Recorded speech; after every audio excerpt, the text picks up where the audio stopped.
Volume 3. Chapter 201, Evil Gets Its Just Deserts, 4. Chapter 201, Evil Gets Its Just Deserts, 4. Back then, the token of command over the military had been split into two seals so that the left general and right general could act as a check and balance for each other. However, this bastard actually dared to betray him. Sinners couldn't be left alive. As you will, your majesty. Old Man Gu's heart lifted in delight. He quickly strode forward to receive the military seal from General Luo. Looking at the two military seals in his hands, he almost couldn't hold back the urge to toss his head back in laughter. Luo Hongtian, we've been fighting for so many years, and you've finally been defeated by my hand. You even lost because of this little brute, haha. From now on, I'm the only general in Azure Dragon Country.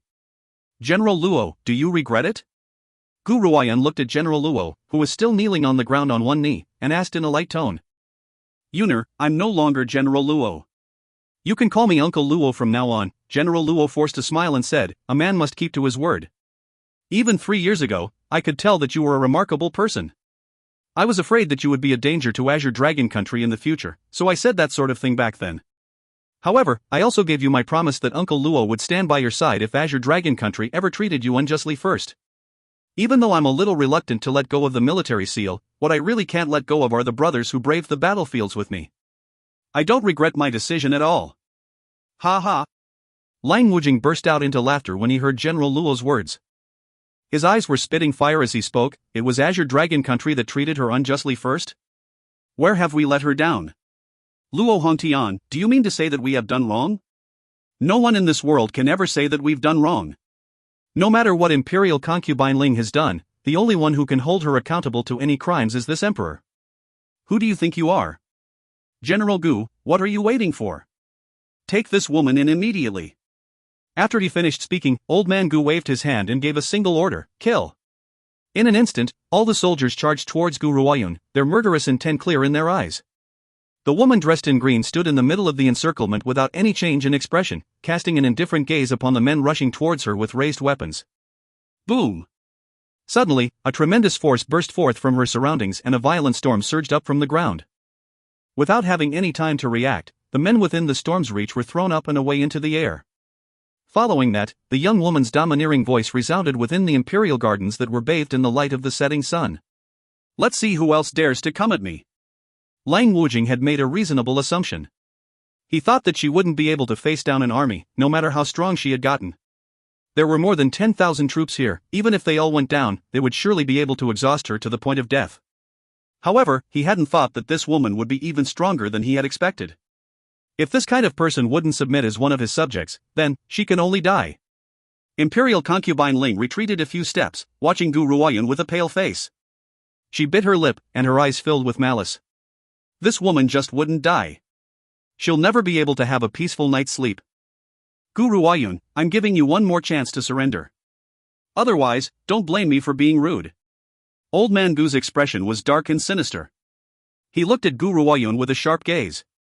Her dark hair sent flying from the strong winds around her, only accentuated the domineering air on her face. She raised an eyebrow and coldly said, the Gu family. You won't have to wait for too long. Once I'm done with Imperial concubine Ling, it'll be your Gu family's turn. What a boast. Old Man Gu sneered, you had elder use protection last time, so I wasn't able to kill you. Who do you think can protect you now? Whoosh. After saying so, Old Man Gu drew his weapon and dashed towards Gu Ruoyun. If you find any errors, ads pop-up, ads redirect, broken links, non-standard content, etc., please let us know. Report chapter so we can fix it as soon as possible. Chapter 202, Evil Gets Its Just Desserts, 5. Chapter 202, Evil Gets Its Just Desserts, 5. He was an early-stage martial general at the very least. Even if Gu Ruoyun was also a martial general now, he could stand against her using his years of experience. Together with over 10,000 troops, taking down a little Gu Ruoyun wasn't going to be a problem at all. However, just as Old Man Gu was filled with confidence, Gu Ruoyun shot a sideways glance at him. With just that one glance, with a boom, he felt a tremendous force wash over his mind, causing him to lose consciousness. Following that, another burst of power came from in front of him. His elderly body refused to listen to his commands and fell back, landing within the mass of troops. Old Man Gu, who had considered himself unparalleled in Azure Dragon Country, had just been taken out with a single blow from a young woman? Lang Wujing's fists were clenched. His palms were covered in cold sweat, while his handsome and imposing countenance was currently displaying his panic. If this woman could defeat Old Man Gu with just one blow, then it proved that her power was on a whole other level. How? How could this be? The old man finally recovered his senses, his face contorted into a fierce expression. He had been defeated by the once good-for-nothing in such a public place with so many witnesses. How was he going to live this down? However, upon thinking of that terrifying power that had erupted so suddenly from that woman, Old Man Gu no longer dared to act blindly without thinking. It was at this moment that the sound of footsteps rang out from not too far away. When everyone turned to look, they saw an anxious elder Yu leading a group of people from 100 Herb Hall towards them. When Long Wujing saw those people, he felt a burst of delight in his heart. He had been at a loss on how to end this fiasco. Since the people from 100 Herb Hall had come, he could get them to punish their subordinate. Since Gu Ruoyun was someone that 100 Herb Hall had trained, she would have to obey orders from 100 Herb Hall, no matter what. However, Elder Yu didn't even wait for him to speak before striding towards Gu Ruoyun and anxiously asking, "Eldest Miss, are you alright?" "Eldest Miss?" Everyone present turned dumbstruck, let alone Lang Wujing. If they hadn't heard wrongly, the martial king Elder Yu had just called Gu Ruoyun Eldest Miss? "I'm fine," Gu Ruoyun shook her head and said, "Elder Yu, take care of things here from now on. Furthermore, it seems like Azure Dragon Country needs a change of emperors. If you have any good candidates, just help him rise to the throne." "Yes, Eldest Mississippi." Elder Yu made a cupped fist salute as he replied respectfully. Right then and there, looking at the indifferent Gu Ruoyun, Old Man Gu's expression stiffened. His entire body started trembling as he shook his head, his face as pale as ash. Don't tell me that she wasn't just given a place in 100 Herb Hall because of Elder Yu's sympathy back then, but she was already Elder Yu's master? How did Gu Ruoyun make a martial king serve her? The heavens are really blind. An unfilial woman like her is the greatest outrage and should be struck to death by lightning. He couldn't believe it. He couldn't believe everything happening right in front of him. If this was real, he would fall apart. "You dare!" Long Wujing recovered from his earlier shock and gritted his teeth. "What power does your 100 Herb Hall have to remove this emperor's seat? Aren't you afraid that you'll violate the law?" Gu Ruoyun smiled in the middle of the crowd, her green clothes fluttering in the breeze, haughty humor showing clearly in her pupils. Actually, before coming to the Imperial Palace, she had already sent shopkeeper Zhao with instructions for Elder Yu. Furthermore, since her wings were fully fledged now, it was time to let others know that she was the owner of 100 Herb Hall. To let those people know that they shouldn't try to eye her possessions. She wanted to make Old Man Gu realize what a big mistake he had made back then. If you find any errors, ads pop up, ads redirect, broken links, non-standard content, etc., please let us know. Report chapter so we can fix it as soon as possible. Chapter 203, Evil Gets Its Just Desserts, 6. Chapter 203, Evil Gets Its Just Desserts, 6. 3 years had passed. During these 3 years, she had continued to develop her organizations. It was about time to put an end to everything. "Yun Yao, Tianxiong." The young woman raised her head and spoke in an indifferent tone, "Settle this matter together with 100 Herb Hall." When she finished speaking, 2 bright lights shot up into the sky, white and blue twining together before they finally burst out to reveal 2 figures. The moment Imperial concubine Ling saw the azure dragon dominating the sky above, her expression completely changed.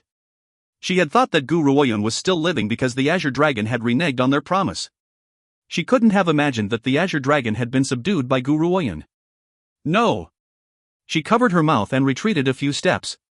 Shock and despair shone in those beautiful eyes of hers. Gu Ruoyun sensed her movements and smiled. "That's right, I haven't thanked you yet. If it hadn't been for you, Yun Yao and Tianxiong wouldn't have been able to reunite with each other, and I wouldn't have gotten such a great assistant." Although the azure dragon's power was gone, he was still pretty useful in intimidating others. When the people in the Imperial Palace saw the enormous dragon in the sky, blocking out the sun, they were scared silly. Who would dare to make any move after seeing that? The azure dragon, Tianxiong? Long Wujing's face turned pale. If he hadn't heard wrongly, Gu Ruoyun had called this blue dragon Tianxiong. The azure dragon, Tianxiong. This emperor has read of it in ancient texts before. From what I read, it's supposed to be extremely strong. Anyone controlling it will surely become a ruler of the mainland. A ruler of the mainland is on a completely different level from an emperor of a single country. Only an expert can make everyone on the mainland submit to them. However, what had he just done? For the sake of a moment of pride, he had made an enemy out of this person? He made a mistake. A really bad mistake. Someone who could make Tianxiong serve them willingly was probably protected by the god of luck. Someone like that would surely stand at the peak of all humans, and he had just made a vain attempt to kill her to protect his imperial dignity. If he had known this earlier, he wouldn't have tried to keep his dignity or his imperial might. Actually, Long Wujing couldn't be blamed for his actions. Gu Ruoyun had charged directly for the imperial palace after subduing the Azure Dragon at the Ling estate. The news couldn't possibly have reached him in time. How could he have known that the Azure Dragon Tianxian had become the young woman's mount? Of course, the one who was in even greater regret was imperial concubine Ling. If she hadn't requested for the great Azure Dragon to kill this woman, she wouldn't have been able to subdue him. But she still couldn't understand one thing: why did the great and proud Azure Dragon submit to such a malicious woman? Do you hate me? Gu Ruoyun gazed upon imperial concubine Ling's features, twisted in poisonous hatred, and started to smile. What a pity. All you can do is hate me.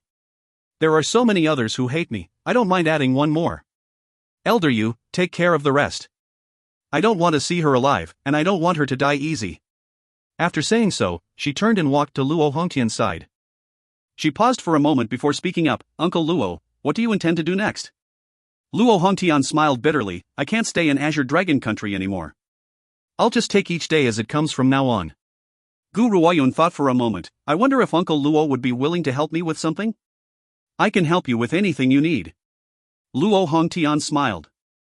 He thought that Gu Ruoyun would send him to 100 Herb Hall for some tasks. He didn't know that the young woman had intended to send him somewhere else. That's right. Girl, can I ask something? What's your cultivation rank now?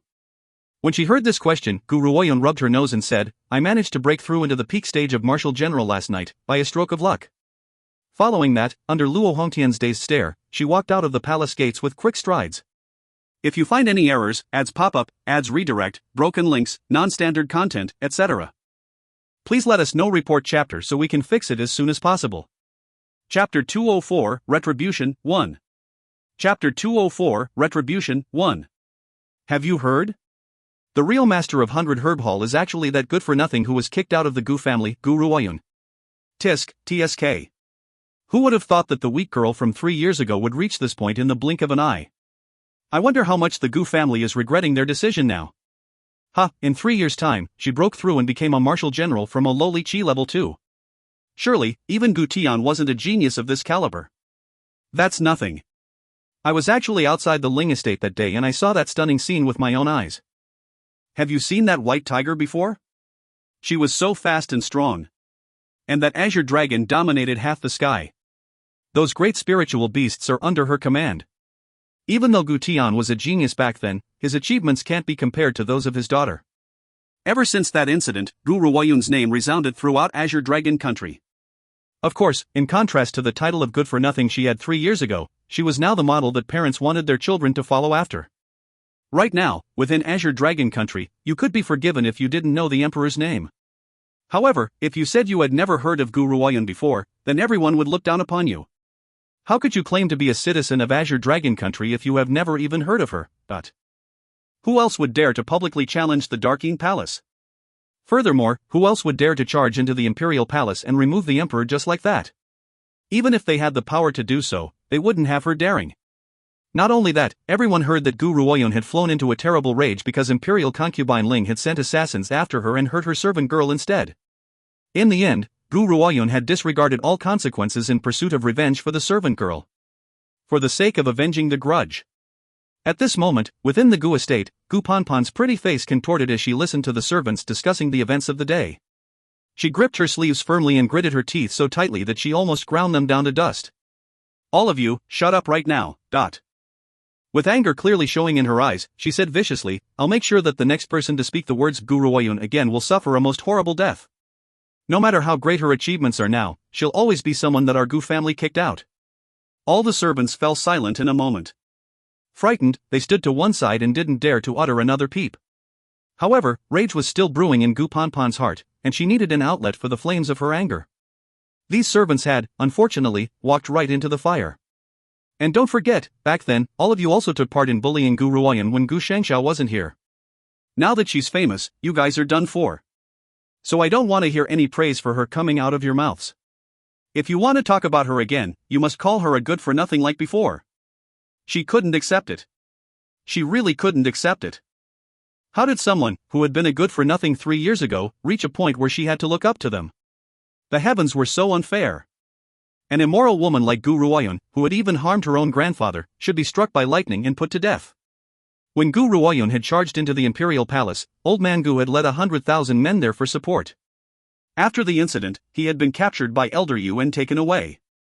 There had been no sight of his return even until now. With the main pillar of their Gu family gone, how could she remain calm? A light breeze blew by. Hidden by dense foliage at the top of an ancient tree in the courtyard, a figure in black stood on a branch, his clothes fluttering gently in the wind. Sunlight fell upon his black mask, reflecting a cold, cruel light.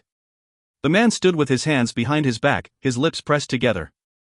As his grim gaze fixed upon the young girl throwing a tantrum in the courtyard below, a glint of murderous intent flashed through his eyes. He couldn't have imagined that so much would happen after he had left for some other business just a few days ago. If you find any errors, ads pop up, ads redirect, broken links, non-standard content, etc., please let us know. Report chapter so we can fix it as soon as possible. Chapter 205, Retribution, 2. Chapter 205, Retribution, 2. Imperial Concubine Ling. Upon thinking of the woman who had started off the whole chain of events, the man's eyes darkened. It was her fortune to have died so quickly before he had come back, otherwise he would definitely have made her experience hell on earth. However, the Gu family didn't share her fortune. As the man recalled everything that the Gu family had done these few years, his cold and cruel eyes narrowed slightly. Underneath the mask, there was a harsh expression on his handsome face. In the next moment, while Gu Panpan was in the middle of cursing Gu Ruoyun, she suddenly saw a black flash as countless punches rained down upon her. He dash.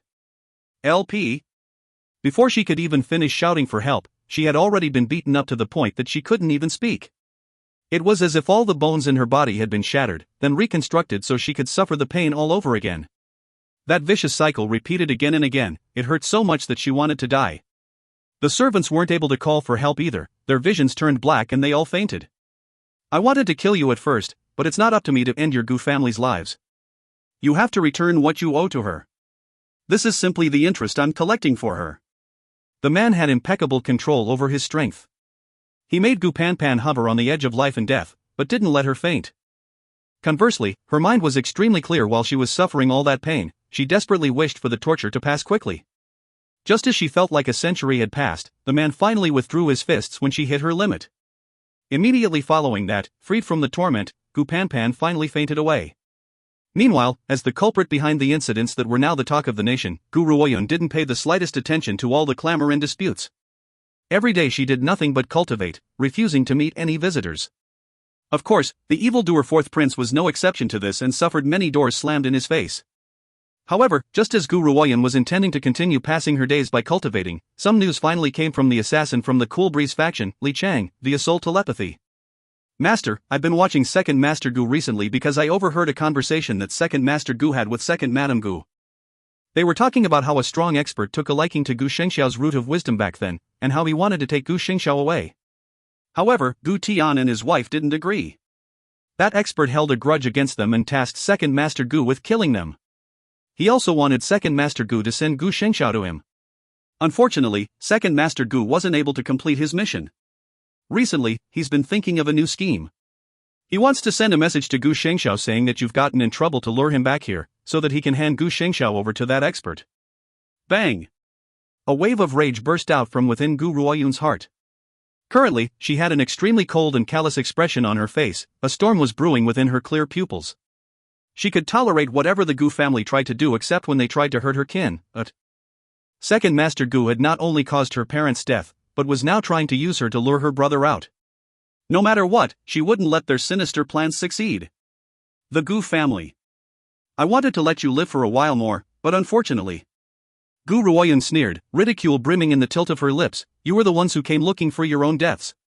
In her past life, she hadn't been able to protect her mother, and had watched as her precious little brother died before her very eyes. In this life, she absolutely would not let herself repeat the mistakes of her past. Anyone who dared to touch her family should be prepared to suffer her blood-soaked vengeance in return. Li Chang, wait over there. I'll come right now. Murderous intent gathered around Gu Ruoyun's body. However, before she could set off, a sharp call sounded from outside the compound. Gu Ruoyun, you son of a bitch. Get out here right now. Even if he wasn't your grandfather, how could you treat an elderly man this way? Do you have any conscience left in you? Has your conscience been eaten by the dogs? You little bastard, aren't you afraid that the heavens will strike you to death by lightning once they find out what you've done? Your grandfather should have strangled you to death at birth, you little bastard. If you find any errors, ads pop up, ads redirect, broken links, non-standard content, etc., please let us know. Report chapter so we can fix it as soon as possible. Chapter 206, Retribution, 3. Chapter 206, Retribution, 3. Outside the compound amidst a noisy crowd, a middle-aged man watched angrily as a young woman slowly strode out from the backyard. His eyes were spitting fire, but he still didn't dare to take a single step into the compound. Even the Darkeen Palace hadn't been able to crack the formation. He didn't have the guts to try it out for himself. At this moment, Wei Yi was gazing coldly upon the jumping clown in front of her. A mocking smile was held on her crimson lips, as if she was completely looking down on the man. When Wei Yi turned and caught sight of the calm Gu Ruoyun slowly walking over, she raised her eyebrows and walked towards Gu Ruoyun. Shifu, leave this matter to me. I've disliked the blinded Gu family for a long time now. Luckily she had eyes, unlike the Gu family. She had started following Gu Ruoyun early on. Perhaps when the time came, her revenge would be just around the corner. Gu Ruoyun, you little bastard. You took away your grandfather. You're immoral. Even if your grandfather made some mistakes, he's still your elder. You have to give in to him. But what did you do? Don't forget, you wouldn't exist without your grandfather, you little bastard. I've never seen such an ungrateful brat like you before. Aren't you afraid that the heavens will strike you where you stand? Second Master Gu's scoldings echoed in the courtyard. Gu Ruoyun paused her steps and looked calmly at Second Master Gu, her lips tilted into a smile. However, her eyes remained cold, and a layer of frosty air seemed to exude from her expression. Grandfather? She sneered, is he fit for such a title? Back then, he beat me to death for the sake of an outsider, even though I had done no wrong. It was then that he lost all right to be called my grandfather. In particular, I'm no longer associated with you after I left the Gu family. When she finished speaking, she took a few steps forward and the aura exuding from her body surrounded Second Master Gu. With a distinct and indifferent tone, she asked, if he was my grandfather, why did he place all blame on me even though I was clearly innocent? Why would he have had me beaten to death? If he was my grandfather, knowing that the weapon refining sect wanted to take my life, why did he try to use his position as my elder to give me away to them? If he was my grandfather, why would he have tried 1,000 ways to kill me? Second Master Gu froze in place. He knew that his father was the one in the wrong in this matter, but even now, at this point in time, he was still trying to use morals to force her to release Old Man Gu. Yuner, your grandfather has gone senile in his old age. That's why he made such a mistake. Are you going to act the same way? No matter what he has done wrong, his blood runs in your veins. Are you really not going to let your grandfather go? At this moment, everyone was stunned silly by Second Master Gu's lack of shame. They hadn't thought that the Gu family would still try to bind her with morals even now. If Gu Ruoyun was only a weak orphan girl without any backing, she would probably have been endlessly bullied and given up her life as forfeit. However, using her own abilities, she had managed to make it to this point. Gu Ruoyun smiled with a touch of wild arrogance. I, Gu Ruoyun, treasure my life very much. I'll kill whoever tries to kill me first, regardless of their identity. Furthermore, no matter what I've done, I'm still better than you, someone who killed his brother with his own hands. What right do you have to lecture me? Like he had been struck by lightning, Second Master Gu was stunned. This girl knew that he had been the one to cause Gu Tian's death? No. That was impossible, no one knew that except for him and his wife. If you find any errors, ads pop up, ads redirect, broken links, non-standard content, etc., please let us know. Report chapter so we can fix it as soon as possible. Chapter 207, Retribution, 4. Chapter 207, Retribution, 4. She must be trying to trick him into revealing something. That's right, that must be it. When he thought of that possibility, Second Master Gu calmed the anxiety in his heart and said with a pale face, what evidence do you have? Why are you saying that I killed older brother? We were close brothers, I couldn't possibly have done something like that. Is that so? Gu Ruoyun's smile grew even more pronounced, but her clear pupils remained as tranquil as a calm lake. Actually, I already knew that you had something to do with my parents' deaths. I just didn't know what motives were behind your actions. However, I finally found out today. It was all because of my brother, Gu Shengxiao. Someone wanted to take him, so you killed my parents. Gu Cheng, am I right? Gu Cheng was Second Master Gu's name. Upon hearing Gu Ruoyun's words, his expression changed completely. Shock and astonishment warred within his gaze. However, he quickly recovered his composure and spoke through gritted teeth, "I don't know what you're talking about. Gu Ruoyun, you've really racked your brains to come up with a reason to deal with my Gu family. You're even able to spout such nonsense. You're shameless." As long as he refused to admit it, it wouldn't matter even if she knew everything. There couldn't possibly be any evidence. "Gu Qing, did you think I waited until now to bring this up, just to find some evidence?" Gu Ruoyun looked up, her indifferent gaze focused on Gu Qing's ashen face. "You're wrong. I waited until this day so that I could find out how many people participated in this matter, to know who's innocent and who's not. I also wanted to find out what kind of grudge you had with my father to do something like this." "Evidence? When have I, Gu Ruoyun, ever needed evidence to do anything? I won't let off those that I have to kill. That's right, I don't have any evidence to convince others, but so what? I only have to keep my conscience clear." The girl's voice was calm, but it pierced deeply into everyone's hearts. Compared to the wretched Gu Qing, it was clear that everyone found it easier to believe in Gu Ruoyun's words. So what if she didn't have any evidence? As long as she did things with a clear conscience, she didn't need any evidence at all. I didn't think that the Gu family's Gu Qing would be so malicious as to act against his own brother. TSK. Someone like this even dared to come to someone else's home and lecture them on how to respect their elders. Wasn't Gu Tian his elder as well? A brother is like a second father, hasn't he practically committed patricide? Gu Tian was such a genius back then, but he died such an untimely death. He also became a deep regret in everyone's hearts. If the Gu family still had Gu Tian, it wouldn't have fallen to this level. Furthermore, if Gu Tian were still here, even if Gu Ruoyun was still a good-for-nothing, no one would have dared to mistreat her. The Gu family already caused Gu Tian to die, and they still have the cheek to ask for the release of old man Gu? I think Gu Ruoyun isn't in the wrong at all. Anyone who has blood running in their veins would definitely take revenge for their parents. On what basis has Gu Qing come to disturb her? The crowd surrounding them broke out into fervent discussion. Their gazes held undisguised disdain towards Gu Qing. Some of them even spat at him, cursing at him. Gu Tian was a hero in the hearts of many. However, a hero like that had been brought down because he had trusted too heavily in his kin. He had been killed by a wretched little nobody. How could they not be angry? Don't believe her, don't believe her. What she's saying isn't true. It isn't. Gu Qing went crazy. His hair came undone and fell in a mess of strands around his head. From underneath the fringe covering his face, his eyes shone with a vicious light. "Gu Ruoyun, you're a little bastard. You won't have an easy death. Ha ha ha. One day, the heavens will destroy a scourge like you." TL note, please read this announcement about the future of EWC, http://volarinnovels.com/announcement-EWC-HM/. If you find any errors, ads pop up, ads redirect, broken links, non-standard content, etc., please let us know. Report chapter so we can fix it as soon as possible. Chapter 208, Retribution, 5. Chapter 208, Retribution, 5. Gu Qing, you want me to release old man Gu? Gu Ruoyun smiled with a sinister look in her eyes. "I can do as you ask right now and let him go. I just hope you don't regret it. Wei Yi, send a message to Elder Yu and tell him to release old man Gu."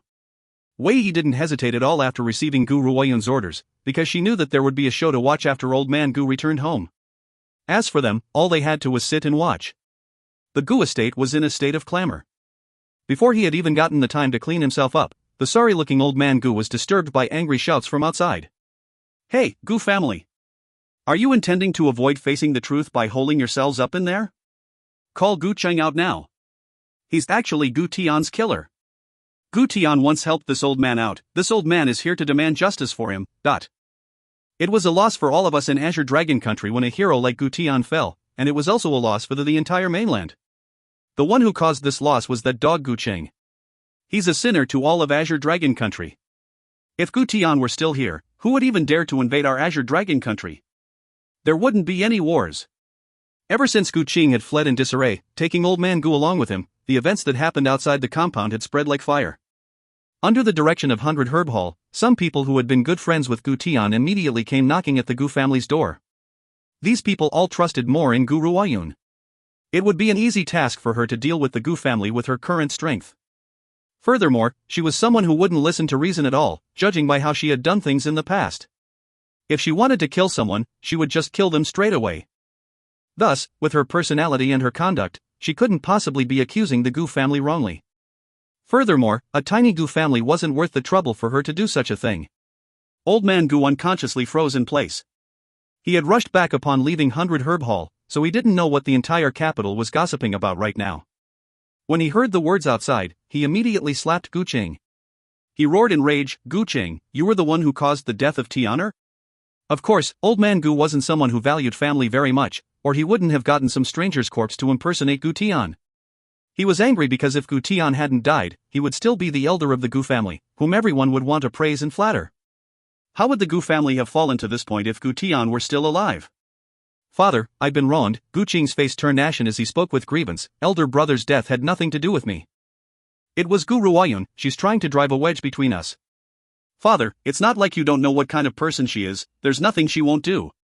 Others believed Gu Ruoyun for a few reasons. Firstly, her personality was one that would quickly repay any debts of gratitude or grudges.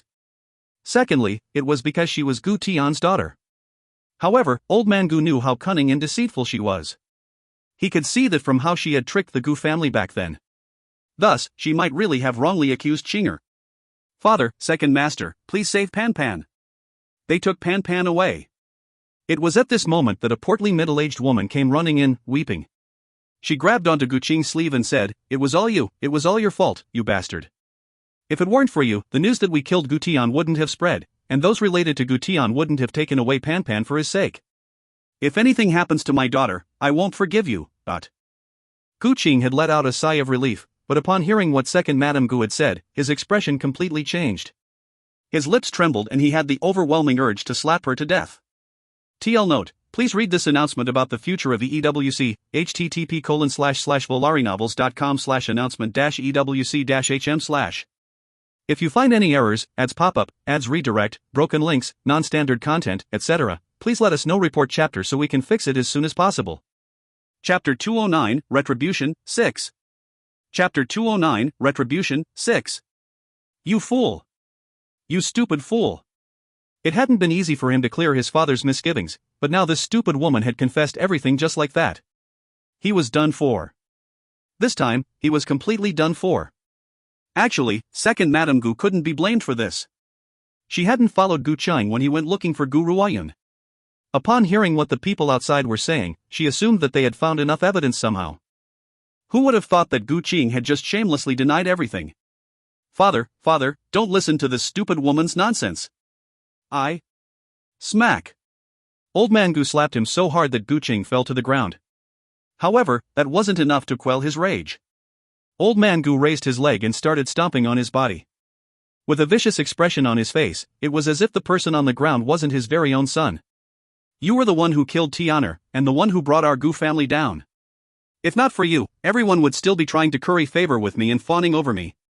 If not for you, what would a little 100 Herb Hall be to us? I'm going to kill you. I'm going to kill you, you little bastard. Upon thinking of how he had once enjoyed such a high status and the officials who had always been full of smiles when they saw him, Old Man Gu's heart trembled. How many years had it taken to get over his fall from grace? However, now he was finding out that the one who had caused his downfall was actually the son he had always trusted and relied on. This was unbearable to him. Dad, please go and save Pan Pan. Those people will kill her. Second Madame Gu's fat body moved in front of Old Man Gu and she hugged his legs, her face covered in tears and snot. Dad, please save Pan Pan, she's your granddaughter. Please hurry up and save her, she's just a child. Scram! Old Man Gu kicked second Madame Gu into the air away from him. Veins were popping out from his temples, and his hands were tightened into fists. Don't assume that I don't know that you had something to do with this too. The two of you have done very well, even daring to plot against your own brother. Look what this has all come to. Gu Tian is gone, and Gu Ruoyun won't acknowledge the Gu family. Once Gu Shengshao finds out about all this, he won't forgive the Gu family either. The three geniuses in my Gu family are all gone, I'm just left with a bunch of good-for-nothings like you. He regretted it. Right now, Old Man Gu really regretted it. If he hadn't given up on Gu Ruoyun back then, even if Gu Tian had died in Gu Qing's hands, that would have nothing to do with him. He would still be the highest authority in the Gu family, and 100 Herb Hall, the Azure Dragon and the White Tiger would belong to their Gu family. Who could have imagined that Gu Ruoyun would change so much in just 3 years?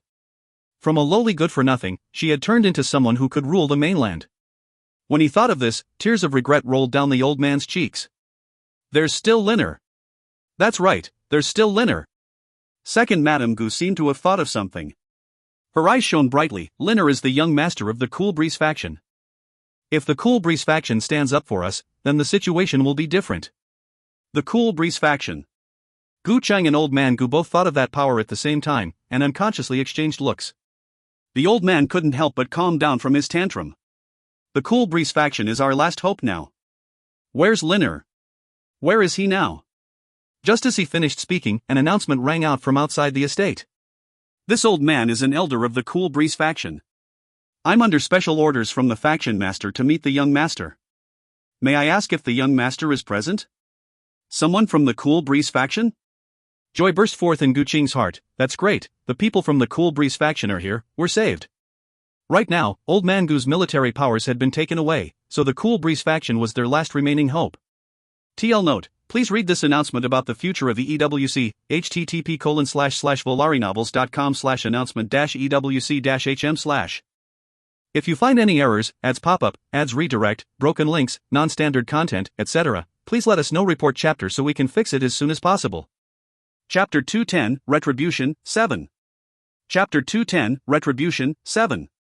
When Old Man Gu walked out of the courtyard, the first thing he saw was a grey-robed elder standing at the entrance. A group of young men and women dressed in the same uniform were standing behind him.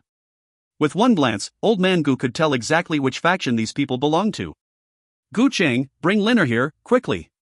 As he gave an order to Gu Chang, Old Man Gu also cast him a pointed look. Upon hearing this, Gu Chang recovered his senses and walked towards the backyard using quick, hasty strides. In just a moment, he strode back into the courtyard, this time accompanied by a handsome young man. However, that young man had a terrible expression on his face, his wrinkled brows speaking of his heavy worries.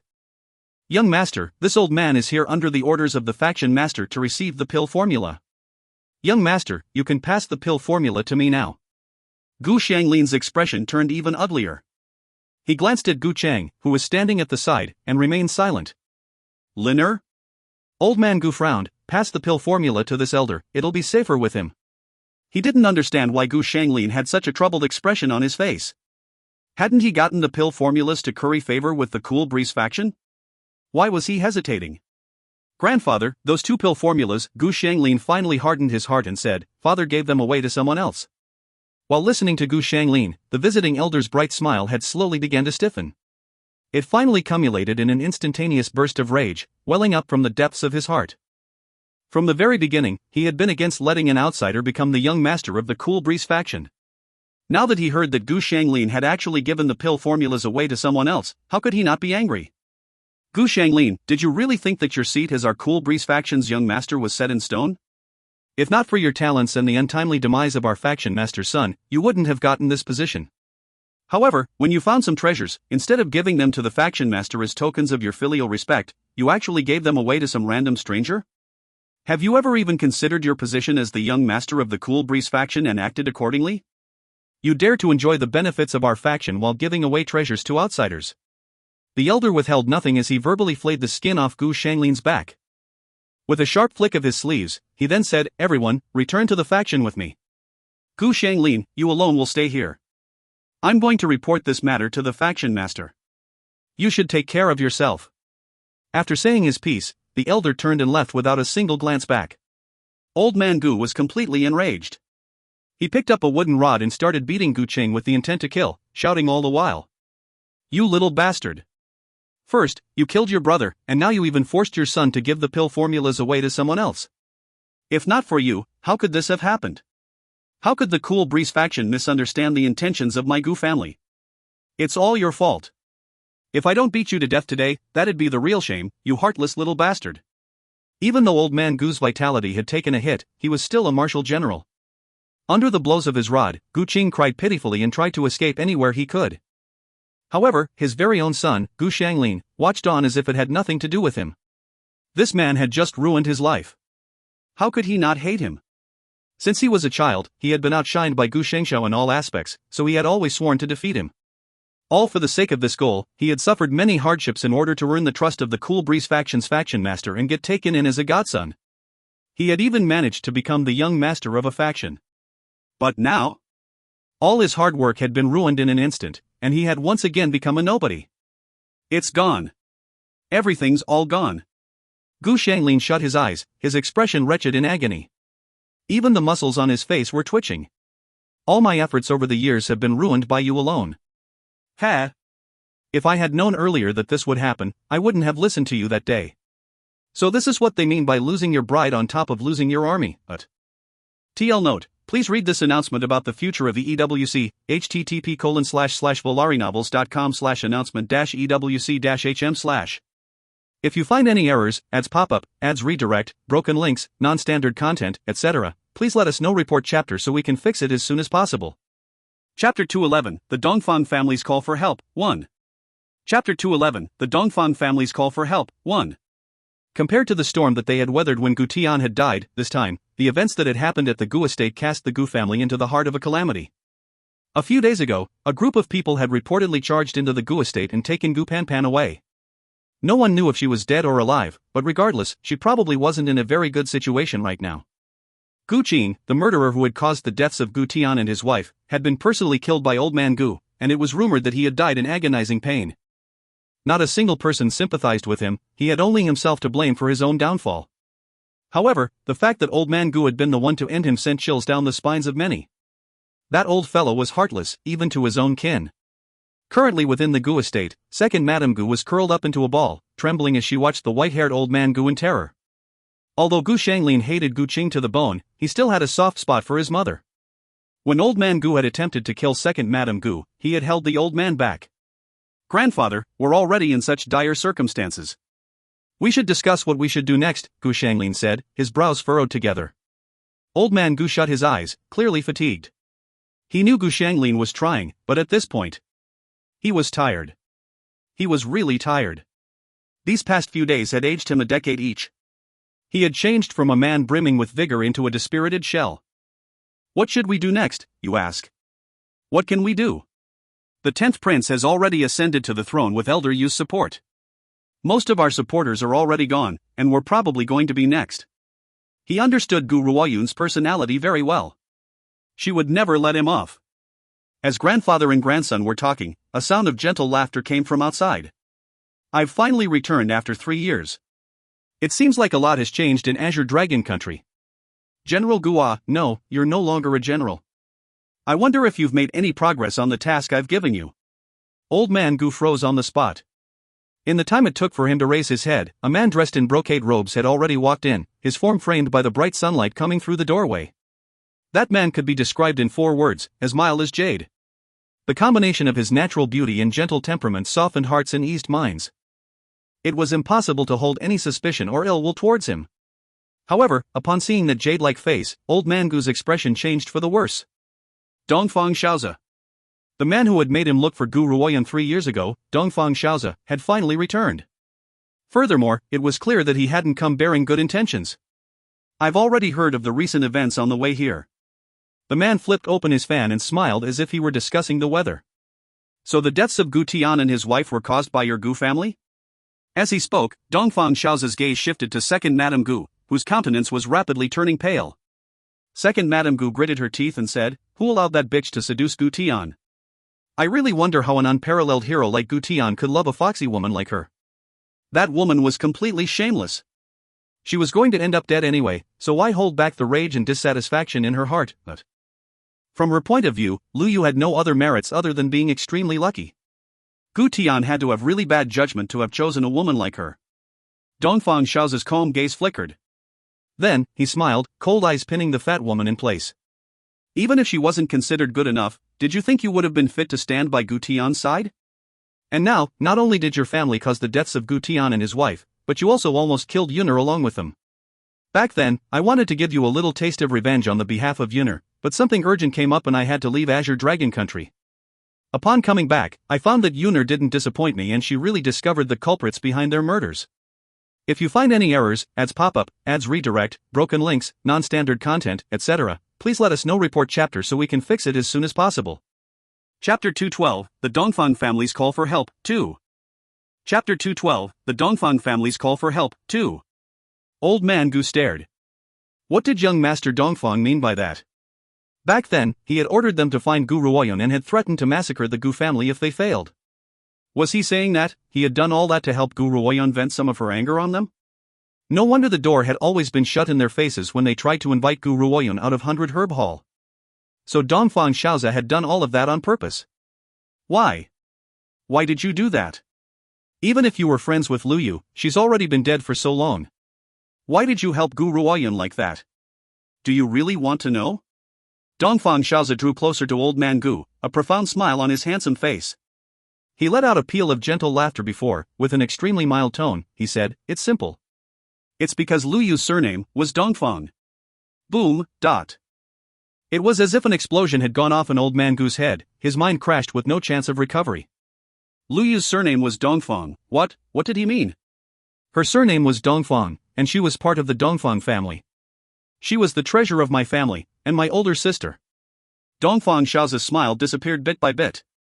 His black eyes were fixed on the group of people before him as he spoke calmly and slowly. Lu Yu's real name was Dongfang Yu? She was someone from the Dongfang family? No, it can't be.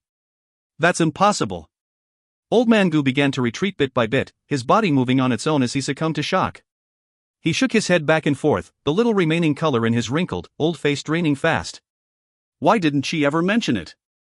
Back then, he had looked down on Dongfang Yu and hadn't wanted her as a daughter-in-law because she had a lowly status and no one knew where she had come from. If not for Gu Tian protecting her, he absolutely wouldn't have let that woman, who didn't bring any benefits with her, marry into the Gu family. Who could have expected that the Lu Yu he had so disdained would turn out to be someone from the Dongfang family? How could my sister have mentioned it? She knew what your Gu family was like. She would have rather been scorned by all of you than to have had you burdening the Dongfang family.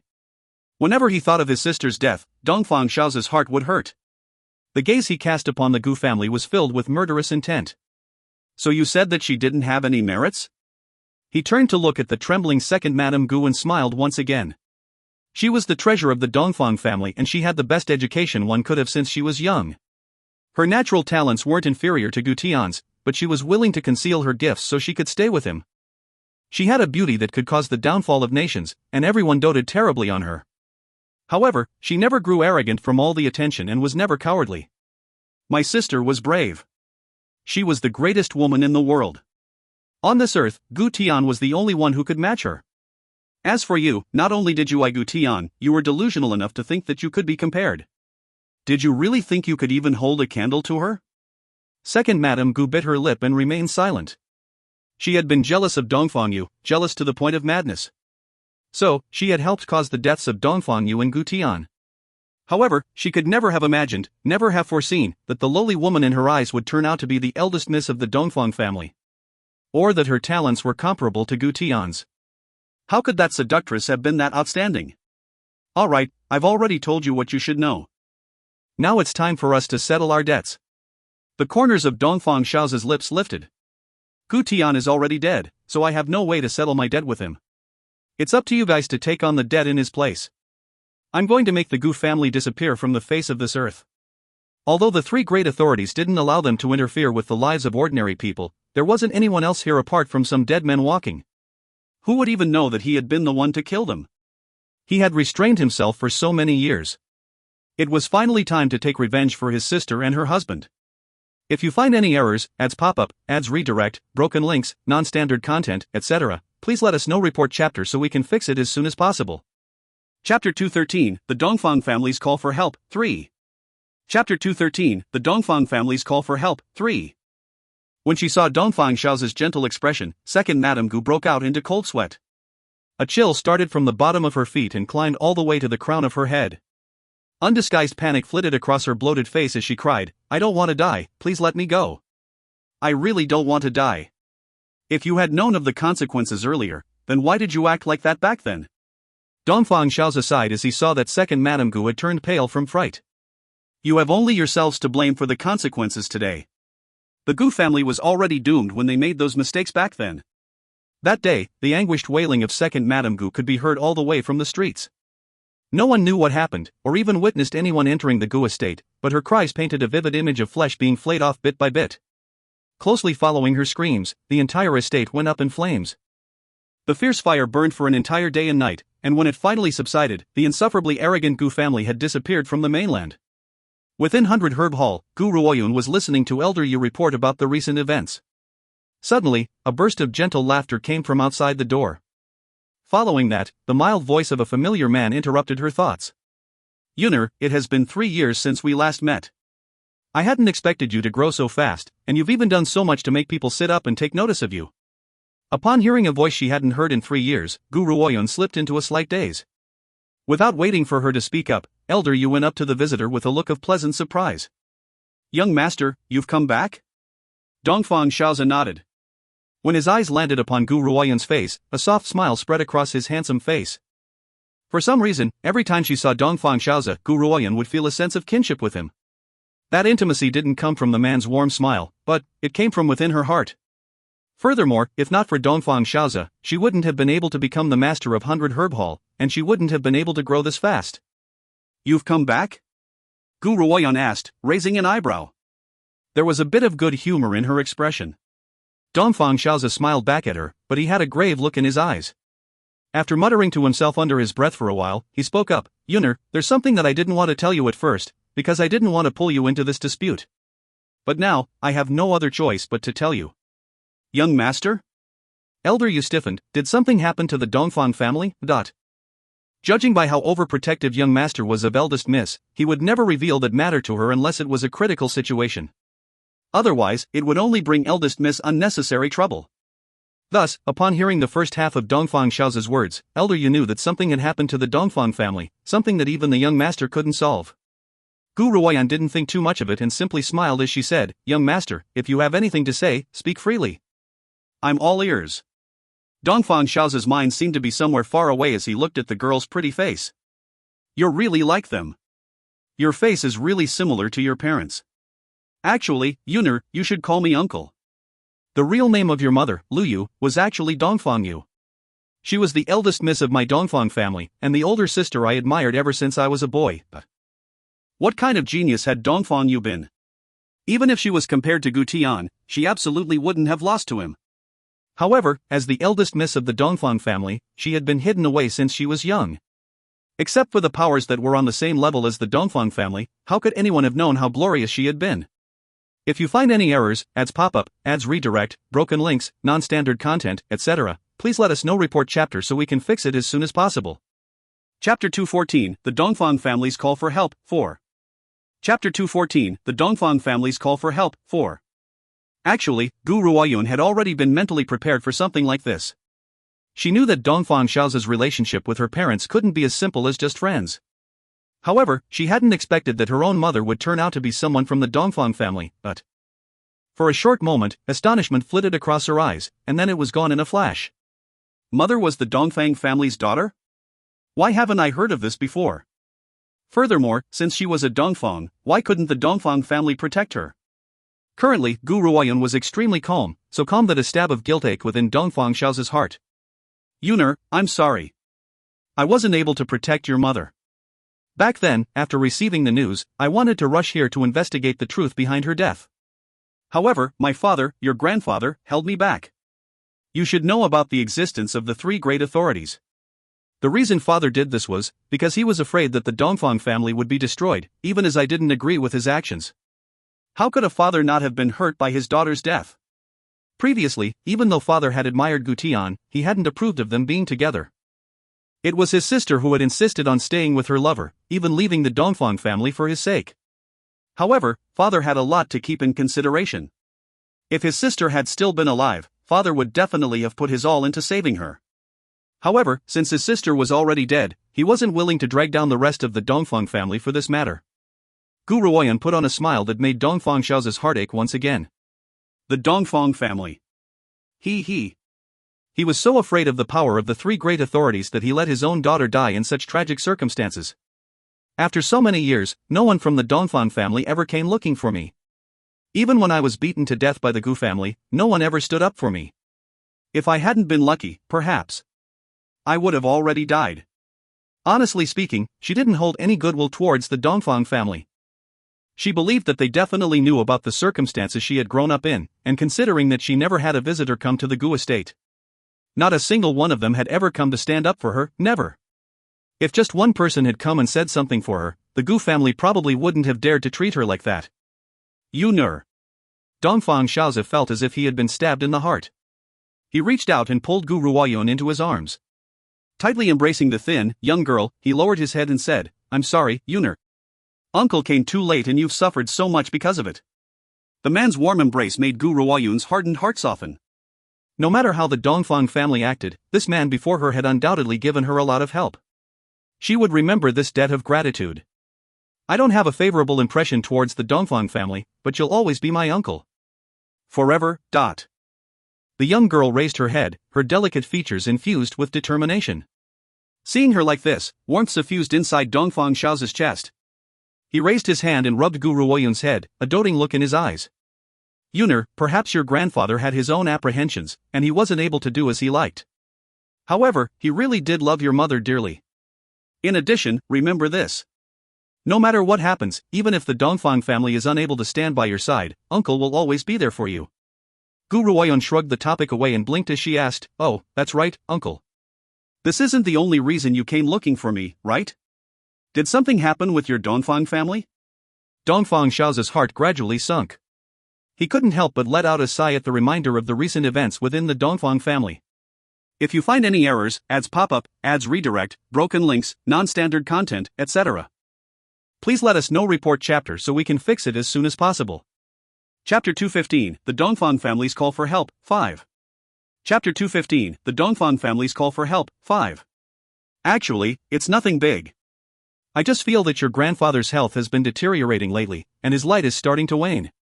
In addition, the Dongfang family is facing enemies on all sides.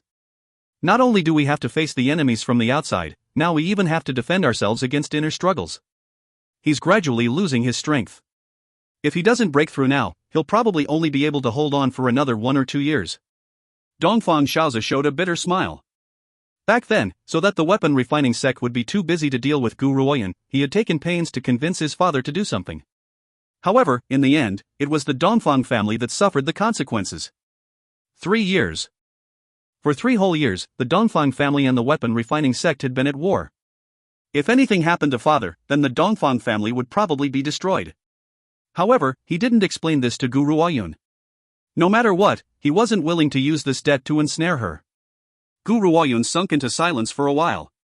After some time, she raised her head and looked at the man's mild face. "I don't like the Dongfang family, because of the way they reacted to mother's death. However, I acknowledge you as my uncle. You're a member of the Dongfang family, so I can't let anything happen to the Dongfang family."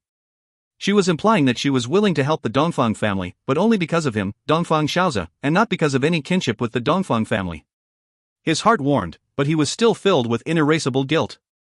He couldn't imagine just how much difficulty this girl had been through in the past to make her this calm. If only he had come out of his closed-door cultivation and traveled to Azure Dragon Country earlier, then perhaps she wouldn't have suffered so much. No one from the Dongfang family had helped her after so many years, so it was understandable that she didn't hold any goodwill towards the Dongfang family. If not for her good luck, who knows how many times she would have died in the hands of the Gu family by now. "Uncle, based on my current abilities, I have no way to help the Dongfang family head to break through yet. So let's talk about helping him break through later on. I have a longevity pill here, take this to him and tell him to use it first. This longevity pill can add 10 years to your lifetime. Right now, I'm going to make a trip to somewhere else. When I'm done with that matter, I'll go to the Dongfang family to look for you." Gu Ruoyun could guess a little at what the Dongfang family head was facing right now. Elder Yu had told her before that the Dongfang family was most likely the reason why the weapon refining sect had not come looking for her. Without any need to think about it, it was clear to her that it was something Dongfang Xiaozi had done for her sake. Even though he hadn't brought up that matter to force her into helping the Dongfang family, Gu Ruoyun wasn't an ungrateful person who didn't repay her debts. Thus, even though she wasn't too impressed by the Dongfang family, she would still do her utmost to help him. However, upon hearing her words, Dongfang Xiaozi froze in place. Honestly speaking, he had come here to ask for a longevity pill. With that pill, father would be able to hold on for another 10 years. With those 10 years, he might even be able to break through. Even in the worst case, if father was unable to break through, it would still give the Dongfang family another 10 years to fight on. But Yuner had just said that she didn't have any way to help the Dongfang family head break through, yet? Didn't that mean she might have one in the future? Thinking up to here, Dongfang Xiaozi shook his head and smiled. "Yuner, then I'll wait for you at the Dongfang family." However, could uncle ask you something? Where are you going to next? Gu Ruoyan cast her gaze downwards as her lips curled into a smile. That smile was filled with warmth, expectation, and a thread of impatience. If you find any errors, ads pop up, ads redirect, broken links, non-standard content, etc., please let us know. Report chapter so we can fix it as soon as possible. Chapter 216, The Dongfang Family's Call for Help, 6. Chapter 216, The Dongfang Family's Call for Help, 6. Wei Yi was staring dazedly at one side. She had followed Shifu for 3 years, but she had never seen her let out such a dazzling smile. Her smile was so beautiful, it could touch people's hearts. Heaven City, the Xia family. The young girl's face held a subtle glow as her eyes seemed to be looking into faraway memories. A hint of guilt flashed across her countenance. It's been 3 years. I can finally go looking for you. You have to wait for me. In this life, I won't let you suffer the pain you did in your previous life. Heaven City? Dongfang Xiaozi frowned. Heaven City's power is on par with the Dongfang family. Yuner, I don't know how you're related to the Xia family, but if someone tries to make things difficult for you, then send Elder Yu to notify me. The Xia family still has to show some respect to the Dongfang family, no matter what. I understand. Gu Ruoyan nodded her head. The most important thing was to find a way to get the entry token for Heaven City. So she had to travel to Black Tortoise Country first. After Dongfang Xiaozi bid his goodbyes and left, Gu Ruoyan returned to the inner courtyard. Just as she entered, an arm reached out and pulled her into an embrace. The man's head of silver hair fell like a waterfall around them, as his bewitching red clothes fluttered in the wind. His arms were locked tightly around the girl, as if afraid that she would suddenly leave. Gu Ruoyan didn't resist and allowed the man to keep her in his embrace. After a long while, a low voice resounded by her ear, "You're leaving?" "Yes." Gu Ruoyan nodded and replied him with a single syllable. "I can't go with you?" The man's voice carried grievance and resentment. "Xiao Yi, I'm going there to look for someone very important to me. I'll be back really soon. Wait for me here, okay?" Someone very important to her? The man's arms slowly loosened as he looked at her with hidden bitterness. His posture was every bit the abandoned wife, his handsome visage filled with grief. For some reason, when he had heard the girl speak of that important person, his heart had started hurting. That pain was something he had seemingly experienced before. "Xiao Yi," Gu Ruoyan smiled, "I'm not very certain of what I'm going to do this time. I don't know if he's the one I'm looking for either. However, no matter what, I have to make this trip. In my heart, you, Zixi, my older brother, and Yor, are all equally important to me. If I lose a single one of you, I would walk the edges of this earth and back to find you again. I'm not letting you come with me this time because the entry token for Heaven City is hard to get. Unless I'm with one of the great families of Heaven City, an entry token only admits a single person. If I had to get a single token, I might still be able to find a way to get one. 2 tokens would be a stretch." Qian Beiye's aggrieved expression turned into a blinding smile after hearing her words. What she meant was that he was very important to her. "Alright, Xiao Yun, I'll wait for you to come back. 10 years, 20 years, or even 100 years, I'll be here waiting for you." Even if he had to spend the rest of his life, he would wait here for her. "Shifu, when are you leaving?" Wei Yi rubbed her nose. It was probably only in front of Gu Ruoyun that Qian Beiyi, who made all enemies tremble in fear, would act this innocent. "Right now." Gu Ruoyun mumbled to herself for a bit before raising her head. "Wei, after I go, bring Uncle Luo and Luoyin to the headquarters of the Devil Sect. Give them a position as well." After saying so, she looked up at the sky absent-mindedly. She could almost see that young boy's bashful smile. Wait for me. Jie will be able to find you soon. From then on, we'll never have to part. TL note, Jie equals older sister. If you find any errors, ads pop up, ads redirect, broken links, non-standard content, etc., please let us know. Report chapter so we can fix it as soon as possible. Chapter 217, The Good-for-Nothing Prince, 1. Chapter 217, The Good-for-Nothing Prince, 1. In the imperial capital of Black Tortoise Country, Gu Ruoyan was standing on the bustling streets with her hands behind her head. She watched the raucous main street with slightly narrowed eyes, seemingly pondering something inwardly. Now that I've already reached Black Tortoise Country, I wonder how I'm going to get into Heaven City. Never mind. It'll all work out somehow. Where there's a will, there's a way. As she was deep in thought, she suddenly caught sight of a fat man charging towards her. That fatty was running forwards while turning his head back to look behind him. He didn't see Gu Ruoyan in front of him at all. If Gu Ruoyan had noticed him earlier, she might have been able to dodge in time. However, by the time she had recovered her senses, that fatty was already right in front of her. Seeing that he was about to collide with her, Gu Ruoyun quickly gathered her strength. Thus, when the fatty was just inches in front of her, with a whoosh, that 250 kilograms body drew an arc in the sky as he flew into the air, and landed heavily. Bang! A heavy weight landed on the ground and an anguished wail rang out. Who was it who tried to sneak attack this prince? Are you freaking tired of living? Aya, this prince's waist, it's probably broken. However, very quickly, the fatty who used this prince to refer to himself became silent. That was because a group of richly dressed young men had just run up to him, panting for breath. They surrounded the fatty and exchanged words in malicious tones. Pangran, keep running if you have the ability to. You don't have any skills at all, but you're pretty good at running away. You've tired me out with all this chasing, let's see where you can run to next. You stupid fatty, I really don't know how you've managed to eat so much.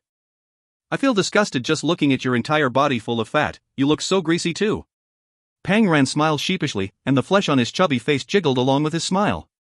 Dear brothers and sisters, can you take it easy on me please? Just go a little easier on me. I've already lost 20 kilograms from all your beatings, just let me off, please. Let you off? Hee, I happen to be in a bad mood today. It wasn't easy to finally catch you like this so I can vent out some anger. I'd have to be sick in the head to let you off. All of you, beat him up now. Beat him hard. As long as you don't beat him to death, it's fine. The young man, who appeared to be their leader, sneered before raising his leg, intending to stomp him hard. It scared Pangran so much that he hurriedly shielded his eyes with his hand, his body trembling uncontrollably. However, when the pain that he had been expected never came, Pangran slowly peeked through the gaps in his fingers and carefully looked at his surroundings. He then saw that the foot that had been about to land on him had been stopped by a slender arm. His gaze moved upward slowly, and a delicately pretty face with a calm expression appeared in his sights. The young girl held onto the young man's foot tightly, an unperturbed look in her eyes, as if she wasn't bothered by the young man's angry and vicious visage at all. At this moment, Pangran was so touched that tears ran down his cheeks. He thought that he was going to suffer a beating this time, he hadn't thought that he would be saved. She immediately took the place of a goddess in his heart, she had clearly been sent by heaven to save him. You damn girl, are you trying to stick your nose into matters that aren't yours? The young man had a dark and sinister look on his face as he gazed coldly at Gu Ruoyun. Excuse me, I accidentally sent him flying just now, so I should save him once in return. In normal cases, Gu Ruoyun wouldn't have bothered with silly nonsense like this. However, just now, if she hadn't sent him flying, he wouldn't have gotten caught by these people, so this was something that she owed him. Humph. The young man harumphed, then you're seeking your own death. TL note, 250 kilograms equals 551 pounds. The original weight the author used was 500 gene, which is equal to 250 kilograms. If you find any errors, ads pop up, ads redirect, broken links, non-standard content, etc., please let us know. Report chapter so we can fix it as soon as possible. Chapter 218, The Good-for-Nothing Prince, 2. Chapter 218, The Good-for-Nothing Prince, 2. Whoosh. After saying so, the young man reached out to grab Gu Ruoyun, a malicious glint flashing through his eyes. However, the events that followed stunned everyone present. Just as the young man's hand was about to touch Gu Ruoyun's face, the young girl grabbed his leg and lifted him up. With a swoosh, she then threw him out ruthlessly. Did you think it ended just like that? No. After throwing him out, she used her other hand to lift Pangran's 250 kilograms body and tossed him right after the young man. Put. How could that young man's slender body hold up under Pangran's weight? He immediately spat out a mouthful of blood after getting squashed. His head drooped to the side as he fainted away. Everyone was rooted to the spot in shock. It was still within reason that she could lift the young man, but look at how heavy Pangran was. This seemingly weak girl had just used one hand to lift him up? Did this girl have superhuman strength? How could a tiny body like hers contain such crazy power? Are you all right? Gu Ruoyun dusted off her hands and walked to Pangran's side. She extended a hand and smiled. I'm sorry for what happened just now. I was thinking too hard and didn't notice your approach, so I accidentally hit you away. I'm apologizing for my actions back then. No matter what, Gu Ruoyun wasn't an unreasonable person. Although this matter had started because the fatty hadn't been paying attention to where he was going, she was still at fault. She ought to apologize for her actions. This, Pangran rubbed the back of his head and said, if you want to apologize, then treat me to a meal. If you treat me, I'll forgive you. Alright, what do you want to eat? Meat. Pangran looked up with sparkles in his eyes. I want to eat meat. In a restaurant, at a table piled high with scraps. Gu Ruoyan watched Pang Ran gobble up everything on the table with sweat drops on her head. How long had it been since his last meal? How could he actually be this hungry? Ooh, delicious, I haven't had meat for so long. That kind of life isn't something a human should go through, but... Pang Ran had pig trotters in one hand and chicken legs in the other, while his mouth was stuffed with simmered pork. He had an expression full of bliss and satisfaction, as if he had never eaten meat in his entire life before today. The corner of Gu Ruoyun's mouth twitched and she placed a hand on her forehead. You're a prince of Black Tortoise country at the very least, how is it that you can't even afford to eat meat? Gulp. Pang Ran swallowed all the food in his mouth before saying, Goddess, you should be able to tell by now. I, Pang Ran, am a complete good-for-nothing. Gu Ruoyan had indeed seen that this fatty was a good-for-nothing, but she hadn't expected him to call himself one. So? Gu Ruoyun raised an eyebrow and asked. So what? Pang Ran rolled his eyes and continued speaking, so everyone just looks down upon me. But my mother, the Empress, is my father's most beloved woman, and I'm the Empress's only son. However, because I'm a complete good-for-nothing and can't succeed the imperial throne, my father felt guilty towards me and gave me a lot of money to spend. I don't have to cultivate, I don't like prostitutes, and I don't like gambling, so I spent all my money on eating. So what happened in the end, was that I became like this. Pang Ran blinked a few times. While he was talking, he had a relaxed expression on his face, as if he wasn't the same good-for-nothing that everyone looked down upon. When I became like this, father finally regretted it and restricted my allowance. He even prohibited me from eating meat. He wants to force me to lose weight. The imperial family was already complicated to begin with. Many people considered me an eyesore because of the affection my father has for my mother. When father isn't looking, they take the chance to send people after me to beat me up. But that really did have an effect. After getting beaten up lots of times, I lost an entire 35 kilograms. Do you know how much 35 kilograms is? When father found out what happened, in order to make me lose more weight, he just closed an eye to it. He'll let them do as they like as long as they don't kill me.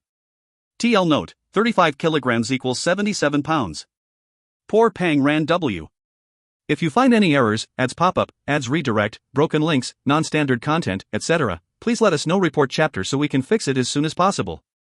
Chapter 219, The Good-for-Nothing Prince, 3. Chapter 219, The Good-for-Nothing Prince, 3. In the time it took for him to say that, another pig trotter had already made its way into Pang Ran's stomach. He wiped his oily mouth and finally burped. While groaning, he said, I'm full. I haven't had such a satisfying meal in so long. Actually, getting beaten up is fine with me.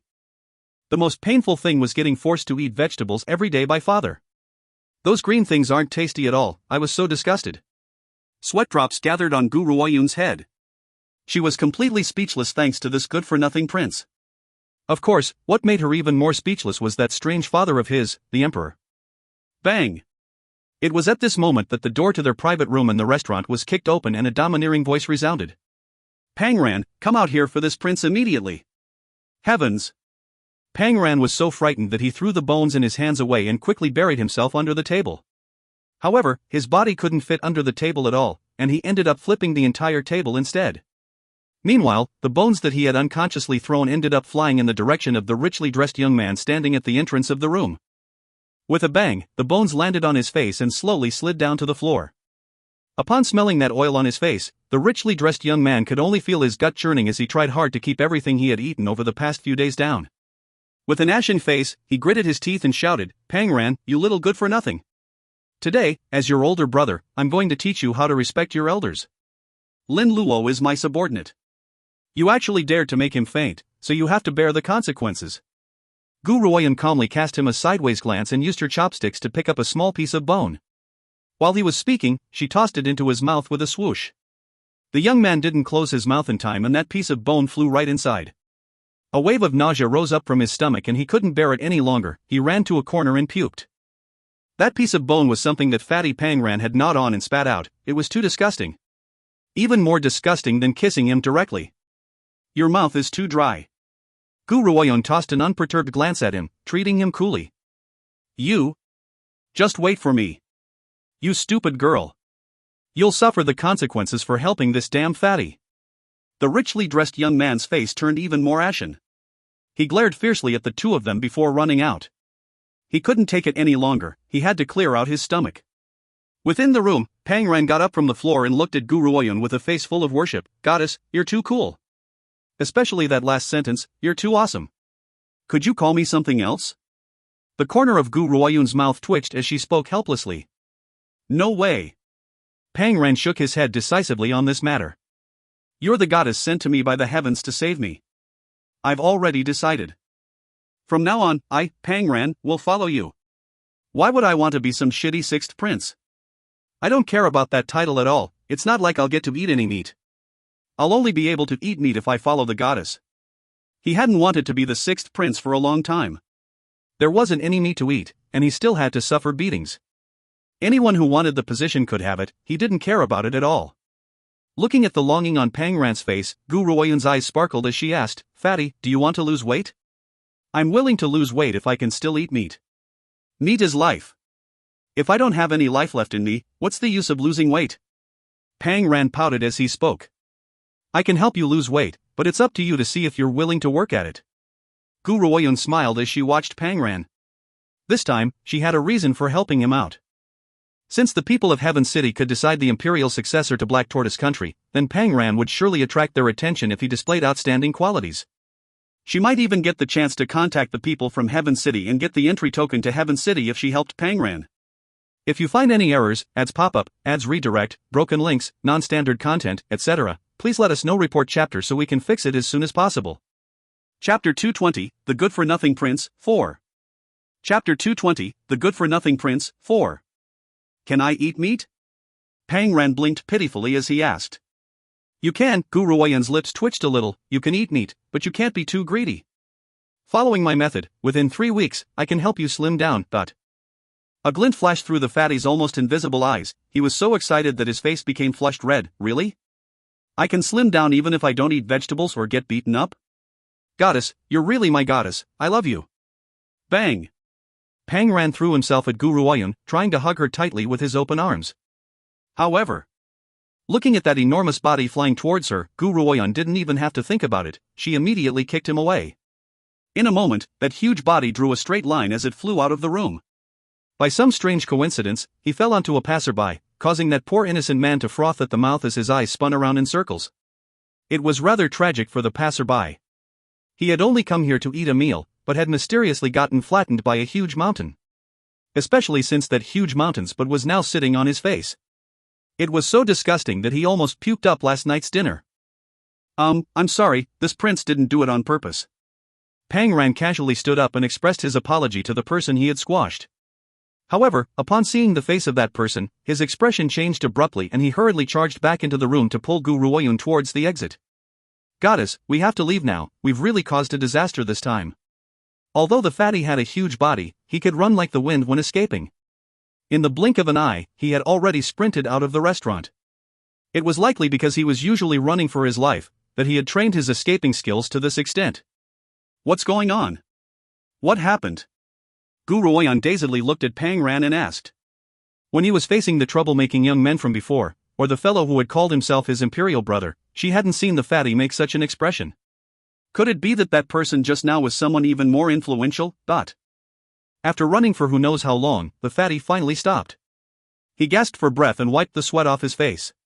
He anxiously said, Goddess, we're really in trouble this time. We're done for, totally done for. If my father finds out, he'll definitely kill me. Pangran kept chanting under his breath as cold sweat ran profusely down his forehead, we're done for, we're done for. What in the world happened? Gu Ruoyun's expression turned grave as she asked seriously. That person I just squashed is the imperial advisor of Black Tortoise Country. He's well versed in astronomy and geology, and he can even see the past and the future. So father has always trusted him very much. However, this imperial advisor is really godly. Before I was born, he predicted that I would be born as a good-for-nothing. Who knew that I would really turn out to be one, but... Pangran spoke without looking around him, so he didn't catch the change in expression that flitted across Gu Ruoyun's countenance. Imperial advisor? A sneer rose from the corners of her lips. An ambiguous expression shone in her eyes. What a good all-seeing imperial advisor. Fatty, if I had been there before your mother gave birth to you, I would probably have been able to predict that you would be a good-for-nothing as well. Goddess, you're that godly too? Pang Rant's eyes sparkled as he stared at the young girl's pretty face. Godly? Gu Ruoyun smiled mockingly to herself. There may be all-seeing people in this world, but that imperial advisor definitely wasn't one of them. Ever since she had met Pang Ran, she could tell that this fatty had been poisoned while he was in his mother's womb. His meridians had been blocked with poison. However, the culprit had clearly wanted to keep him alive, but left him unable to cultivate.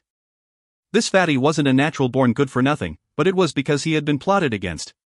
So what did it mean when the imperial advisor had predicted that he would be a good-for-nothing? Fatty, let's go, Gu Ruoyun patted his shoulder and said, let's go back to your place first, then I'll help you lose weight. If you find any errors, ads pop up, ads redirect, broken links, non-standard content, etc., please let us know. Report chapter so we can fix it as soon as possible. Chapter 221, The Good-for-Nothing Prince, 5. Chapter 221, The Good-for-Nothing Prince, 5. In Black Tortoise Country, when princes came of age, they had to leave the palace and establish their own estates. At this moment, within the 6th prince's estate, Gu Ruoyun ordered some servants to draw up a hot bath. She then threw some Chinese medicinal herbs into the bathtub before turning to the fatty and instructing him, soak in the bath in a little while. You have to soak for a full 3 hours before you come out of there. I'm telling you first, these herbs have a strong nature, but they'll be able to expel the toxins in your body. I have to help you clear out the poison in your system first, before decomposing the fats. If you can't bear with it, think of how you've been treated all these years, or you can think of your beloved meat. You should be able to hold on like that. After she finished speaking, without giving the 6th prince the chance to speak, she walked right out of the room. Just as she closed the door, she heard an anguished wail, as if a pig was being killed. Outside the door, a group of servant girls were gathered and talking about something. When they looked towards the tightly shut door, their eyes all carried a murky expression. They clearly didn't know what their master was trying to do. Each wail was louder than the last, and it continued on for 3 hours. Everyone in the entire estate was in a state of anxiety. It wasn't until after the 3-hour mark had passed that the sharp wails finally died down and the 6th prince's estate recovered its calm. However, when the servants entered to clean up the bathtub that had been used, they almost fainted from the stink. The originally green liquid was now extremely muddy and gave off a horrible stench. Even Gu Ruoyun probably wouldn't have expected to see this much poison in Pang Rant's body. Goddess, what kind of medicinal bath was that? You almost killed me right there. The moment Pang Ran ran into the courtyard, he immediately spotted Gu Ruoyun, who was admiring the trees and flowers. He hurriedly ran to her side and complained.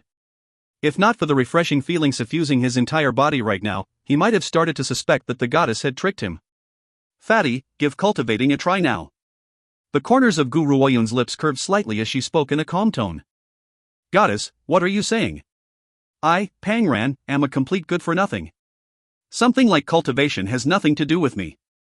Pang Ran chuckled. He had tried to cultivate before, but the spiritual chi in his meridians had been completely blocked. No matter how hard he tried to break through, his meridians wouldn't open, so he had given up eventually. Hearing this, Gu Ruoyun smiled lightly. Try it first. Alright, since goddess doesn't believe it, I'll try it to show you. After he finished speaking, Pang Ran sat down on the floor and started absorbing the spiritual chi in the surroundings. He had been mentally prepared for failure, since this wasn't the first time. However, when the spiritual chi he had brought into his body arrived at the spot that was previously blocked, it unexpectedly went through? Pang Ran blinked. What was going on? Wasn't he a good-for-nothing? This was what the Imperial Advisor had predicted, and the Imperial Advisor had even said that he would end up without any skills at all. In the end, his predictions had come true. But what was going on now? It was clear that Gu Ruoyun had seen through the doubts in Pang Ran's heart. She calmly explained, "You're not a natural-born good-for-nothing. As for why you weren't able to cultivate previously, it was because you had been poisoned while you were in your mother's womb, causing your meridians to get blocked.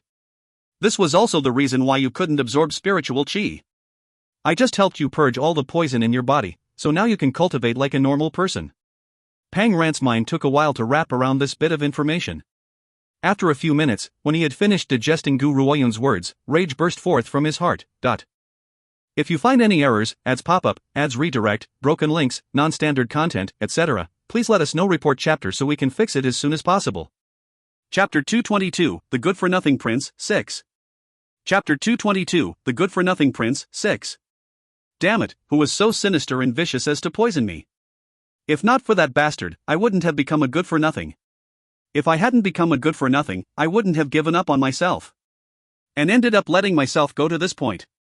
If I find out who that bastard is, I'm definitely going to screw his ancestors. Pang Ran was going crazy from anger. The way he gritted his teeth spoke clearly of how much he wanted to skin the culprit alive. Heavens knew how he had passed his days these past few years. As for the person who had caused him to suffer so much, he definitely wouldn't let him off. That's right, what's going on with the predictions that the Imperial Advisor made for me? Pang Ran's eyes flickered as he thought of that topic. Who is the Imperial Advisor usually close to? That's definitely Imperial Concubine Lin.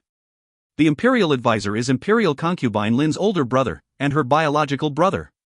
My eldest brother, second brother and fourth brother all died at an early age. My third brother is Imperial Concubine Lin's son and the most likely candidate to inherit the throne. The one who came to cause a ruckus at the restaurant just now was my fifth brother. Afraid that Gu Ruoyan wouldn't understand the relationships between them, Pang Ran decided to explain them for her. While listening to Pang Ran's words, Gu Ruoyan caressed her chin as she pondered. This Imperial Advisor isn't a simple man. Adding on to that, he's a direct relative of a concubine and the third prince is his nephew. It's very likely this had something to do with him. Asterisk. The fatty's rage reached new heights. The Imperial Advisor actually tried to harm me? What a waste of my worship for him. It really wasted my feelings. The Imperial Advisor had already given a prediction that he would grow up into someone without any merits, and this fatty had still worshipped him like an idol? It wasn't only the Emperor of Black Tortoise Country who was a marvel, for this fatty was the strangest of the strange. She had never seen such a peculiar person before. Fatty, come with me, Gu Ruoyan raised an eyebrow. If you stay here, someone will definitely come to disturb you. We'll look for a quiet place to help you lose weight. After 3 months, I'll definitely help you lose all this flesh on you. Gu Ruoyan's secret weight loss plan was to bring out another bunch of unknown herbs for the fatty to soak in. Thus, every day, Gu Ruoyan could hear the fatty's pig-like screams. However, the results were obvious. After every bath, layers of yellow fats could be seen floating in the bathwater. Those had been all purged from his pores. Of course, while losing weight, the fatty was also forced into cultivation training by Gu Ruoyan. Unfortunately, he didn't have much talent in this area. Adding his own laziness to that, and he was only able to reach Qi level 2 after 3 months, and that was even with the effects of Gu Ruoyan's pills. Thus, Gu Ruoyan had already given up on making him continue cultivating. However, compared to cultivating, the fatty had talent in ruling a country. This kind of person was more suited to become an emperor. As an emperor, you didn't need much strength, but you had to have the ability to allow your citizens live and work in peace and happiness. Furthermore, Black Tortoise Country was controlled by the Xia family in Heaven City, so you could sit stably on the throne if you had the Xia family's permission. No one would dare to seize the throne. It was only if the reigning emperor had committed a huge mistake that the Xia family would choose a new emperor to take his place. The reason the fatty hadn't displayed his talents previously was because of the Imperial Advisor's prediction that he would be useless. Thus, he had also started to give up on himself. Within the Imperial study, a figure dressed in royal yellow sat on the dragon throne, evaluating the Imperial edicts piled high on the table. He would frown or sigh at times, the space between his brows was filled with worry.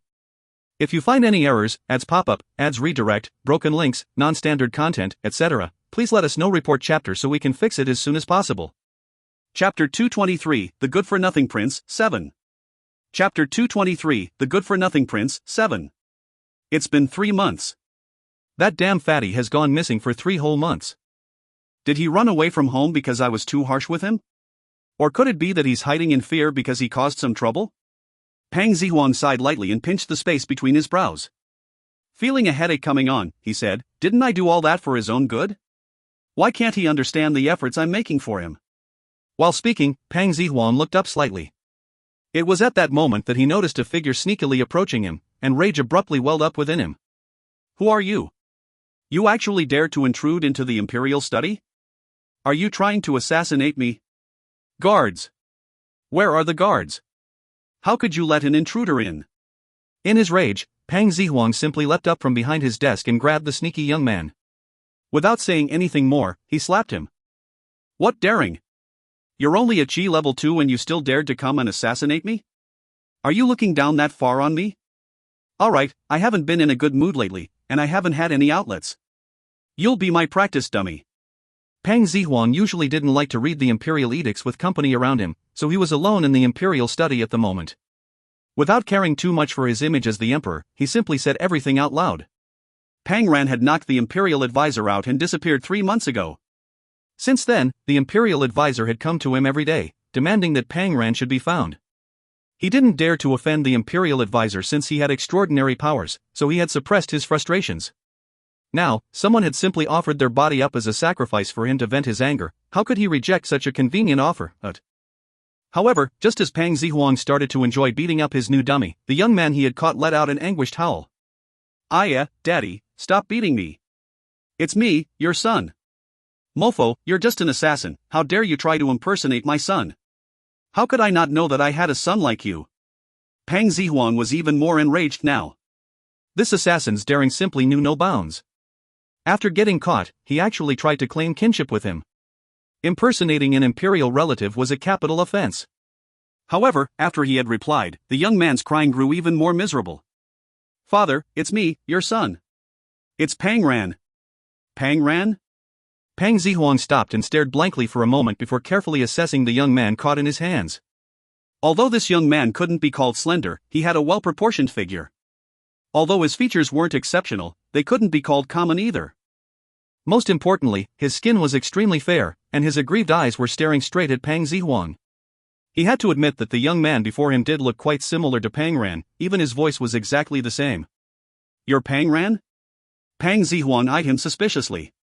It wasn't that he was refusing to acknowledge his son, but this change was too damn scary. In 3 months, that 250 kilograms fatty had actually changed this much. No one would dare to acknowledge him without proof. Father, have you forgotten? I peeked at the palace maids while they were bathing when I was 5. I still demanded to have my wet nurse feed me until I was 7, and I was still wetting my bed even at the age of 12. I'm really your son, Pang Ran.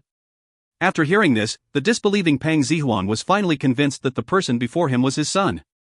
Those were things that only he, the Empress, and Pang Ran knew about. The Empress had even personally incinerated the wet blankets herself, in order to preserve Pang Ran's dignity. Even Pang Ran's personal palace maids had no knowledge of that incident. TL note, what a great mom XD. If you find any errors, ads pop up, ads redirect, broken links, non-standard content, etc., please let us know. Report chapter so we can fix it as soon as possible. Chapter 224, The Good-for-Nothing Prince, 8. Chapter 224, The Good-for-Nothing Prince, 8. Pang Ran, where have you been these 3 months? How did you turn into this? Pang Zihuang looked Pang Ran up and down with a measuring gaze, asking with doubt in his tone. He needed some time to process what his eyes were showing him. The very thing he had been hoping for day and night had finally come true, so it was hard for him to believe what had happened. This damn fatty had actually successfully lost weight in these past 3 months? Heavens, give him some time to be emotional over this change. Boo-hoo, father, I did this all for you. Do you know how much I suffered over these 3 months?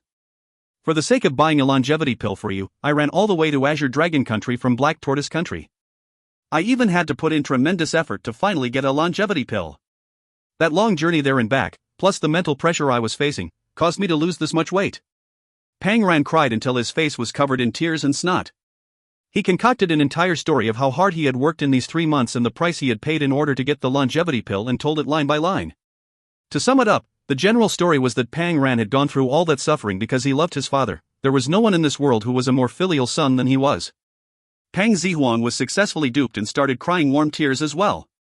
What a good child, you deserve to be called my good son. If only your 3rd and 5th brothers were as thoughtful as you are, then I would be able to rest easy. Oh yes, where are you keeping the longevity pill? Take it out and let me have a look.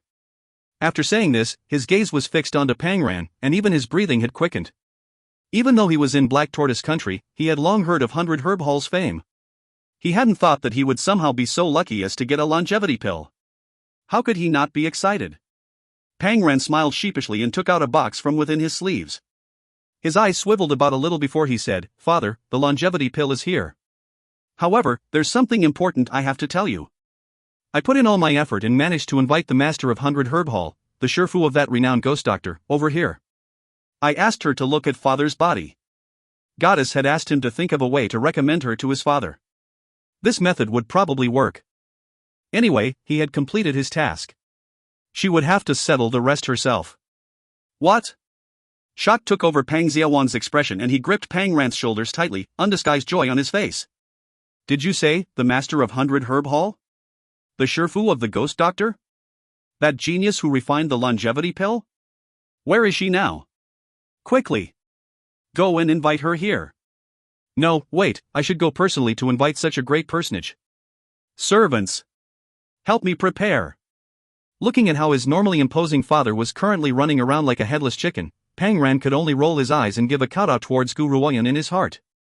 He really didn't know when he would be able to become someone as cool as her. Even though she wasn't an emperor, she could make any emperor fight for an audience with her. Father, she's in my 6th prince's estate right now. If you bring a bunch of people in charge over, wouldn't it come off as a rude gesture? I'll go and bring her into the palace now. However, it wasn't easy for me to invite her here. Father, don't let anyone else scare her away. Of course, of course. Pang Zihuan was so excited that his entire face was flushed red. If he could make connections with 100 Herb Hall somehow, he might even have the chance to buy even more precious pills in the future, let alone the longevity pill. That's right, Pang Zihuan was only hoping for the chance to buy a pill.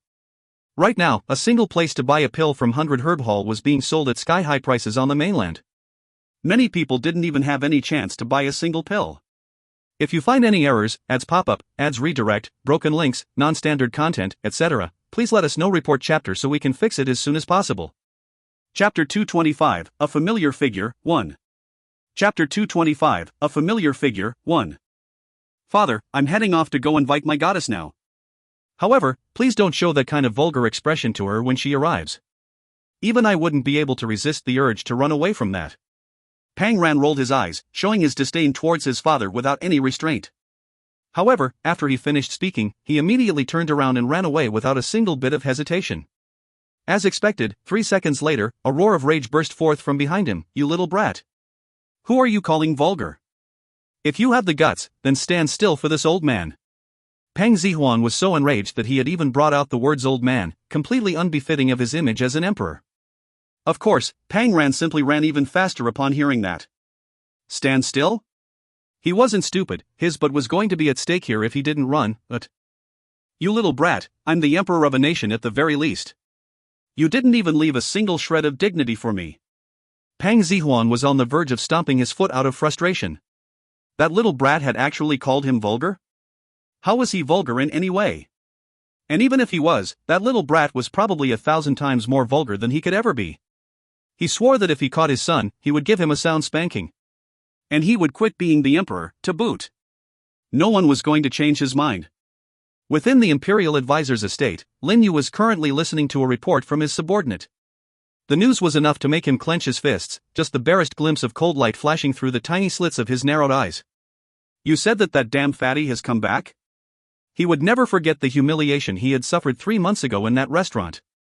In full view of the public, that damn fatty had actually sat on him, and he'd even placed his asshole right on top of his face.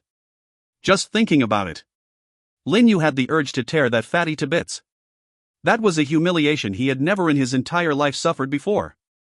Reporting to the imperial advisor, 6th Prince has successfully lost weight and has even brought the master of 100 Herb Hall with him. This is the information this subordinate has gathered after bribing the guards outside the imperial study.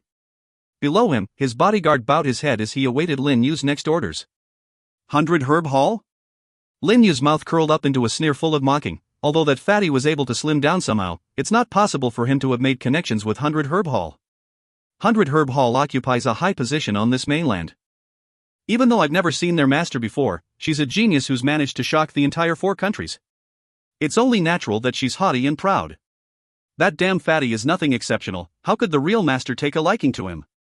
As for that girl the fatty brought back, she's most likely a fake he picked up somewhere and intended to use to appease his majesty.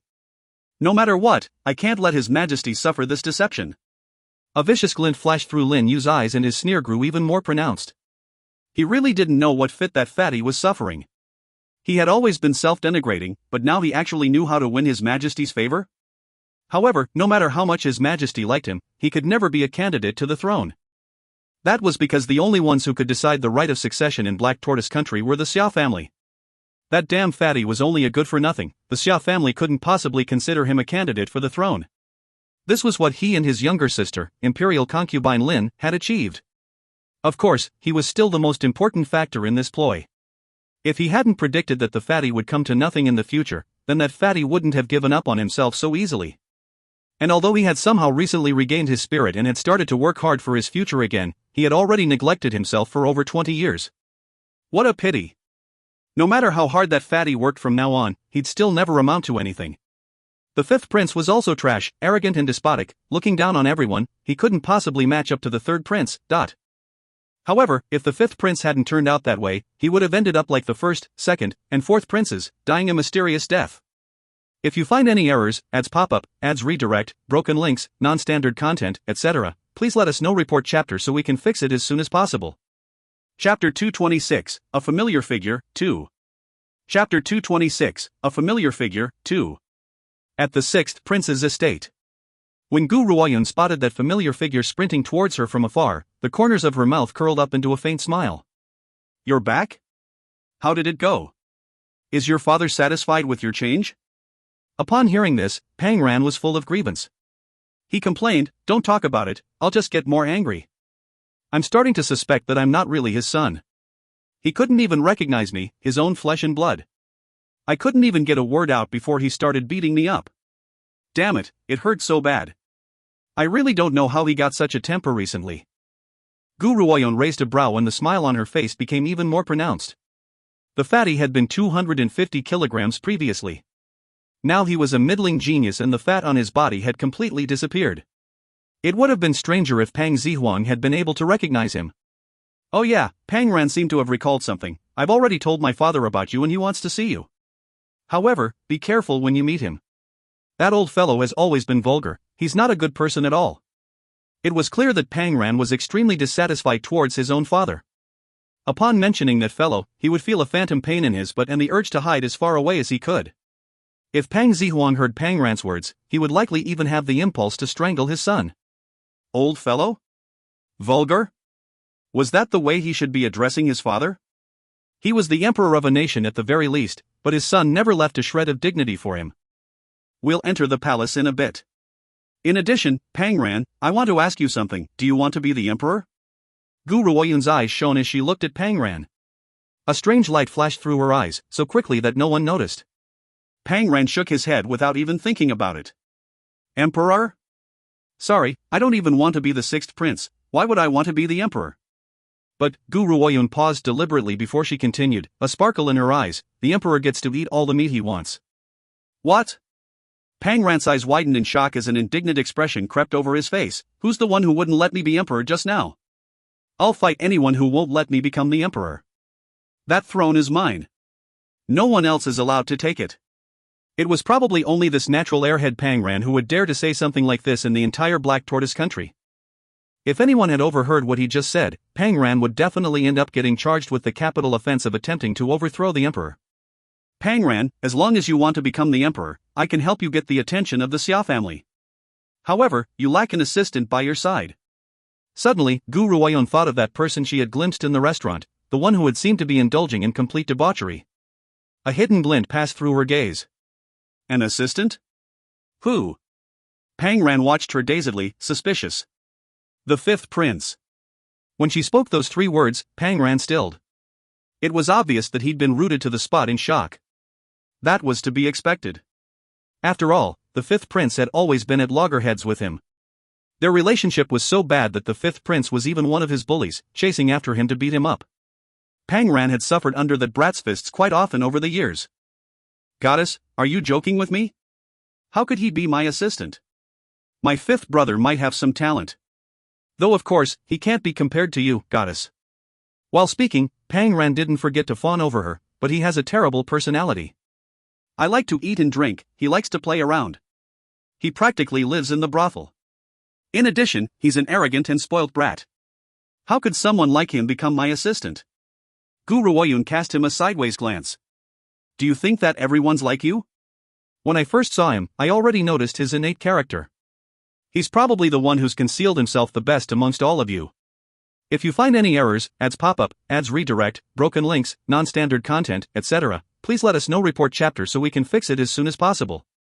Chapter 227, A Familiar Figure, 3. Chapter 227, A Familiar Figure, 3. How could she have missed noticing that trace of hidden tolerance underneath his playboy appearance? He was like a sword sheathed in a boorish scabbard. Gu Ruoyun could see it as clear as day. If Pang Ran was to become emperor, then he definitely needed a strong assistant by his side. The fifth prince was a good candidate for that. However, Pang Ran felt that it was a little far-fetched. He rubbed his head and, puzzled, asked, "You said that fifth brother is the one who's the most well-hidden? Why would he need to do that? If he has any troubles, couldn't he just tell father? Why would he need to become an arrogant and bossy person?" This fatty was really naive. Gu Ruoyun shook her head. Even though Pang Ran had hidden talents in ruling a country, if he didn't have someone to make up for his faults, then he would probably end up getting sold off as a slave and helping his own seller count his earnings to boot. But Pang Ran, shouldn't you know about the internal feuds in the palace by now? If the fifth prince didn't conceal himself, he would probably end up like the rest of your brothers. The reasons the two of you are still alive is because one of you is a natural-born good-for-nothing who gave up on himself, and the other is an arrogant playboy who can't bear to leave the brothels. Think about it, since the two of you are not outstanding in the least, who else could the crown prince's seat belong to? Third brother? Pang Ran's expression alternated between stormy and pale. He ground his teeth together, his voice beginning to tremble as he said, "Are you telling me that the deaths of my brothers had something to do with third brother and imperial concubine Lin?" At least this fellow wasn't completely silly.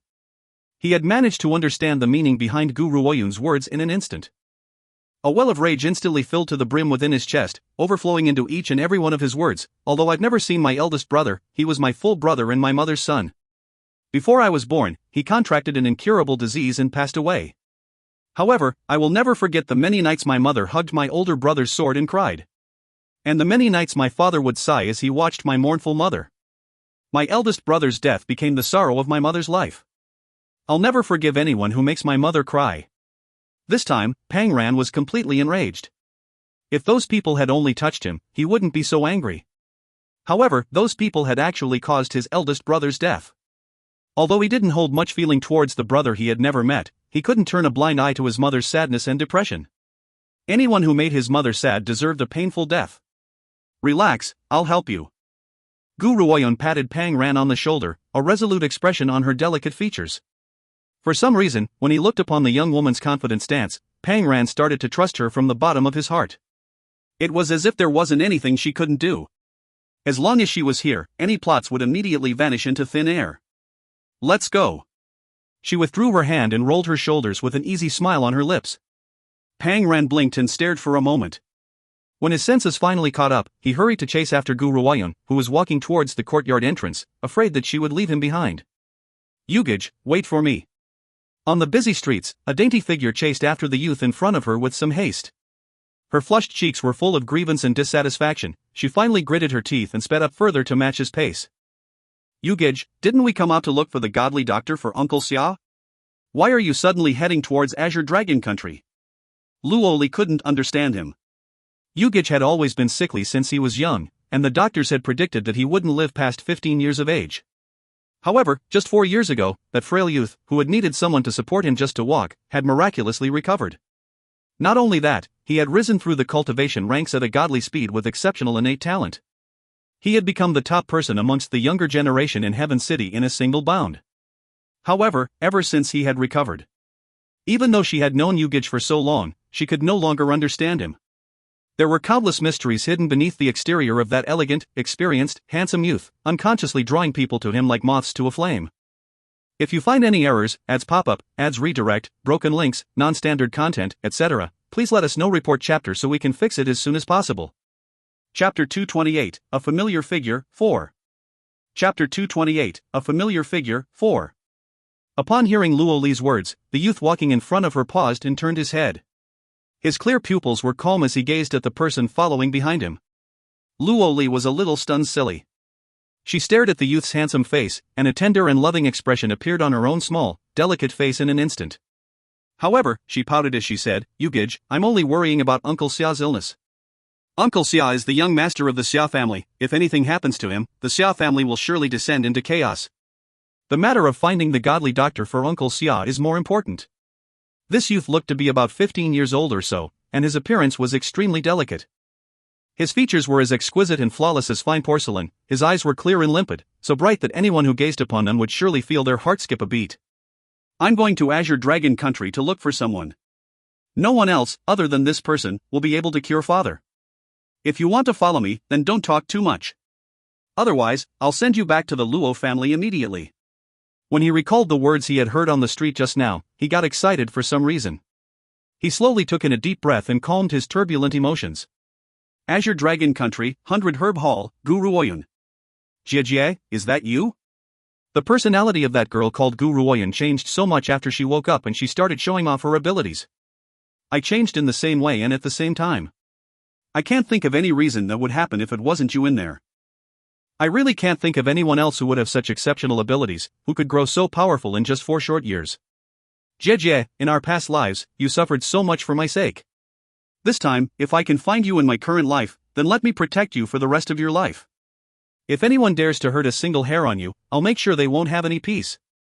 On the streets, Guru Oyen had just been happily chatting with Pangran when her eyes were drawn to something. There was a slender figure in front of her, and for some reason, she couldn't take her eyes off of him. She stared intensely at him for a moment more, and in that instant, it felt like her heart leaped into her throat as an uncertain hope filled her chest in its place. Goddess, what happened? When Pangran noticed Guru Oyen's sudden change, he found it strange and scratched his head in puzzlement. However, Guru Oyen didn't answer him and simply sprinted towards the front with haste. Right then and there, even the normally oblivious Pangran behind her could sense the tension in her body and excitement. What had she seen to make her display such a change, when she had always been so calm and unflappable? Hiya! Just as Guru Oyen was about to catch up to that figure, a luxurious carriage sped past on the street. The dust that was blown up blanketed Guru Oyen's line of sight. Luoli, I'm leaving. The youth hadn't detected the movement behind him at all. A smile grew in his limpid eyes as he said, "If you can keep up, then follow me." After he finished speaking, the youth leaped into the air and his slender body turned into a rush of wind, speeding towards the city gates. At that moment, the only thought in his mind was to get to Azure Dragon Country as fast as he could, to see that person he was longing for just a moment sooner. To tell her that he was still living, and had even gathered the power to protect her. However, he couldn't have imagined that the person he had been missing in his heart would actually be just a few meters behind him, and that they were separated by just a single carriage. The carriage charged across right in front of Guru Oyen, separating the two. When Guru Oyen finally leaped over it, the youth's figure had already disappeared from the crowd of people. However, she could never mistake that figure. That was Yor. He's still alive, he's really still alive. Xiao Linyu, her only brother. He had been completely disregarded by that bastard Xiaoming since he was young, because his body was too weak to cultivate. Finally, he had been sentenced to death by that cold man. The scene that day was still fresh in her mind's eye, and just thinking about it made her feel like her heart was being torn apart. She hadn't expected that she wasn't the only one to have transmigrated, and this meant that her brother was still alive. While thinking, Guru Oyun stirred up emotions manifested in streaks of tears down her face. She hadn't cried when facing Xiaoming's heartlessness. She had never shown any sign of weakness when facing Lu Chen's betrayal. Even if she had died in the end, she had chosen to die magnificently. Thus, this was the third time she had ever cried. The first time had been when her mother and maternal grandfather's entire family had died. The second time had been when her brother had been dismembered alive in front of her. The third time was right now, when she realized her brother was still living in this world. Yor, don't worry. Now that I know you're still alive, I'll find you, even if I have to dig into the furthest corners of this world. TL note, this is the last translated chapter of the EWC. Thank you once again for reading Evil Emperor's Wild Consort. I'll be taking a short break and working on summaries before I start posting them. EWC is complete at 1800 chapters, including some extra side stories. I'll be summarizing it all the way to the end. Unfortunately, it's going to take a while to finish these summaries. I have to read 50 chapters in Chinese and pick out the important points to summarize, which takes much longer than translating one chapter. There'll be about 32 summaries posted, and I'll try to post at least 1 or 2 summaries every week. I'll also make an announcement post as usual when I post summaries, so you can check the Volari homepage for updates. I hope to have the first summary out by next week. In the meantime, try reading some of the new short stories I just translated. I'll be focusing on writing the summaries while searching for a new novel. When I do find one, it'll be launched here on Volari, hopefully in late June or at the start of July 3. If you find any errors, ads pop up, ads redirect, broken links, non-standard content, etc., please let us know. Report chapter so we can fix it as soon as possible. Chapter 229, A Familiar Person, 4. Chapter 229, A Familiar Person, 4. Translator, Endless Fantasy Translation Editor, Endless Fantasy Translation. Upon hearing Luo Li's words, the young boy walking in front of her paused and turned his head. His clear pupils remained calm as he gazed at the person following behind him. Luo Li was stunned. She stared at the young boy's handsome face as a tender and loving expression appeared on her own small, delicate features. However, she pouted, "Yugij, I'm only worried about Uncle Xia's illness. Uncle Xia is the young master of the Xia family. Should anything happen to him, the Xia family will surely descend into chaos. The matter of finding the god of medicine for Uncle Xia is much more important." This young seemed to be about 15 years of age, and he had an extremely delicate appearance. His features were exquisite and flawless, like fine porcelain. His eyes were clear and limpid, so bright that anyone who gazed upon them would feel their heart skip a beat. "I'm going to Azure Dragon Country to look for someone. Other than this person, no one else will be able to cure my father. If you want to follow me, don't talk too much. Otherwise, I'll send you back to the Luo family immediately." Whenever he recalled the words he had heard on the street just a while ago, he would grow excited for some reason. He slowly took a deep breath to calm his turbulent emotions. Azure Dragon Country, 100 Herb Hall, Guru Oyun. "Sister, is that you?" He wondered. The personality of the girl named Guru Oyun changed so much after she awoke and began showing off her abilities. "I changed in the same way and at the very same time. I cannot think of any reason behind this if it's not you. I really cannot think of anyone else who would have such exceptional abilities, who could grow so powerful in just 4 short years. In our past lives, you have suffered so much for my sake, sister. This time, if I can find you in my present life, then let me protect you for the rest of your life. If anyone dares to hurt you, I will ensure that they will never live peacefully." Guru Oyun was happily chatting away with Pang Ran on the street when her eyes were drawn to someone, a slender figure in front of her. For some reason, she could not take her eyes off of him. She stared intensely at him, and in that moment, she felt as if her heart had leaped into her throat. An uncertain sense of hope began to fill her chest. "Goddess, what happened?" Pang Ran, who had noticed Guru Oyun's sudden change in behavior, scratched his head in confusion. But Guru Oyun did not answer him and sprinted towards the figure. Just then, even the normally oblivious Pang Ran could sense the tension in her body and her excitement. What had she seen to cause such a sudden shift in her demeanor, especially since she had always been so calm and indifferent? Jia! Just as Guru Oyun was about to catch up to him, a luxurious carriage ran past her on the street, bringing a cloud of dust that covered Guru Oyun's line of sight. "Luo Li, I'm leaving." The young boy did not notice the movement behind him at all. A smile appeared in his limpid black eyes. "Follow me if you can keep up." When he finished speaking, the young boy leaped into the air. His slender body turned into a gust of wind and flew towards the city gates. The only thought in his mind was to get to Azure Dragon Country as fast as he could to meet the person he is longing to see, as soon as possible. To tell her that he was still alive and now had the power to protect her. Of course, he did not expect that the very person that he was longing for would be just a few meters behind him and that they were only separated by just one carriage. The carriage charged across Guru Oyun's path, separating them from one another. When Guru Oyun finally had the opportunity to leap over it, the young man had already disappeared from the crowd. But there was no way that she could have mistaken it. That was Yor. He's still alive, he's really still alive. Xia Linyu, her only brother, had been completely disregarded by their terrible father, Xia Ming, ever since he was a child simply because he was too weak to cultivate. Finally, the cruel man sentenced him to death. That very scene was still fresh in her mind's eye. Just thinking about it made her feel as if her heart was being torn into pieces. She did not expect to find that she was not the only one who was reborn. Her brother was still alive. As the thoughts ran through her mind, Guru Oyun's emotions manifested into streams of tears running down her face. She did not cry when faced with Xia Ming's heartlessness. She did not show any signs of weakness upon discovering Lu Chen's betrayal. Even if she had died in the end, she chose to die with dignity.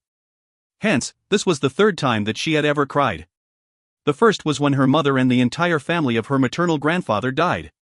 The second was when her brother was dismembered alive in front of her. The third time was right now when she realized that her brother was still alive. "Yor, do not worry. Now that I know that you're still alive, I'll find you even if I have to dig into the furthest corners of the world. If you find any errors, ads pop-up, ads redirect, broken links, non-standard content, etc., please let us know. Report chapter so we can fix it as soon as possible." Chapter 230, To Die a Horrible Death? 1. Chapter 230, To Die a Horrible Death? 1. Translator, Endless Fantasy Translation Editor, Endless Fantasy Translation. Pang Zihuang nervously paced back and forth in the royal study. His eyes frequently flicked towards the door as anxiety crept over his handsome face. *T. He thought. Why has that little brat yet to return? It has been so long. We are going to give his ass a good whooping once he gets back. At that moment, the door swung open. Aside from Her Imperial Majesty the Empress, only one other person was allowed to meet him without prior notice. Pang Zihuang, filled with rage, let out an angry roar and rushed towards the door. Before Pang Ran could even react, a strong arm grabbed and smacked him right on the buttocks. You brat! Pang Zihuang yelled. When did you return? Do you have any idea how long we have waited for you? *T. You snuck out to eat red roast pork again, did you not? We are going to strike your bottom until it bleeds, or we are not fit to be your imperial father. But to Pang Zihuang, the journey from the palace to the 6th prince's mansion would normally take around half an hour, but this guy took 3 whole hours to get home. He must have given in to temptation and snuck into a restaurant for a snack. After all, it wouldn't be the first time. All it takes is a whiff of meat and the brat would lose himself completely. Pang Ran, however, had no idea why his imperial father went ballistic. To him, he did not do anything wrong. Before he could even begin to make sense of the situation, another hard smack landed on him.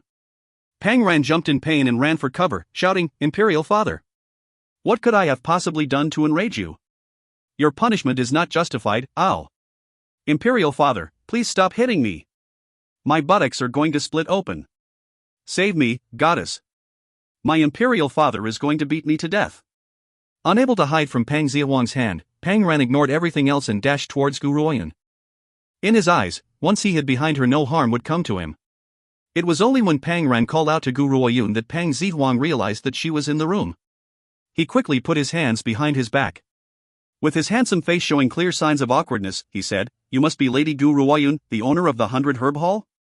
This brat almost angered us to death. You must have had a good laugh at the sight of us.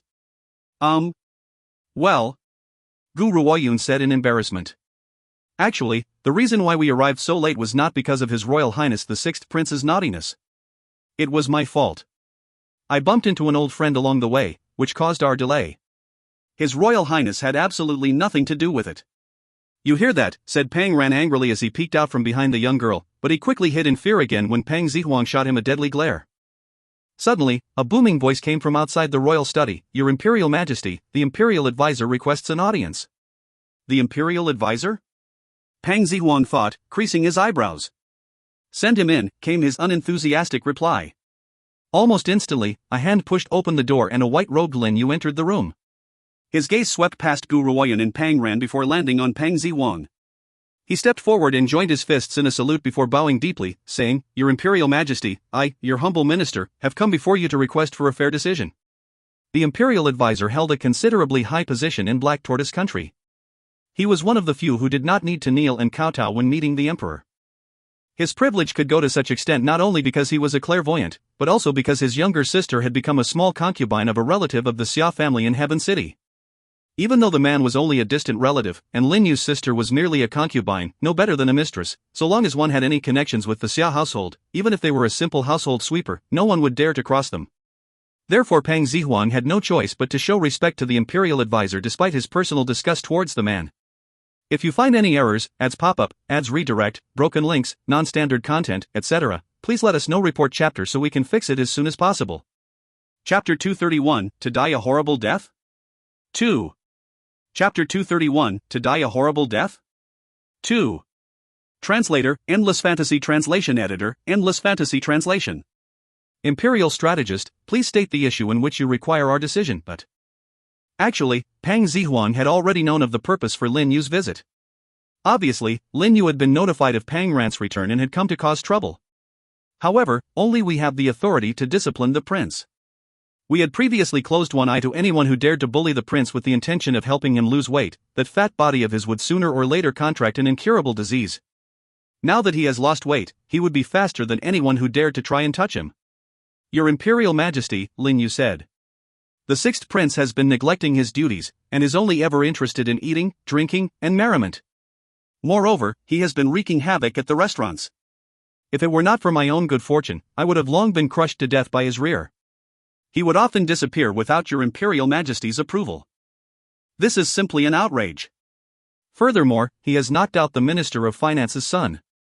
He does not even respect his elder brothers. In addition, he has found a woman to pose as the master of the 100 Herb Hall to deceive you. This must be a joke. Why on earth would the master of the 100 Herb Hall be here? It is impossible. Your Imperial Majesty, you must punish him for his treasonous acts. Lin Yu glared sharply at Pang Ran, whose face was full of objection, with a trace of cruelty hanging on the edge of his lips. All those years ago, if the trap that they had set for the eldest prince had not drawn the attentions of the Xia family, he would not have allowed the sixth prince to be born safely.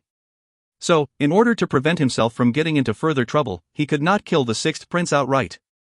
Therefore he had poisoned Her Imperial Majesty, the Empress, during her pregnancy so that the prince would be born as a good-for-nothing. Additionally, based on his prophecy, His Royal Highness will never be able to be free of this fate. Who would have thought that this guy would receive inspiration to work hard? Even if His Royal Highness has no chance of improvement, he cannot allow for this confidence. His Royal Highness must revert to his old ways, self-abandonment and only waiting for death. Humph. Pang Ran snorted. You say that the goddess is an impostor. What proof do you have? Have you met the master of the 100 Herb Hall before? Proof? Lin Yu smiled coldly. Why should my words need proof? I am the Imperial Advisor, I see through everything. Yet my eyes do not see how this woman could possibly have any connection to the 100 Herb Hall. She is clearly an impostor. Lin Yu turned his gaze to Gu Ruoyun and said, My lady, please do not be fooled into committing such a wicked deed. Deceiving His Imperial Majesty is high treason, and your entire clan will be slaughtered as punishment. Do not drag your own family members down the gutter for your own personal interests, otherwise, you will die 1,000 deaths for your sins. There is nothing in this world that I do not know. I have seen your future and your past, and I know exactly what will happen to you in the future. Wei Ruoyun's expression had remained indifferent from the beginning. Her eyes stayed still and calmly stared at Lin Yu. Your future is riddled with misfortune, Lin Yu continued. Your clan will be exterminated because of you and you will be left alive and alone, living a fate worse than death, then sold to become someone's concubine and be tortured every day. Finally, you will die a horrible death. But even if you were to reincarnate into a human again, your fate remains similar, never receiving your husband's love or the pity of your loved ones. So unless your soul flies away and scatters, you will be plagued with suffering for all eternity. Gu Ruoyun smiled. No one could tell what that smile meant. You are indeed powerful, Your Excellency, she said. However, have you seen into your own future? Of course, Lin Yu stared coldly at Gu Ruoyun's face and licked his lips. My fate is to rise above all, to be respected and worshipped by many. It is no use envying me. My great fortune stems from the accumulation of countless merits from my past life. You, however, were a witch who caused destruction and killed people like ants. Everyone wanted you dead. Even if you were to reincarnate 1,000,000 times, your life would never end well. If you find any errors, ads pop up, ads redirect, broken links, non-standard content, etc., please let us know. Report chapter so we can fix it as soon as possible. Chapter 232, A Son with No Asshole, 1. Chapter 232, A Son with No Asshole, 1. Translator, Endless Fantasy Translation Editor, Endless Fantasy Translation. Pang Ran's jaw dropped as if he had just heard something completely unbelievable. He had never really interacted with the Imperial Advisor before and had no idea that he thought so highly of himself. To rise above all, to be respected and worshipped by many? TSK. What did he mean by that? Only a thick-skinned person could spew such shameless statements.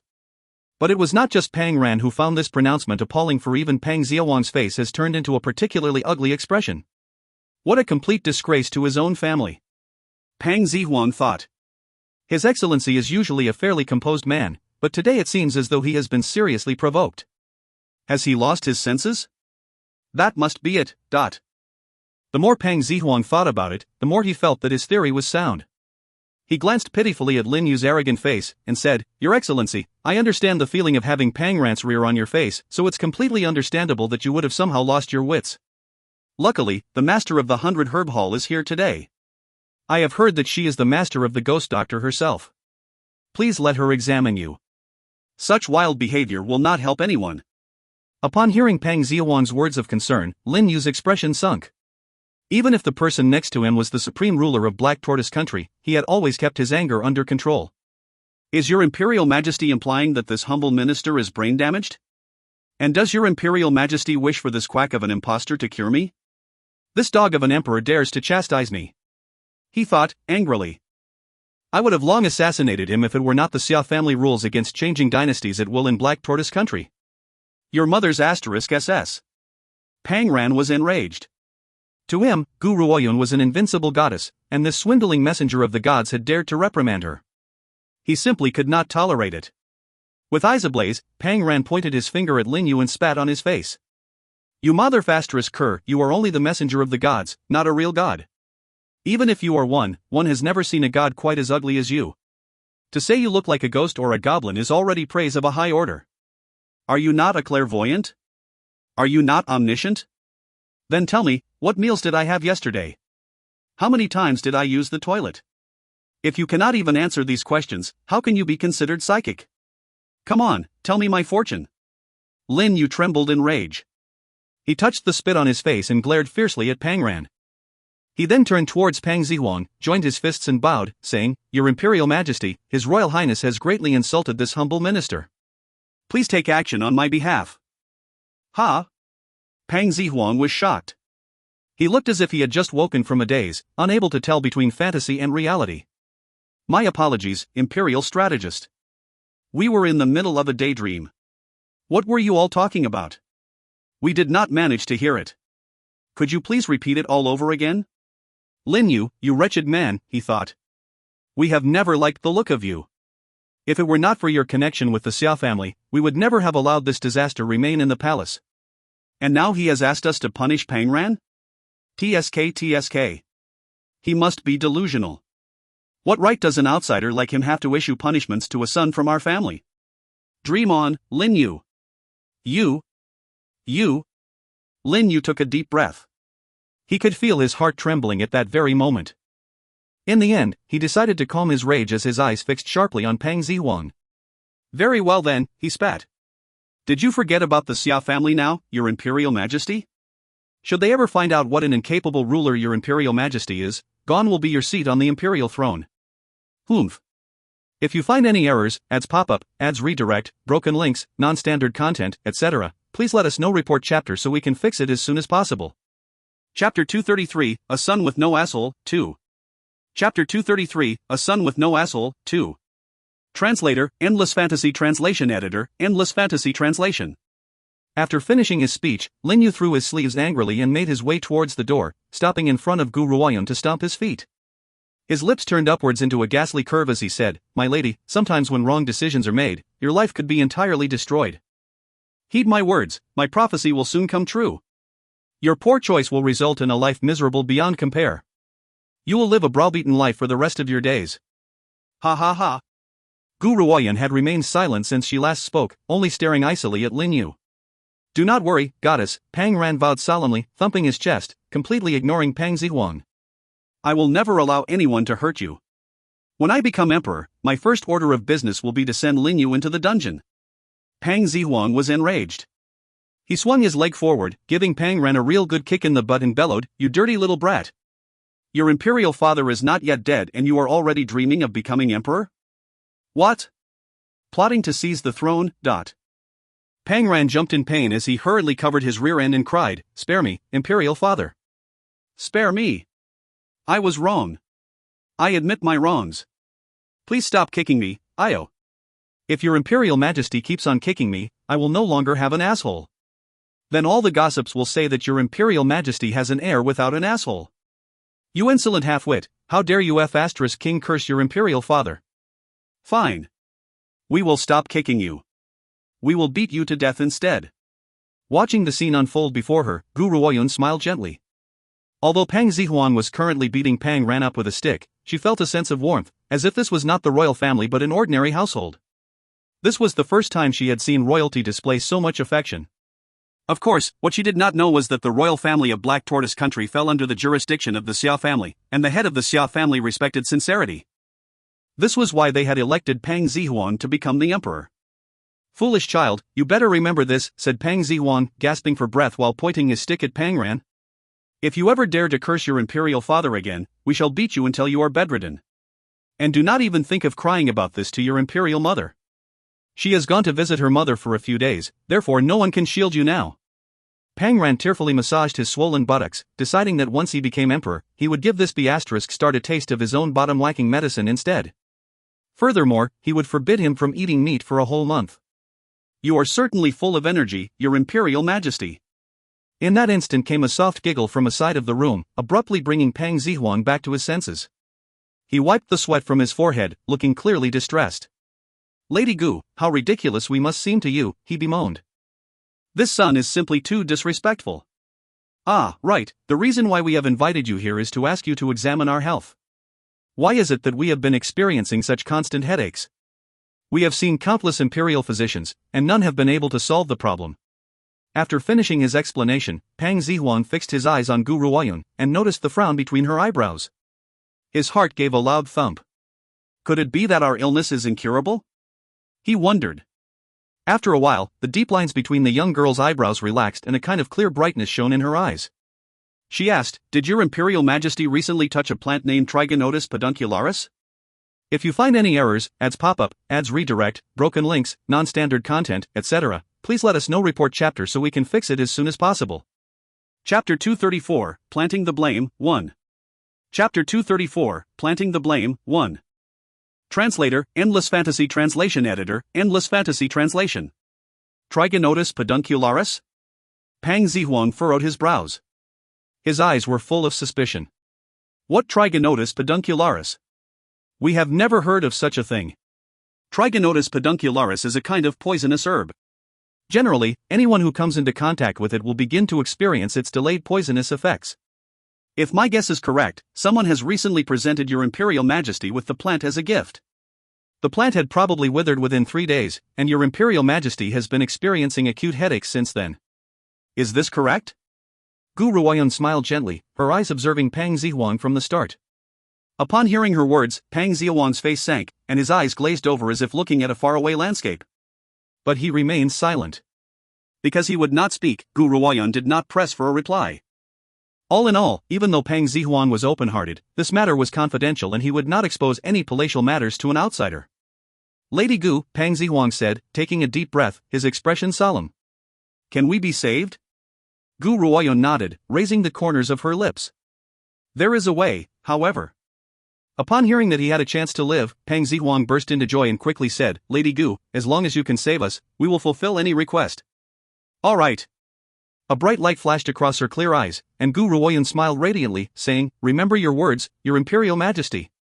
I will soon write you a list of items. Please ask your men to find all the ingredients listed, and send them to the 6th Prince's estate. I will provide your medical treatment and administer a cure afterwards. However, you do not have much time. It is best to find the medical ingredients within 3 days. If we delay any longer, I cannot promise that you will not encounter any problems.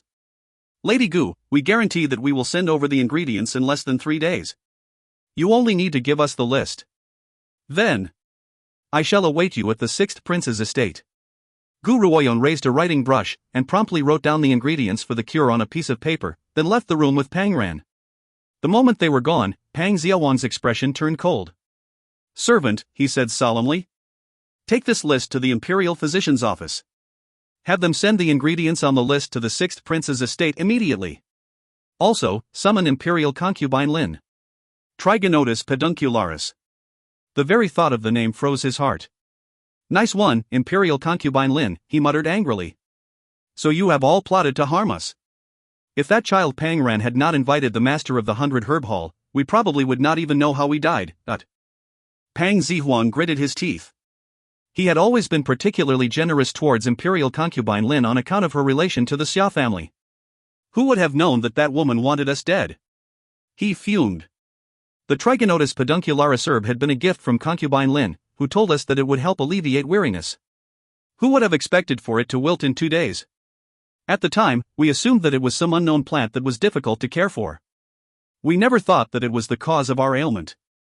At that moment, a luxurious hand as white as jade slowly opened the door to the royal study. A gorgeous woman in royal robes entered, her footsteps as light as a lotus, her shimmering features moving ever so delicately. She smiled softly and glided towards Pang Zihuan, before bowing in greeting, "Your servant pays respect to Your Imperial Majesty. This humble concubine does not know why she has been summoned." "What does Your Imperial Majesty request?" Pang. Pang Zihuan slammed his hand forcefully on the desk. An angry vein rose over his temple, his face was livid with rage. Concubine Lin, are you aware of the crime you have committed?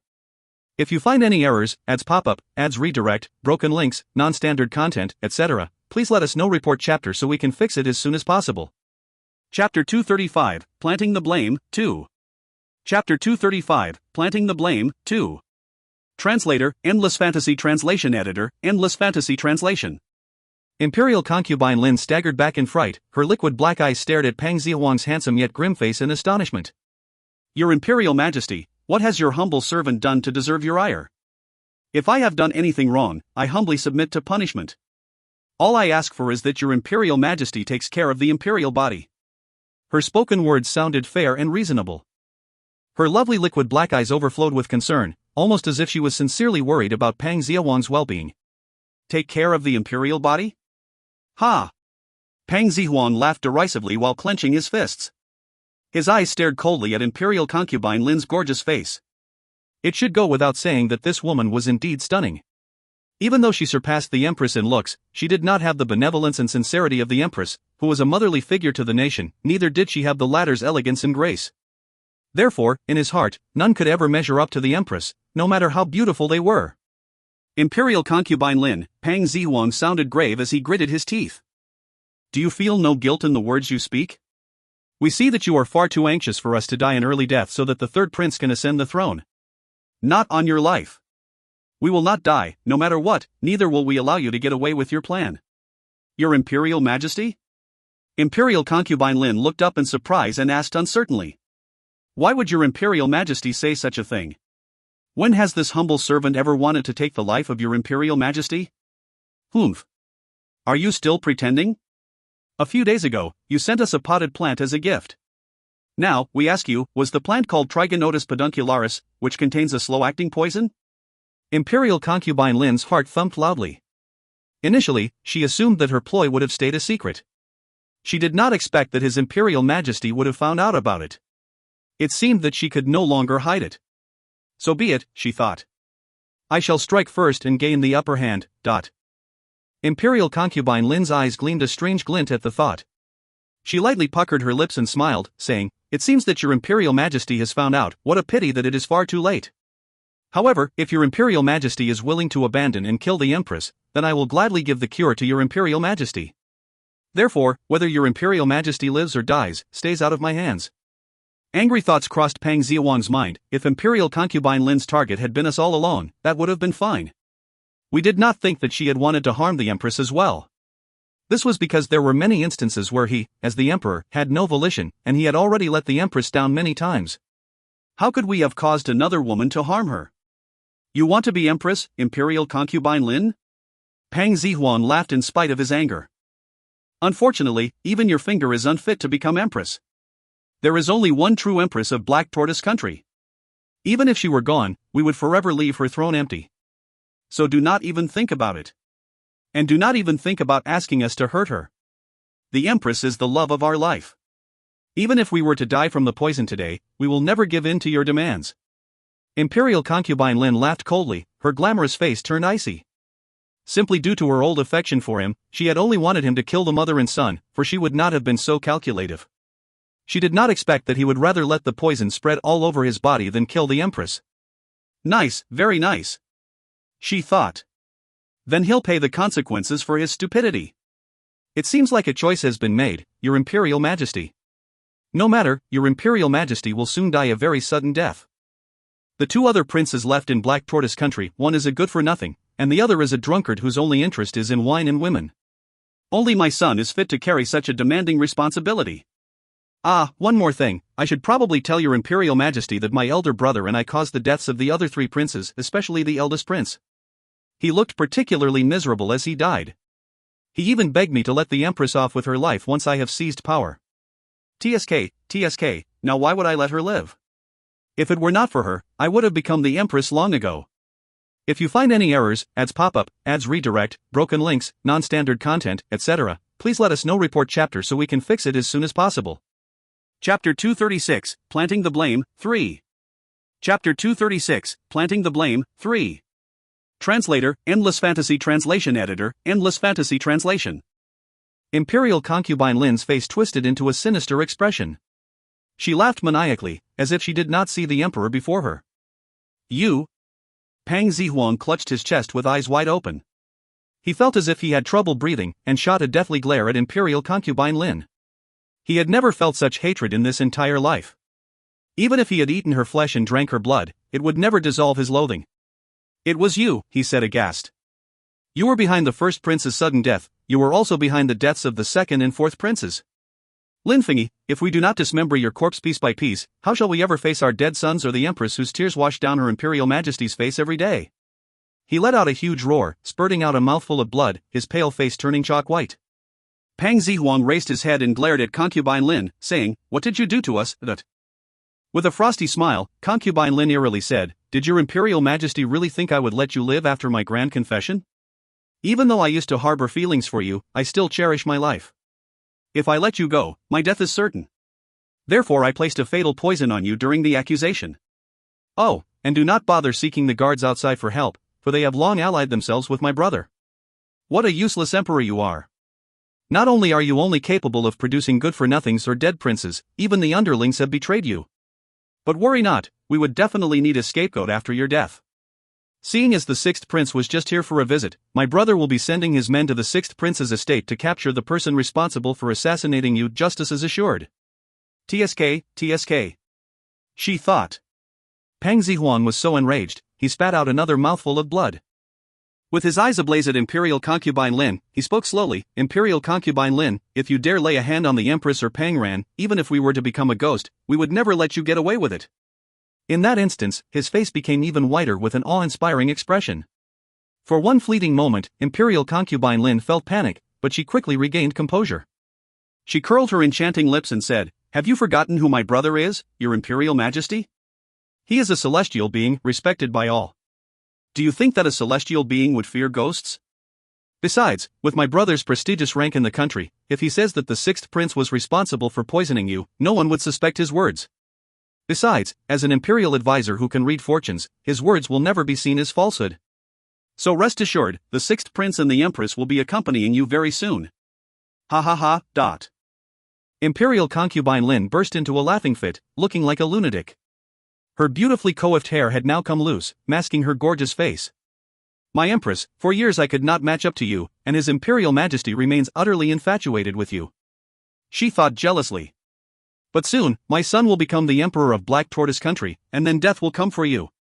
As if she had seen the usually grand empress crawling at her feet, Imperial concubine Lin grinned and grinned, looking increasingly deranged. The Xia family would be the ones to choose the next emperor, and they would choose members of the royal household.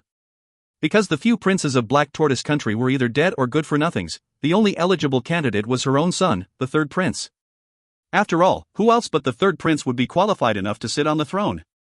"Imperial concubine Lin, you conniving pair will die a horrible death, dot." Pang Zihuang gritted his teeth, his mouth dripping with blood. He had been far too careless to meet Imperial concubine Lin alone. He could only hope that Pang Ran would remain safe under Lady Gu's shelter. Even if he could not inherit the throne, at least he could have peace. If you find any errors, ads pop up, ads redirect, broken links, non-standard content, etc., please let us know. Report chapter so we can fix it as soon as possible. Chapter 237, Planting the Blame, 4. Chapter 237, Planting the Blame, 4.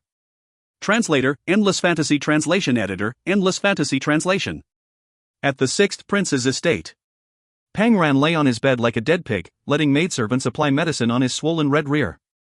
The severe pain made him wail like slaughtered pig, and in his heart he cursed Pang Zihuang. Mother of, could that jerk not have been a bit gentler? He thought angrily. It was as if he wanted to beat me to death.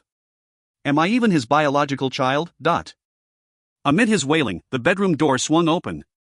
He jumped in fright, hastily pulling up his pants, and yelled at the people at the door, "You mother fasterous curs. Can you not see that this prince has taken off his pants? Get out of my room." Hiss. The intensity of Pang Ran's movement pulled on the wound on his buttocks. He grimaced in pain, his mood even worse than before. Incidentally, the person at the door was the imperial advisor Lin Yu, and behind him a group of burly imperial guards. He moodily stared at Pang Ran's buttocks. Every time he thought of how the foolish brat's rear had once sat on his face, he had to control himself from tearing those buttocks to pieces. Shit! Noticing Lin Yu's gaze, Pang Ran clenched his buttocks in shock and hurriedly covered them with his hands. He backed away, saying, "Lin Yu, I do not have any form of unsavory habits. Do not plan on starting anything with me. I am not interested in those kinds of things, especially because you were so ugly, Pang Ran. Are you looking for death?" Lin Yu gritted his teeth upon hearing the kid's shameless words, smiling frostily. "You have conspired to assassinate His Imperial Majesty, and you dare to besmirch the good name of the Imperial Advisor. Your entire estate is now surrounded by the Imperial Guards, you cannot escape." He had always hated the kid. If it were not for his damned Imperial mother, he fumed. My little sister could have received her rightful place as the mother of the nation. But His Imperial Majesty had been biased. No matter how outstanding the third prince had become, His Imperial Majesty still favored this good-for-nothing. Having trash like His Royal Highness alive in the world would only be a waste of food and resources. His Royal Highness' death should be a nationwide celebration. Furthermore, His Imperial Majesty had never appreciated my goodwill, disregarding my hard work for Black Tortoise Country. Wait a minute. Not completely grasping the subject, Pang Ran cocked his head, staring suspiciously at Lin Yu. His tone turned serious. "What do you mean? Conspired to assassinate my Imperial father? What has happened to my Imperial father?" Lin Yu smiled coldly. "Is your Royal Highness still pretending? You are quite the actor. It is a pity that you never joined the theater, Your Royal Highness." "Fine. Because you are feigning ignorance, then as per your request, I will tell. Shortly after your visit with that phony quack, His Imperial Majesty has died from poisoning." "Do you dare say that it was not you who poisoned His Imperial Majesty?" "Pang Ran, you have conspired with an outsider to assassinate His Imperial Majesty. How shall we punish you?" "My sister had given His Imperial Majesty a highly toxic poison which can kill a person in half an hour," Lin Yu thought maliciously. "Since it is now approximately half an hour, that Pang Zihuan should be dead by now. Black Tortoise Country will be ours from now on." Hon. Pang Ran's mind went blank after hearing Lin Yu's words. Poison to death were the only words in his mind. No, he panicked, thinking quickly. Impossible. The goddess said that it will take 3 days for the poison from the Trigonotus peduncularis to spread completely. Only a few moments have passed, so how could my Imperial father have died from the poison? This must be their doing. That's right. My Imperial father must have met the siblings and was then poisoned. They are the ones responsible for assassinating my Imperial father. If you find any errors, ads pop up, ads redirect, broken links, non-standard content, etc., please let us know. Report chapter so we can fix it as soon as possible. Chapter 238, Planting the Blame, 5. Chapter 238, Planting the Blame, 5. Translator, Endless Fantasy Translation Editor, Endless Fantasy Translation. Lin Yu, you son of a b***tch. I'm going to kill you. Pang Ran's eyes turned blood red, like a bloodthirsty wolf ready to kill. He leapt towards Lin Yu with only one thing on his mind, to kill Lin Yu and avenge his Imperial father. Bang! Before Pang Ran could even touch Lin Yu's robes, he was kicked and sent flying by the latter's bodyguards. His body fell onto the bed, shaped like the number 8. Cold sweat ran down his forehead as he gasped for breath. For the first time, he regretted his lack of training. For the first time, he felt remorse for ignoring his Imperial father's advice all these years. Now he was not even capable of taking revenge. Ha ha ha. Pang Ran laughed, insanity creeping up his pale face. His blood-red eyes glared at Lin Yu, as if carving his features in his mind's eye to remember his face in his next life. Lin Yu, you claim to be a celestial being, yet you commit crimes that only demons would do. You have lied and swindled for many years. Get ready to face retribution soon. You will die a horrible death. Retribution? Lin Yu eerily said with a frosty smile, I have worked hard to accumulate karmic points in my past life. In this life, I have worked hard to contribute to my country and have participated in many charitable works, and killed many evil criminals. Hence, such retribution will never fall upon me. The real people who should face judgment are kinslayers like you. Pang Ran's body began to tremble, he clenched his fist and looked at Lin Yu in rage. But the sharp pain in his body made him too tired to stand, much less avenge his Imperial father's death. Where is that phony 100 Herb Hall woman, Pang Ran?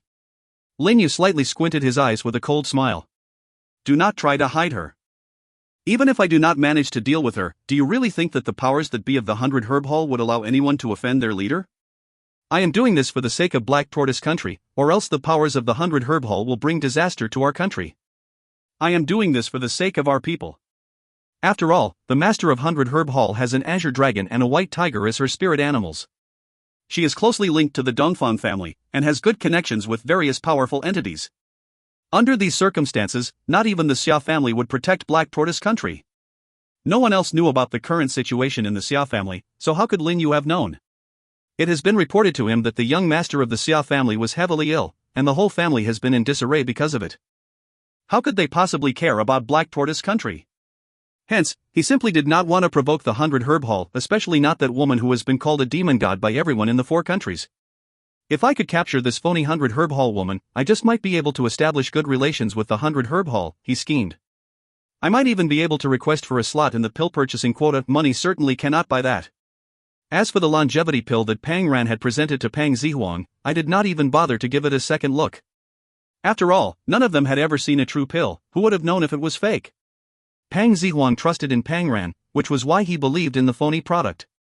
I, Lin Yu, would never fall for such things. Those string of pills are merely ordinary medicinal pills. Pang Ran was only trying to suck up to Pang Zihuang and had lied to him. They cannot possibly be real. If you find any errors, ads pop up, ads redirect, broken links, non-standard content, etc., please let us know. Report chapter so we can fix it as soon as possible. Chapter 239, The Black Tortoise, 1. Chapter 239, The Black Tortoise, 1. Translator, Endless Fantasy Translation Editor, Endless Fantasy Translation. Pang Ran glared fiercely at Lin Yu, so angry that he wanted to yell at someone. At that very moment, a luminous and elegant figure appeared under the sunlight, wearing the same green robes, her hair cascading like a waterfall. The young girl's lips carried a faint smile, her eyes as clear and calm as still waters. Oh? Are you sure that you can use me to win the favor of the 100 Herb Hall? Her tone was so subtle, no one could tell how she was feeling.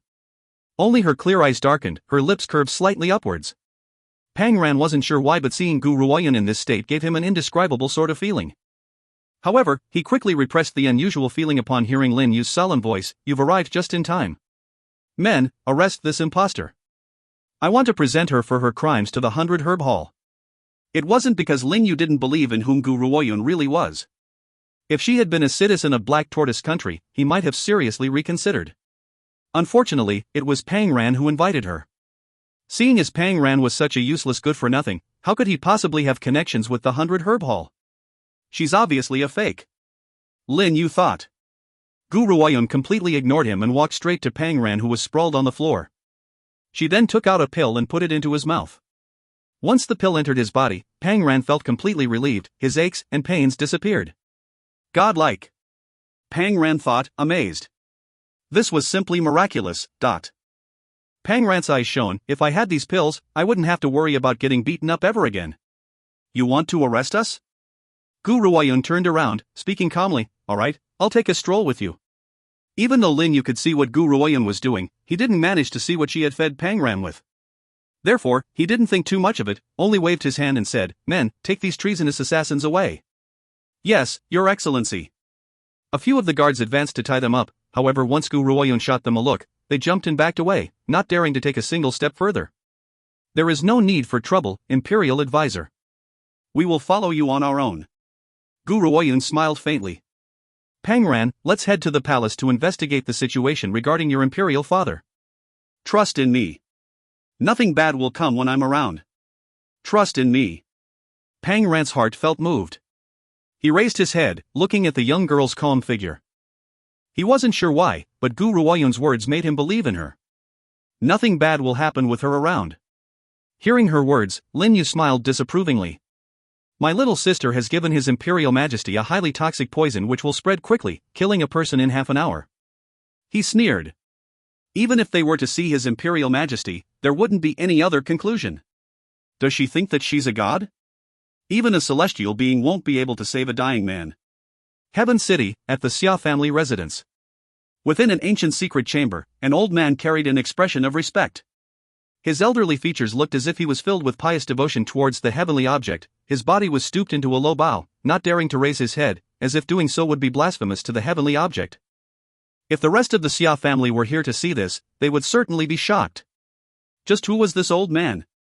He was the head of the Xia family, the most important person in all of Black Tortoise Country. In this entire world, aside from the three great authorities, to whom would he be displaying such great respect? However, if anyone had seen what was before him, they would have been even more surprised. The object before him was not human, but a spiritual beast with the body of a tortoise and a snake-like head. The spiritual animal sat on an altar and lowered its head to look at the man before him.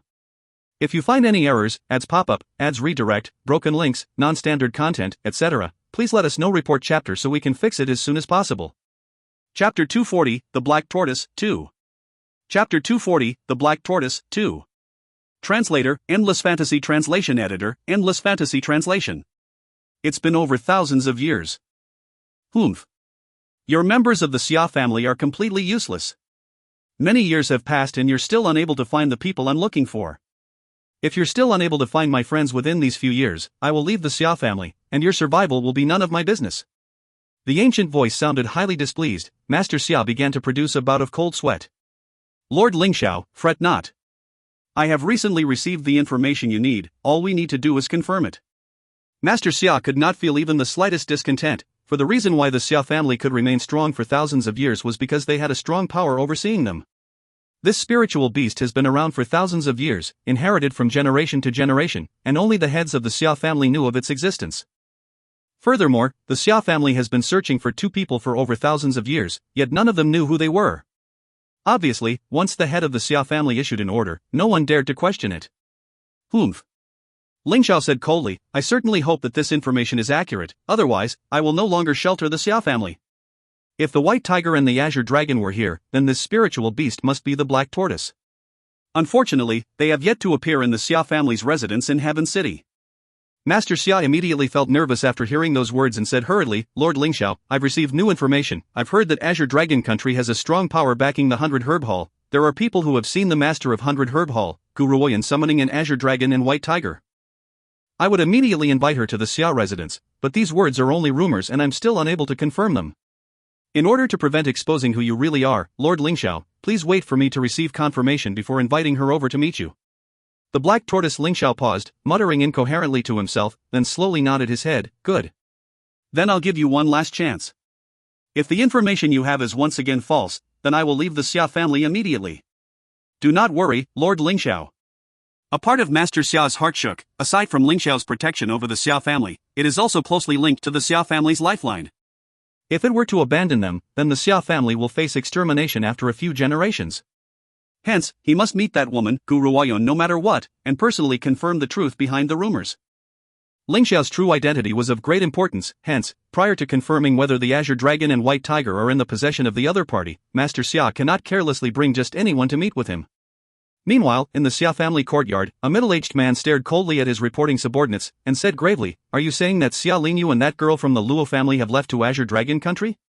Reporting to Second Master, I've heard that Xia Lingyu has gone to Azure Dragon Country to seek Guru Oyan of the 100 Herb Hall. He even says that Guru Oyan is the ghost doctor's master, and has a great abundance of knowledge in medicine. He believes that she will be able to cure his illness. The guard bowed his head respectfully as he answered. He.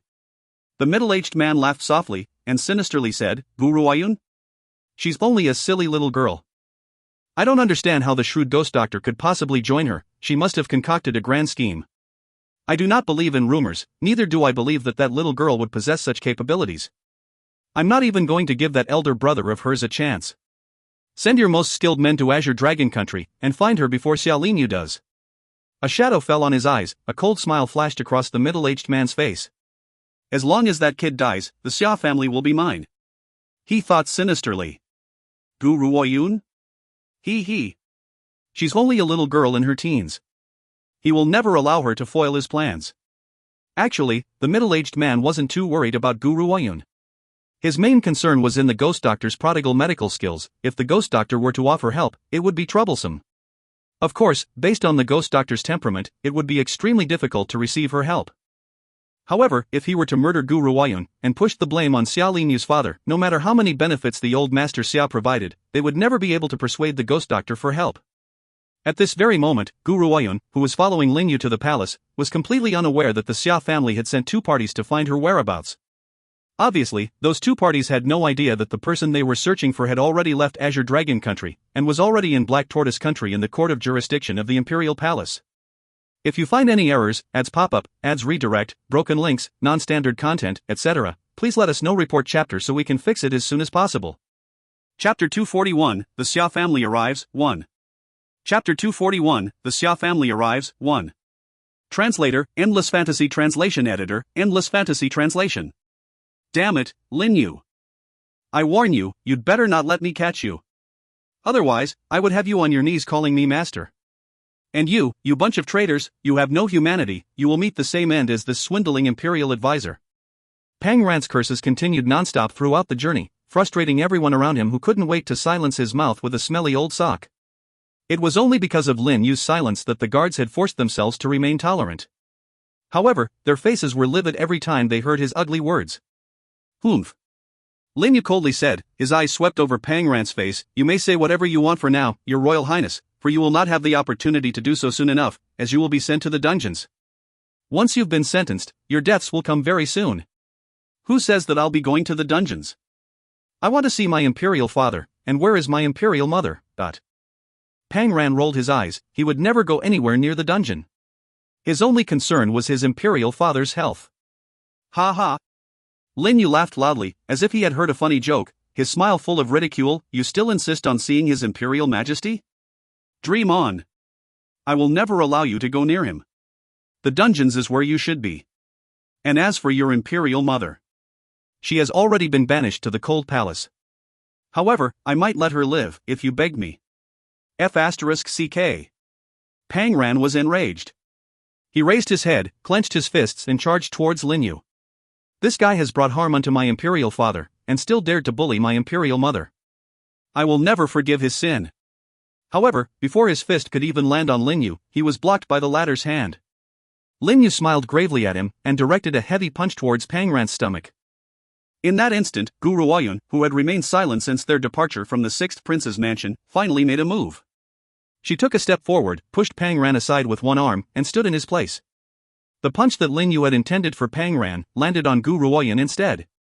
Some of the people around them could not bear the sight of it. To them, the young girl looked frail and thin, a little too thin. She looked much too delicate to even stand. How could she be able to absorb that punch? They reckoned that she would soon spit out a mouthful of blood and fall dead on the ground. But then again, everyone else thought, not only did she pose as the master of 100 Herb Hall, but she also conspired with the 6th prince to assassinate his imperial majesty. Hence, these were the consequences of her wrongdoings. However, the crowd's eyeballs soon fell to the ground. The young girl that they thought would be spurting out 3 liters of blood was instead standing in the same spot, as tall and steadfast as a proud bamboo tree. A small gust of wind blew and her green robes fluttered, her imposing aura created a force field over her delicate figure. Lin Yu's large arm, on the other hand, now had a bloody gash. Soon, the blood poured over his entire arm, as if it had been split open. Seeing this, the guards who had initially raised their swords, ready to attack, have all involuntarily retreated a few steps backwards, their eyes wide with shock. Just how much power would one need to have to reach this level? One thought. This woman is clearly abnormal. Thought another. Arg. Lin Yu's eyes turned a bloody red, raised his wounded arm and charged towards Gu Ruoyun again. His eyes burned with hatred, his aura was cruel and sinister. Die. He thought. This woman must die. Otherwise, the hatred in my heart will never be resolved. Translator's thoughts. Spinny spinny. Asterisk. The cold palace in Chinese means a palace where the wife or concubine of an emperor resides when the emperor doesn't like her anymore or she commits a crime which cannot be forgiven by the emperor. However, in the Forbidden City, you won't be able to find any place that has such a name. This doesn't mean it didn't exist during the past dynasties. It means that it is one of the discarded, remote or disliked palaces in the Forbidden City. Those were the places that served as cold palaces. If you find any errors, ads pop up, ads redirect, broken links, non-standard content, etc., please let us know. Report chapter so we can fix it as soon as possible. Chapter 242, The Xia Family Arrives, 2. Chapter 242, The Xia Family Arrives, 2. Translator, Endless Fantasy Translation Editor, Endless Fantasy Translation. This time, Gu Ruoyun remained still, her proud figure stood beautifully upright against the gentle winds, her pure, beautiful face was enveloped in a faintly bright light, her eyes were like clear black pools of water, calmly staring straight at the clamoring man charging towards her. Awah! Without a warning, a large snow wolf leaped from behind Gu Ruoyun, opening its wide mouth and bit the man's thigh ferociously. Its sharp teeth sank deep into Lin Yu's thigh, blood poured out from its mouth. The intense pain made Lin Yu's entire body shake, but most of it was due to shock. A spiritual beast. He thought in shock. This woman has a spiritual beast. However, the appearance of this spiritual beast happens to confirm that she is not the owner of the 100 Herb Hall. There have been many rumors surrounding the owner of the 100 Herb Hall. The most impressive of all was her control over Azure Dragon and White Tiger. Not a single one of them had mentioned that she also had power over a snow wolf. Pang Ran's eyes widened. He had a strong urge to shout out loud. Too cool! He thought, excitedly. That's a spiritual beast. A majestic snow wolf. I've never seen such a powerful spiritual beast. However, upon hearing Gu Ruoyun's calling out the snow wolf's name, Pang Ran's expression cracked immediately. Bao Bao? He thought. What? What kind of a name was that? This majestic snow wolf was actually given such an adorable name? As a matter of fact, in the beginning when Gu Ruoyun gave the snow wolf its name, it was vehemently against it. But its protests were of no avail. In the end, it accepted the name. You damned girl, have your snow wolf release me immediately. Or else, don't blame me for being impolite. Lin Yu's face turned white from the pain. He roared angrily, his body shook violently. The loss of blood from his wound was weakening him. Hence, that one statement sapped out most of his energy. Gu Ruoyun curled her lips and she moved slightly. She smiled and quietly said, "They're here." Here? What's here? Pang Ran questioned, staring at Gu Ruoyun's smiling face, blinking his eyes in confusion. Just as he was about to ask Gu Ruoyun what had happened, the sound of a uniformed march could be heard from ahead. He turned his head to find his richly dressed 5th Imperial brother leading an armor-clad middle-aged man towards them. The middle-aged man waved his hand, ordering the soldiers behind him to stop, and strode towards them. General? Why is the general here? Pang Ran didn't understand any of it. What's happened? Why has the general brought so many people here? Lin Yu was equally confused. However, remembering everything that Gu Ruoyun had done to him, he hurriedly said, "Oh great general! Make this woman release me." The general, however, never even looked at him. Instead, he made his way towards Pang Ran. The general kneeled before Pang Ran, in front of everyone, and said respectfully, "Your Royal Highness, the 6th Prince. This vassal has arrived late, please forgive me, 6th Prince." Before Pang Ran could fully realize what was happening before him, the sound of Lin Yu's voice came shouting angrily, "General! Do you want to wallow in the mire with these traitors?" He stabbed His Imperial Majesty in the back. Not only are you not arresting His Imperial Majesty's assassin, but you're helping him as well. Are you not afraid of angering everyone else? The general glanced sideways at Lin Yu, coolly said, "Your Excellency, the Imperial Advisor. I'm afraid that you of all people should understand the reason behind all this. The 5th Prince has summoned me after witnessing everything. What more do you have to say? If you find any errors, ads pop up, ads redirect, broken links, non-standard content, etc., please let us know. Report chapter so we can fix it as soon as possible." Chapter 243, The Xiao Family Arrives, 3. Chapter 243, The Xiao Family Arrives, 3. Translator, Endless Fantasy Translation Editor, Endless Fantasy Translation. In Black Tortoise Country, many people considered the Imperial Advisor as a man of the gods. However, only the general never paid any attention to him. He had always felt that the Imperial Advisor was no more than a cheating swindler. Knowing the past, present, and future. What nonsense! Only a bunch of idiots believed his words. 5th Imperial brother?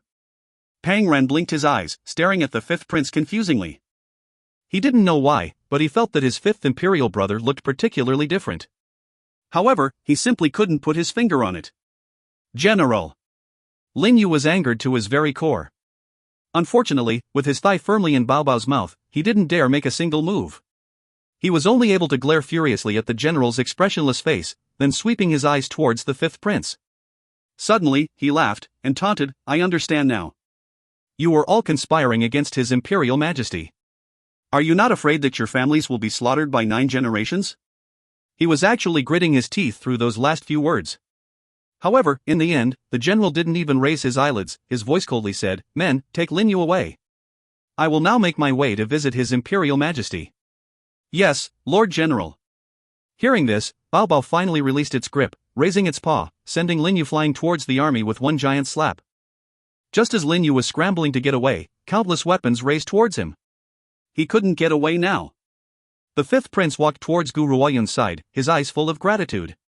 He hesitated slightly before finally saying, "Thank you." This time, Pang Ran was completely dumbfounded. He rubbed his head and said, "Goddess, what? What's going on? How could I not have known that the goddess and my fifth imperial brother had already known each other?" He thought, bewildered. Aside from that one time in that restaurant. Gu Ruoyun smiled softly, giving no explanation. Once she and Pang Ran had left the palace, she knew that Pang Zihuan would have immediately questioned concubine Lin, based on his temperament. So she went off to find the fifth prince. Initially, he was astonished at her visitation, but upon discovering that Pang Zihuan's life was in danger, he immediately recovered his natural instincts. Then, Gu Ruoyun gave him a string of antidote pills, asking him to head to the palace immediately, and to feed them to Pang Zihuan once concubine Lin had left. She strongly believed that the antidote pills would work because based on Pang Zihuan's strength, even secret attempts of assassinations didn't work on him, only poison.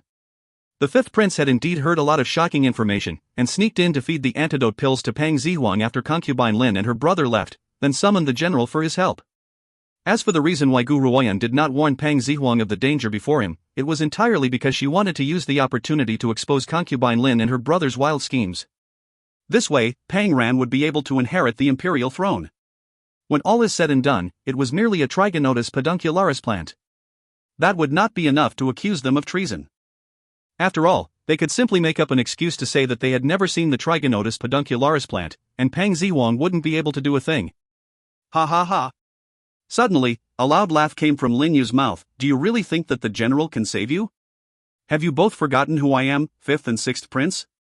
The Xia family's young master, Xia Yu, is my brother-in-law. If you lay a hand on me, the Xia family will never let you go. And you, Pang Ran, did you think that you could become emperor just because you've defeated us? Keep dreaming. Haven't you heard of keeping the goodies within the family? Why would the Xia family let an outsider like you become the emperor? If you find any errors, ads pop up, ads redirect, broken links, non-standard content, etc., please let us know. Report chapter so we can fix it as soon as possible." Chapter 244, The Xia Family Arrives, 4. Chapter 244, The Xia Family Arrives, 4. Translator, Endless Fantasy Translation Editor, Endless Fantasy Translation. Pang Ran rolled his eyes and replied disdainfully, "What do you mean the Xia family's young master? Only those directly descended from the family deserve that title. That guy is only a distant relative. To put it kindly, he is a member of the Xia family. To put it nastily, he's only a distant relation of the Xia family, especially since you aren't really his father-in-law. Your little sister is only a lowly concubine. The connection is far too messed up to even go anywhere. Generally, only the brothers of true wives deserve to be called brother-in-laws. What are you?" Pang Ran spoke the truth. Upon hearing those words, Lin Yu's face burned with fury, but he covered it quickly with a cold smile. A malicious intent flashed in his eyes. "Pang Ran, you think it's that simple, don't you? My brother-in-law has long intended to purchase a string of longevity pills from the 100 Herb Hall. Whatever sins this woman has committed in the past, she should not have impersonated as a person from the 100 Herb Hall. So I send word to him, and he should be on his way here. Ha ha. As long as he hands this woman over to the 100 Herb Hall, they would always remember him for his deed and allocate a slot for him in their quota. Do you think anyone could withstand the attractiveness of those pills?" Lin Yu smiled coldly. He had always known that if he were to ever make a move against Pang Ran, that stubborn general would never sit idly by. He had always disliked him. Hence, for extra insurance, he sent someone to inform Xia Yu of this. True enough, once he had heard that someone was impersonating the master of the 100 Herb Hall, Xia Yu wasted no time. In his eyes, this woman would be his bargaining chip to win the favor of the 100 Herb Hall. A proud organization like the 100 Herb Hall would never allow anyone to impersonate their own master. He thought. He. Lin Yu laughed softly, and said icily, "Pang Ran, if you didn't make anyone impersonate the master of the 100 Herb Hall, I would not have been able to make anyone from the Xia family react. This is what you would call, don't invite death unless you wish to die. You did this to yourself. Did you really think that you could rely on your own strengths to oppose the powers of the 100 Herb Hall? Dream on." The general furrowed his brows and glared at Lin Yu frostily. If the Xia family were to get involved in this, it would indeed be a problem. "Men, lock him up," ordered the general, his wrinkled brows relaxed. Just as he issued the order, a sneering laugh was heard. The arrogance in the voice was incomparable. "Lin Yu is one of my own. I'd like to see who's dared to mark himself with death and laid a hand on him."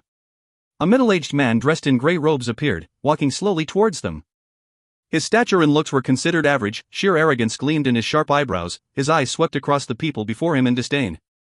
While he did not possess much power in the Xia family, to most people, having the Xia name gave him the right to treat everyone with arrogance. He looked at the lowly peasants with an air of extreme superiority. Young Master Xia Yu. Lin Yu's eyes brightened.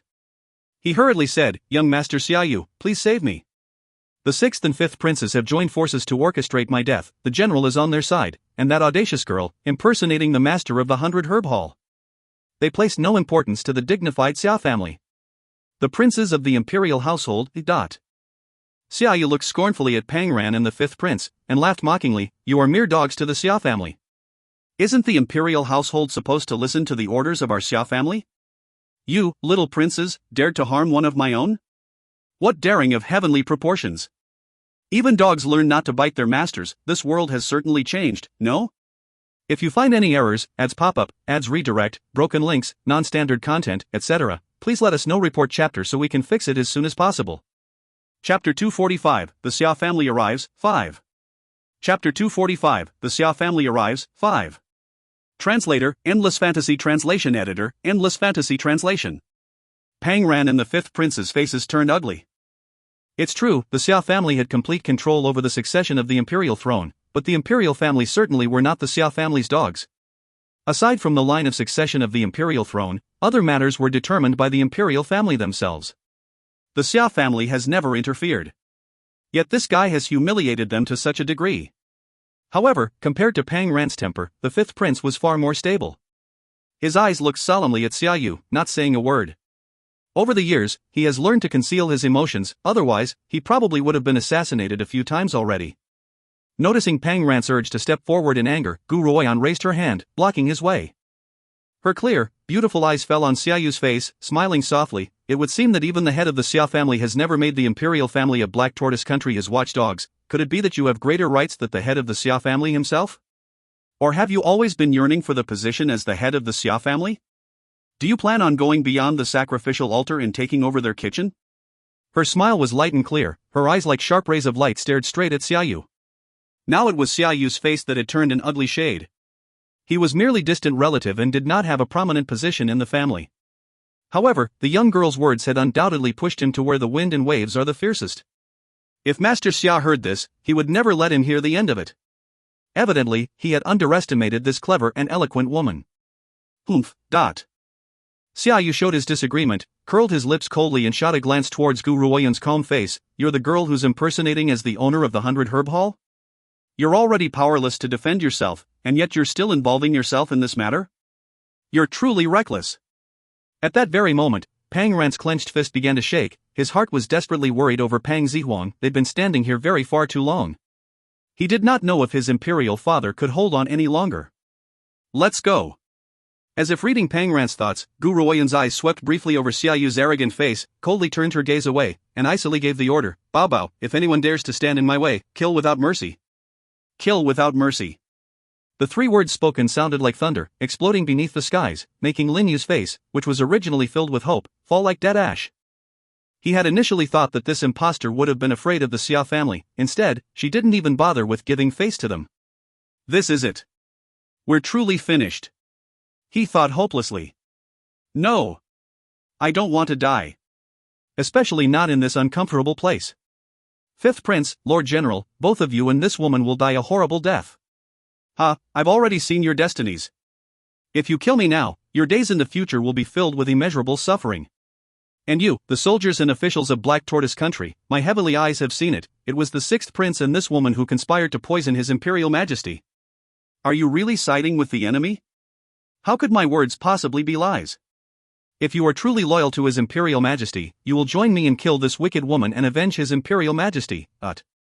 Since I can read fortunes, I know what happens next, and soon the 100 Herb Hall and the powers of the Xia family will arrive. If you help me defeat this woman, I will ask them to take pity on you, and request for you to receive a string of pills from the 100 Herb Hall. Do not be afraid of their words. This woman may have a martial king-level spiritual beast, but the most powerful men of the Xia family are arriving soon. You only need to hold on for a little longer, and then you will receive endless glory and riches. If you find any errors, ads pop up, ads redirect, broken links, non-standard content, etc., please let us know. Report chapter so we can fix it as soon as possible. Chapter 246, The Xia Family Arrives, 6. Chapter 246, The Xia Family Arrives, 6. Translator, Endless Fantasy Translation Editor, Endless Fantasy Translation. Since the altercation began, many people had gathered in the entire passageway. That included guards and eunuchs, even officials who have heard of His Imperial Majesty's demise due to poisoning. In their opinion, every word the Imperial Advisor says is the truth. Since he says that woman must die, she must die. Comparatively speaking, they would be able to meet with the 100 Herb Hall and the most powerful men of the Xia family. Hence, they all thought, as long as we defeat her, we will receive countless glory and riches. Even though Xia Yu felt that Lin Yu's words were disgraceful, once he thought of how Gu Ruoyun had embarrassed him, he decided not to dispose him, only staring coldly at her pure and beautiful figure. I promise in the name of the Xia family, Lin Yu speaks the truth. The Xia family will reward whoever that defeats this woman with countless benefits. Upon hearing Xia Yu's words, the crowd rolled up their sleeves for battle, staring greedily at Gu Ruoyun's face. Gore. Bao Bao let out a low growl, its vicious pupils swept across the faces of the people who were preparing to step forward and its eyes were filled with menace. A spiritual beast at Martial King level was certainly a huge threat to them, but the thought of obtaining a pill and promised rewards, the crowd marched forward after retreating 2 steps back. People forget their fears when faced with greed. They believed that since the Imperial Advisor had already seen their futures, it proved that no harm would come to them. This woman is the one who will die. So why should they retreat? Ha ha ha. Witnessing the situation, Lin Yu laughed loudly, his eyes were burning with sinister venom, coldly focusing his attention on the pure and beautiful figure. Damned girl, still remember my prophecy for you? Your entire family will die a horrible death because of you. Only you will survive, and end up sold off to become someone's concubine, and live the rest of your life in suffering. This prophecy will soon be fulfilled. So what if you had the general's protection, or a Martial King's spiritual beast in your possession? Can you oppose the colossal powers of the 100 Herb Hall and the Xia family? Death? That would be too easy for the girl. He thought. Since she was willing to throw away her own life by helping that good-for-nothing Pang Ran, she must bear the consequences. In order for everyone to understand the accuracy of his prediction, this woman must be sold off to become someone's concubine. Haven't I been doing this for many years? From the very beginning, in order to be seen as a living and breathing celestial being, he had always predicted the fortunes of others, and then sneakily made his own predictions come true. He has even gone so far as to wipe out a few families for this. Of course, those people were innocent, but so what? For the sake of his rank and title, it didn't matter how many people had to die. True enough, after everything he had done, he had become the Imperial Advisor of Black Tortoise Country, respected by all, because his predictions were never wrong. Lin Yu smiled sinisterly as if he had already seen Gu Ruoyun's exceptionally miserable face, while he was the Imperial Advisor, set up on high, receiving high esteem and admiration from the entire world. Are you quite certain that the 100 Herb Hall would lay their hands on me? Right when Lin Yu was indulging in flights of fantasy, a sound of light laughter was heard, and his heart thumped. He quickly regained his senses, smiled coldly and said, "Of course." Oh, really? Gu Ruoyun smiled faintly, her fingers stroking her chin. Since when has the 100 Herb Hall begun to listen to your commands? I've never heard of it. Unless you're implying that the 100 Herb Hall actually belongs to you? If you find any errors, ads pop-up, ads redirect, broken links, non-standard content, etc., please let us know. Report chapter so we can fix it as soon as possible. Chapter 247, The Xia Family Arrives, 7. Chapter 247, The Xia Family Arrives, 7. Translator, Endless Fantasy Translation Editor, Endless Fantasy Translation. Of course the 100 Herb Hall wouldn't listen to my orders. However, you've impersonated the master of the 100 Herb Hall. This crime is heavy enough for you to be sentenced to death 1,000,000 times. Furthermore, the 100 Herb Hall is now as bright as a sun at midday. Many powerful men want to win their favor in order to obtain their pills. You've provoked such a fearsome power, and you still want to remain self-righteous? Keep dreaming. Lin Yu smiled coldly, his eyes looked at Gu Ruoyun's curled lips coldly, solemnly marking her as a dead woman. Is this guy an idiot? Pang Ran stared disdainfully at Lin Yu, as though he were a complete idiot, saying such words in front of the owner of 100 Herb Hall, even saying that their master should die 1,000,000 times? Has he taken his daily medication? Pang Ran wondered. Honestly speaking, Pang Ran trusted Gu Ruoyun completely, never doubting her identity. Besides, Gu Ruoyun could present so many pills without hesitation. No one in this world would have such an ability unless they were from the 100 Herb Hall. Does Lin Yu or the Xia family have such abilities? He wondered. Even the 3 great authorities would not have such boldness. When have I ever said that I wanted to appear self-righteous? Asked Gu Ruoyun with a small smile on her face. Since you've asked to meet the owner of the 100 Herb Hall, then I'll grant your wish. Bao Bao, head to the Soaring Phoenix Palace and protect Her Imperial Majesty the Empress. Imperial Mother? Pang Ran quivered. How could I have forgotten? My imperial father had already been poisoned. I myself am on the brink of a crisis. That wicked concubine Lin would never let my imperial mother get away. Is this woman an idiot? Seeing what Gu Ruoyun had done, the crowd was confused. That martial king's spiritual beast was this woman's guardian, and yet she ordered it to leave? They questioned. Once the spiritual beast leaves, it wouldn't help the situation despite the general's presence. After all, this distant relative of the Xia family was a high-level martial general. One level higher than the general himself. Even the general thought of this and furrowed his brows. However, he stayed silent and issued an order, soldiers. Protect the safety of the princes and this lady. Yes, sir. In that instant, the soldiers drew their weapons and created a formation around the three. Upon seeing this, Xiaoyu sneered scornfully, his eyes taunting, bunch of crickets and ants. You dare make an enemy of the Xia family? Very well. You'll soon regret your decision. Swoosh. Xiaoyu's body was like lightning, as fast as a hurricane. A large sword appeared in his hand, directed towards Gu Ruoyun to strike her head on. He believed that the only one who was even remotely threatening was Gu Ruoyun. Especially since this woman had gone as far as to slander me, I must make her die a horrible death. He thought. Gu Ruoyun's had a small smile on her face the entire time, and showed no sign of using any form of defense. Her beautiful eyes remained as calm as water, remaining silently steadfast in front of the crowd, independent of the world. At that moment, all the weaknesses in her body were exposed to Xiaoyu. He only needed to reach her to end the woman's life. Xiaoyu laughed disdainfully. I thought this woman had some sort of ability. I certainly never thought that she would collapse at the first blow. Doesn't she know her weaknesses must be concealed when facing a master? What did she do instead? She's actually just quietly waiting to die. That's right. Exposing your weaknesses when facing a master is a very fatal move. Unfortunately, in Gu Ruoyun's eyes, Xiaoyu was no master. She had no need to conceal anything. If you find any errors, ads pop up, ads redirect, broken links, non-standard content, etc., please let us know. Report chapter so we can fix it as soon as possible. Chapter 248, The Xia Family Arrives, 8. Chapter 248, The Xia Family Arrives, 8. Translator, Endless Fantasy Translation Editor, Endless Fantasy Translation. Hon. A stream of green aura came rushing out when Xiaoyu was about to reach her, sending his body flying like a heavy weight streaking across the sky, before being forcefully thrown onto the ground. This aura. Before he could fully understand how he could have been flung by Gu Ruoyun, he was shaken by the latter's terrifying aura. He widened his eyes in shock and disbelief at the calm and composed young woman as his body shuddered. A high-level martial king, there is no mistake. She is a high-level martial king. What? A high-level martial king? Impossible. Just how old is this little girl? Such a young high-level martial king, that's impossible. But that's what Xiaoyu of the Xia family said himself, and he's a powerful high-level martial general. She's also managed to send him flying in an instant with one blow. Who else could possibly do this aside from a high-level martial king? Hiss. The crowd was filled with an outpouring of shock. This lady did not look older than 18 years of age. Such a young high-level martial king. Is the world turning into heaven? Lin Yu's face turned pale and stared straight at the young woman's pure and beautiful face. He gritted his teeth in hatred, mostly due to his trembling heart. Never in his wildest dreams would he have guessed that this impostor would actually have been a powerful martial king. Out of everyone else, only Pang Ran did not seem the least bit surprised. Instead, he observed the faces of the shocked crowd. Not to forget that he had previously caught sight of Gu Ruoyun's breakthrough to the martial king rank.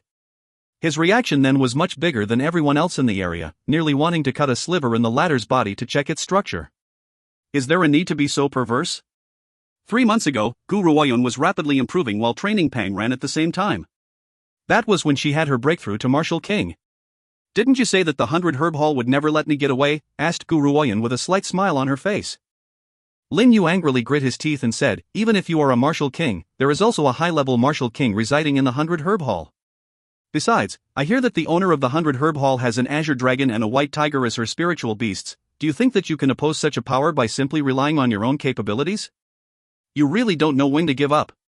Lin Yu was banking on making Gu Ruoyun fear the powers of the 100 Herb Hall. As long as she was afraid, they would still stand a chance. The azure dragon and the white tiger? Gu Ruoyun dug her ears, laughed softly and said, "Do you mean these two?" Hon. At that moment, the heavens and earth seemed to have lost their colors. Two beams of light erupted from Gu Ruoyun's body, one green and one white, intertwining towards the skies until the green light shot up towards the skies, and the white light landed on the ground, both taking the shape of two large bodies. "So it is you who dares to insult my mistress?" Yunyao smiled softly, stepping gracefully towards the flabbergasted Linyu, her fierce tiger eyes alight with fiery rage, smoke erupting from dense clouds. She had long disliked this shitty imperial advisor, who had the audacity to lay his hand on the master of the 100 Herb Hall. He didn't even bother to look into who her mistress really was. Would her mistress have worked hard in building up the 100 Herb Hall for this bunch of B***stards? Is this man insane? Yun Yao thought. Rate translation quality. No comments. Be the first. Chapter 249, The Xia Family Arrives, 9. Translator, Endless Fantasy Translation Editor, Endless Fantasy Translation. The Azure Dragon? The White Tiger? Heavens! It's really the two spiritual beasts, the Azure Dragon and the White Tiger, but... My ass! Is there some sort of mistake? Didn't they say that the master of the 100 Herb Hall only had these two great spiritual beasts? Besides, an 18-year-old woman, a young and peerless genius. Aside from the master of the 100 Herb Hall, who else would have such powerful talent? We've definitely been deceived by the Imperial Advisor this time. What Imperial Advisor? He's only a spiritual scoundrel. If he had such knowledge of past, present, and future, how could he have been unable to predict someone's identity? All these years, we've completely wasted our time in admiring this man.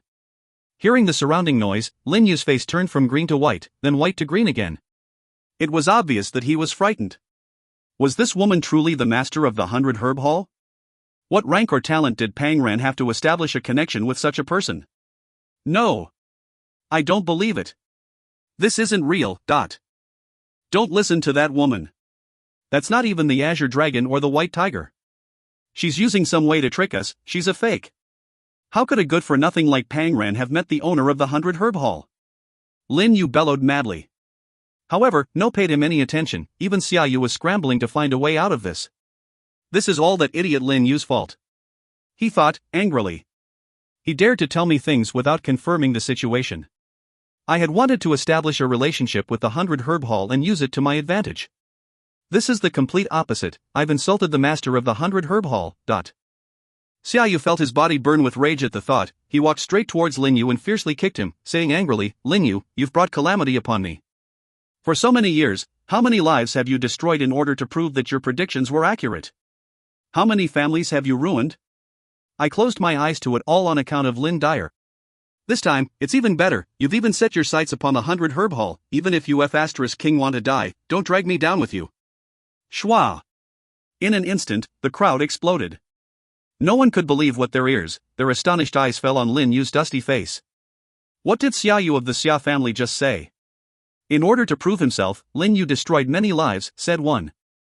Oh, I've said this before, how could his predictions have possibly been so accurate, until all hell would break loose on a person who would die in no more than 2 days, even giving out predictions on which family would be entirely exterminated, and they would indeed be exterminated by the second day. I really thought that his words came from the Celestials, turns out that I was used. I have never met such a selfish and conniving man, too damn shameless.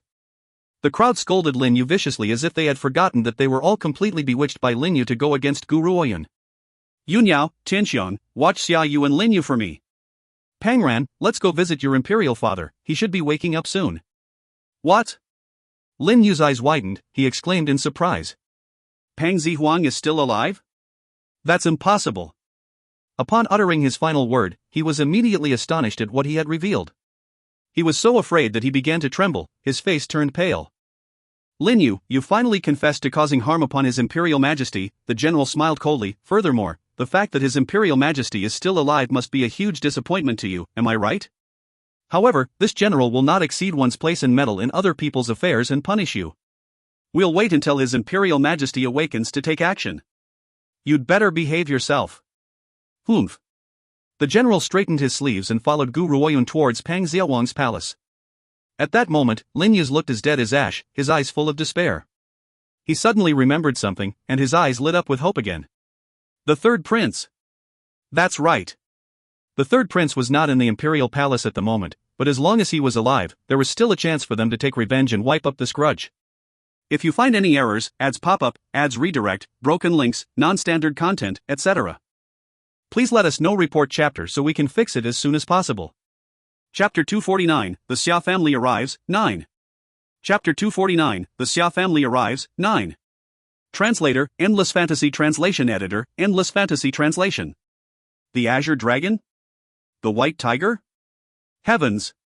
It's really the two spiritual beasts, the Azure Dragon and the White Tiger. My ass!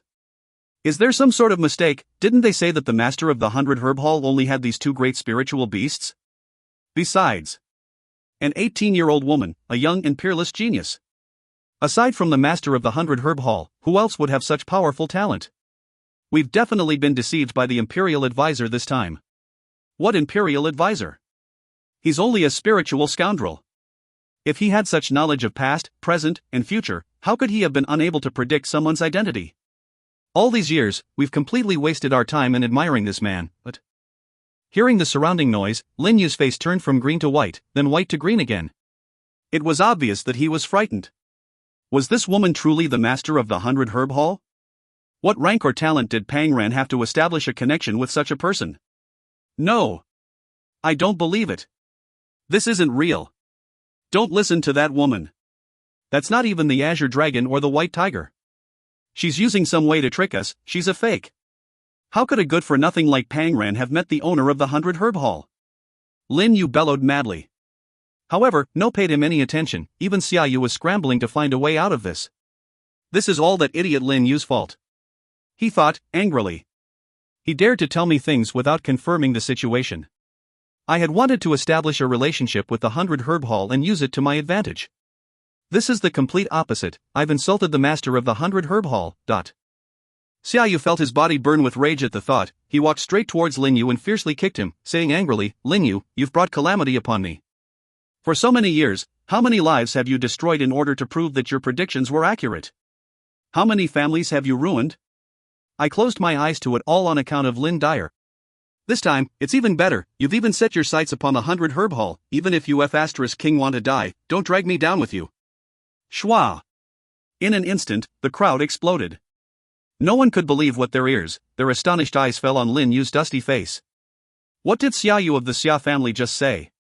In order to prove himself, Lin Yu destroyed many lives, said one. Oh, I've said this before, how could his predictions have possibly been so accurate, until all hell would break loose on a person who would die in no more than 2 days, even giving out predictions on which family would be entirely exterminated, and they would indeed be exterminated by the second day. I really thought that his words came from the Celestials, turns out that I was used. I have never met such a selfish and conniving man, too damn shameless. The crowd scolded Lin Yu viciously as if they had forgotten that they were all completely bewitched by Lin Yu to go against Guru Oyan. Yunyao, Tianxiong, watch Xia Yu and Lin Yu for me. Pang Ran, let's go visit your imperial father, he should be waking up soon. What? Lin Yu's eyes widened, he exclaimed in surprise. Pang Zihuang is still alive? That's impossible. Upon uttering his final word, he was immediately astonished at what he had revealed. He was so afraid that he began to tremble, his face turned pale. Lin Yu, you finally confessed to causing harm upon His Imperial Majesty, the general smiled coldly. Furthermore, the fact that His Imperial Majesty is still alive must be a huge disappointment to you, am I right? However, this general will not exceed one's place and meddle in other people's affairs and punish you. We'll wait until His Imperial Majesty awakens to take action. You'd better behave yourself. Humph. The general straightened his sleeves and followed Guru Oyun towards Pang Xiaowang's palace. At that moment, Lin Yu's looked as dead as ash, his eyes full of despair. He suddenly remembered something, and his eyes lit up with hope again. The third prince. That's right. The third prince was not in the imperial palace at the moment, but as long as he was alive, there was still a chance for them to take revenge and wipe up this grudge. If you find any errors, ads pop up, ads redirect, broken links, non-standard content, etc., please let us know. Report chapter so we can fix it as soon as possible. Chapter 250, The Xia Family Arrives, 10. Chapter 250, The Xia Family Arrives, 10. Translator, Endless Fantasy Translation Editor, Endless Fantasy Translation. At the Soaring Phoenix Palace. Imperial concubine Lin sat gracefully on a luxurious chair. Her long fingers softly caressing a gold phoenix robe, a complacent smile hanging on her lips. Her beautiful eyes glanced at the woman held to the ground by a guard and said in a provocative voice, "I just don't understand how a face like yours could receive so much love from His Imperial Majesty. I'm 1,000 times prettier than you, so why won't he pay full attention to me? All the pampering I've received is probably on account of the fact that my little sister is the concubine of the nobleman Xiaoyu." She couldn't accept it. The empress certainly wasn't beautiful or all that virtuous. She wasn't even from an all-powerful background, so why did His Imperial Majesty choose her to become his empress? The title of the empress should be mine. I'm the only one who is suited to be the mother of the nation. The empress raised her head, smiling coldly and staring daggers at concubine Lin, whose gorgeous, delicate face was as beautiful as peonies. "Imperial concubine Lin, we are the empress of this country. You stormed in and broke into the soaring phoenix palace. Aren't you afraid that His Imperial Majesty will punish you for your impudence?" Ha ha ha. Imperial concubine Lin laughed loudly, her blood-red nails lightly tracing the intricate phoenix embroidery on the phoenix robe, her eyes filled with taunting. "This phoenix robe is really beautiful, it's a waste for you to be wearing it. In this entire world, only I can truly bring out its beauty. Don't you agree, Your Imperial Majesty, the Empress?" She laughed mockingly, raising her head to observe the Empress' changed expression. "Besides, His Imperial Majesty has met his demise, so don't even hope for him to come save you. Furthermore, the one behind His Imperial Majesty's demise was your precious son, Pangran. TSK. That Pangran sure is bold, conspiring with an outsider to assassinate His Imperial Majesty. The Imperial Advisor is now on his way with his guards to lock him up. He will be beheaded soon." Hon. Like a bolt of lightning appearing from clear skies, the Empress' cold, indifferent face immediately turned pale. Her body began to tremble, her dark eyes showed deep pain. His Imperial Majesty has met his demise? And the one responsible for it was Ranner? How could it be? This cannot be true. It's definitely not true. It was you. Suddenly, the Empress reacted, struggling to charge towards Imperial concubine Lin, her eyes filled with fiery rage. She looked as though was ready to gobble someone up. "You caused His Imperial Majesty's demise. It must be you. Imperial concubine Lin, you're certainly full of daring. His Imperial Majesty has been treating you well, and yet you assassinated him. Ha, you want to destroy His Imperial Majesty and Ranner, and us? Do it, then. Even if you descend into hell, we will be together. You, on the other hand, will live out your life old and alone." Ha ha ha. The Empress let out a crazed laugh, and her vermilion hairpins fell to the ground, causing her hair to be in disarray like a madwoman. She had always known that Imperial concubine Lin loved His Imperial Majesty, just as much as the Empress herself loved him. But she never thought that hatred would grow from that love and that Imperial concubine Lin would end up assassinating His Imperial Majesty. Imperial concubine Lin's eyes darkened, a cold smile hung on her face. "You think I would fulfill your wishes? Never. I'm not letting you die, so you can never be together. All of you. Make sure to beat her ruthlessly. I'm sure that the feeling of beating up an empress will be quite enjoyable." After she had finished, the court eunuchs and palace maidens rubbed their hands gleefully, walked forward. These were all Imperial concubine Lin's lackeys. Whatever she says, goes. Seeing as the Empress was now incapacitated, Black Tortoise Country pretty much belonged to Imperial concubine Lin, and seeing as Imperial concubine Lin had painted the sixth prince as the criminal who assassinated His Imperial Majesty, even the Xia family would not have very much to say. In this instance, would anyone pity the Empress suffering? Not to mention the fact that beating up the high and mighty Empress would be a very enjoyable feeling. But if you find any errors, ads pop-up, ads redirect, broken links, non-standard content, etc., please let us know. Report chapter so we can fix it as soon as possible. Chapter 251, The Xia Family Arrives, 11. Chapter 251, The Xia Family Arrives, 11. Translator, Endless Fantasy Translation Editor, Endless Fantasy Translation. All of you. Staring at the people slowly advancing towards her, the Empress gritted her teeth hatefully. Even though she still had some strength, the guards restrained her. She simply could not move. All she could do was glare at the advancing court eunuchs and palace maidens with her sharp, stern eyes. Seeing this, the court eunuchs and palace maidens were stunned for a moment, until they remembered that the Empress was now a prisoner and gathered up their courage, continuing to approach her. Pa! A palace maiden's hand landed on the Empress' face. 5 red shadows immediately appeared on her fair face and the Empress gasped in pain. Everyone else was instantly excited and rushed forward to punch and slap the Empress' body. They had never seen the high and mighty Empress in such a pathetic state. Their eyes lit up with glee. It hurts. The Empress now felt extreme pain from head to toe, as if even her bones had all been broken. She licked the blood on the corner of her blood-stained lips and swept a piercing glare across the rest and onto concubine Lin. How does it feel, Empress? Not too bad, right? A high-ranking person like you would actually look so pathetic? Oh, that's right, I wonder how Pangran is doing, probably locked in the dungeon, awaiting his death. Of course, if you wanted to see him, I could make it happen. What do you think?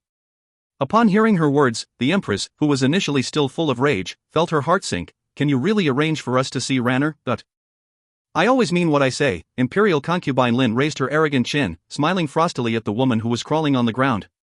She had dreamt of fiercely stepping on her countless times and tearing her noble and virtuous face to pieces. As long as you kneel before me, I won't only let you see your son. If I'm feeling happy about it, I might even let him live for a few more months. The Empress clenched her fist and took a deep breath. She knew that Imperial concubine Lin's words could not be trusted, but when she thought of how much she wanted to see her son, Imperial concubine Lin was her only hope. For this one and only hope, for Ranner, so what if we have to suffer the humiliation? We don't care. Imperial concubine Lin, we hope that you will remember your words. As long as we kneel before you, you will arrange for me to meet with Ranner. She slowly closed her eyes, the eyelashes on her pale face trembled. Moments later, the Empress opened her eyes and gingerly knelt before Imperial concubine Lin, in front of the eyes of the court eunuchs and palace maidens. What humiliation! An endless sense of shame filled the Empress' heart, but what can we do?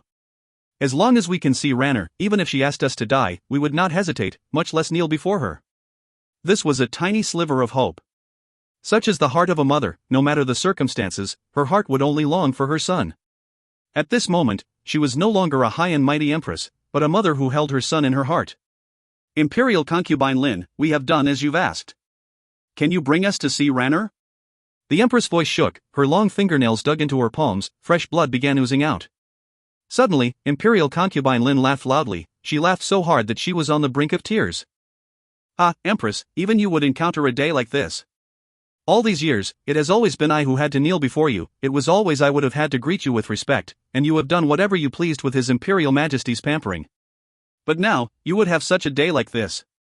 To kneel before me, accepting such a compromise. Did you really think that I would let you see that good-for-nothing Pangran?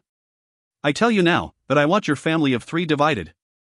Furthermore, once you're all dead, your ashes will be separated from each other into the far corners of the earth, so you will never meet for eternity. If you find any errors, ads pop up, ads redirect, broken links, non-standard content, etc., please let us know. Report chapter so we can fix it as soon as possible. Chapter 252, The Xia Family Arrives, 12. Chapter 252, The Xia Family Arrives, 12. Translator, Endless Fantasy Translation Editor, Endless Fantasy Translation. Imperial concubine Lin's heart was overjoyed, her laughter grew louder and louder, filling the halls of the soaring Phoenix Palace. How should we say this? Too much pleasure can easily bring great sadness, and this was exactly what happened to Imperial concubine Lin. Just before her laughter died down, a loud roar could be heard from the distant horizon, frightening her until even her soul was trembling in fear. Before she could even react, a large snow-white figure smashed through the strong walls of the soaring Phoenix Palace, its wolf claws flung across her face before she could even wipe the grin off her face, fiercely slapping her across the room. Pa! Imperial concubine Lin's body crashed into a wall. She certainly did not have as much strength as Bao Bao to smash through the wall, but thanks to the immense force that came from Bao Bao's slap, she had actually made a dent with her delicate body embedded in it, hitting her entire body. Imperial concubine. The guards were pale with shock, ready to dash forward and help the woman. At that moment, an eerie gaze fell on them. Gore! Bao Bao growled softly, charging forward, scaring everyone senseless. No one bothered about Imperial concubine Lin anymore and immediately ran for their lives faster than lightning. The Empress' face was completely blank, still in a daze from everything that had happened. However, Bao Bao was far too lazy to chase after them. After all, the meat on them was dirty and smelly, not tasty at all.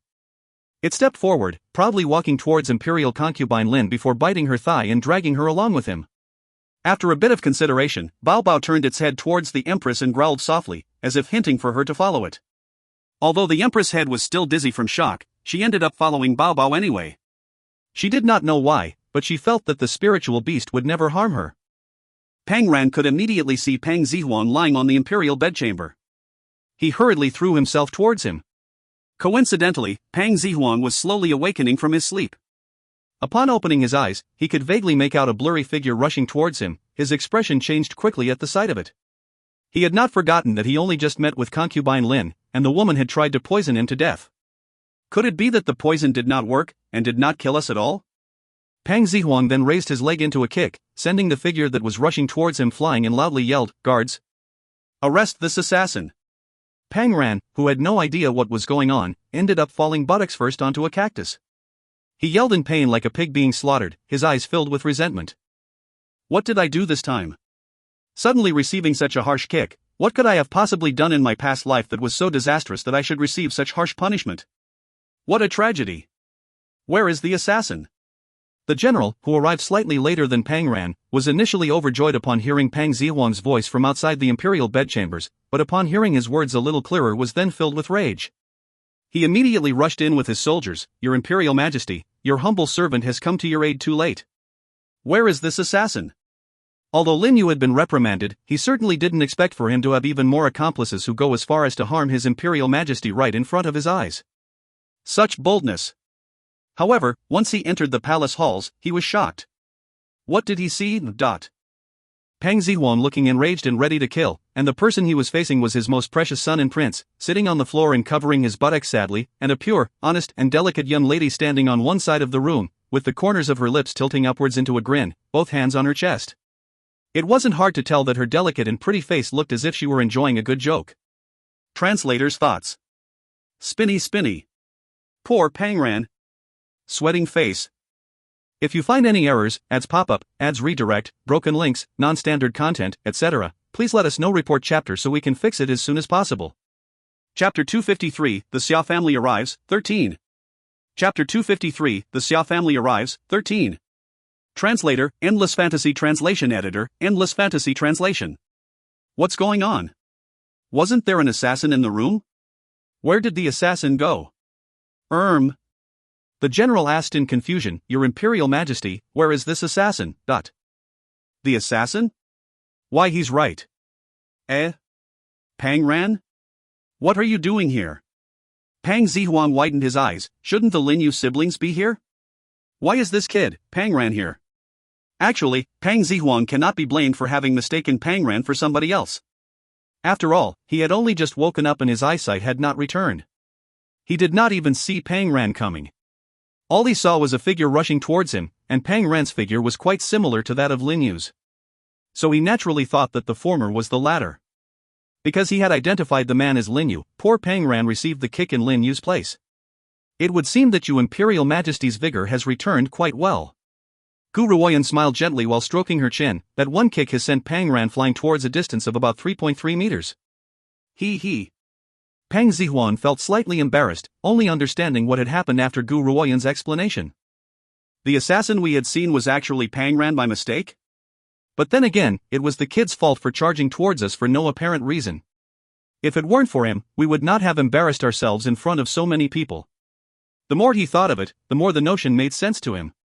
Pang Zihuan glared sharply at Pang Ran, frightening him into shrinking his neck, massaging his buttocks in grief. What did I do this time? Pang Ran wondered. Oh right. Pang Zihuang smacked his palm on the bed, and bellowed angrily, "General, take the scoundrels Lin Yu and Imperial concubine Lin into custody and bring them before us, immediately." Your Imperial Majesty. The general glanced briefly at Gu Ruoyan, then bowed before Pang Zihuang and said, "Lin Yu has already been defeated by this young lady. As for Imperial concubine Lin, she is now in the Soaring Phoenix Palace. Lady Gu has already sent her spiritual beast after her."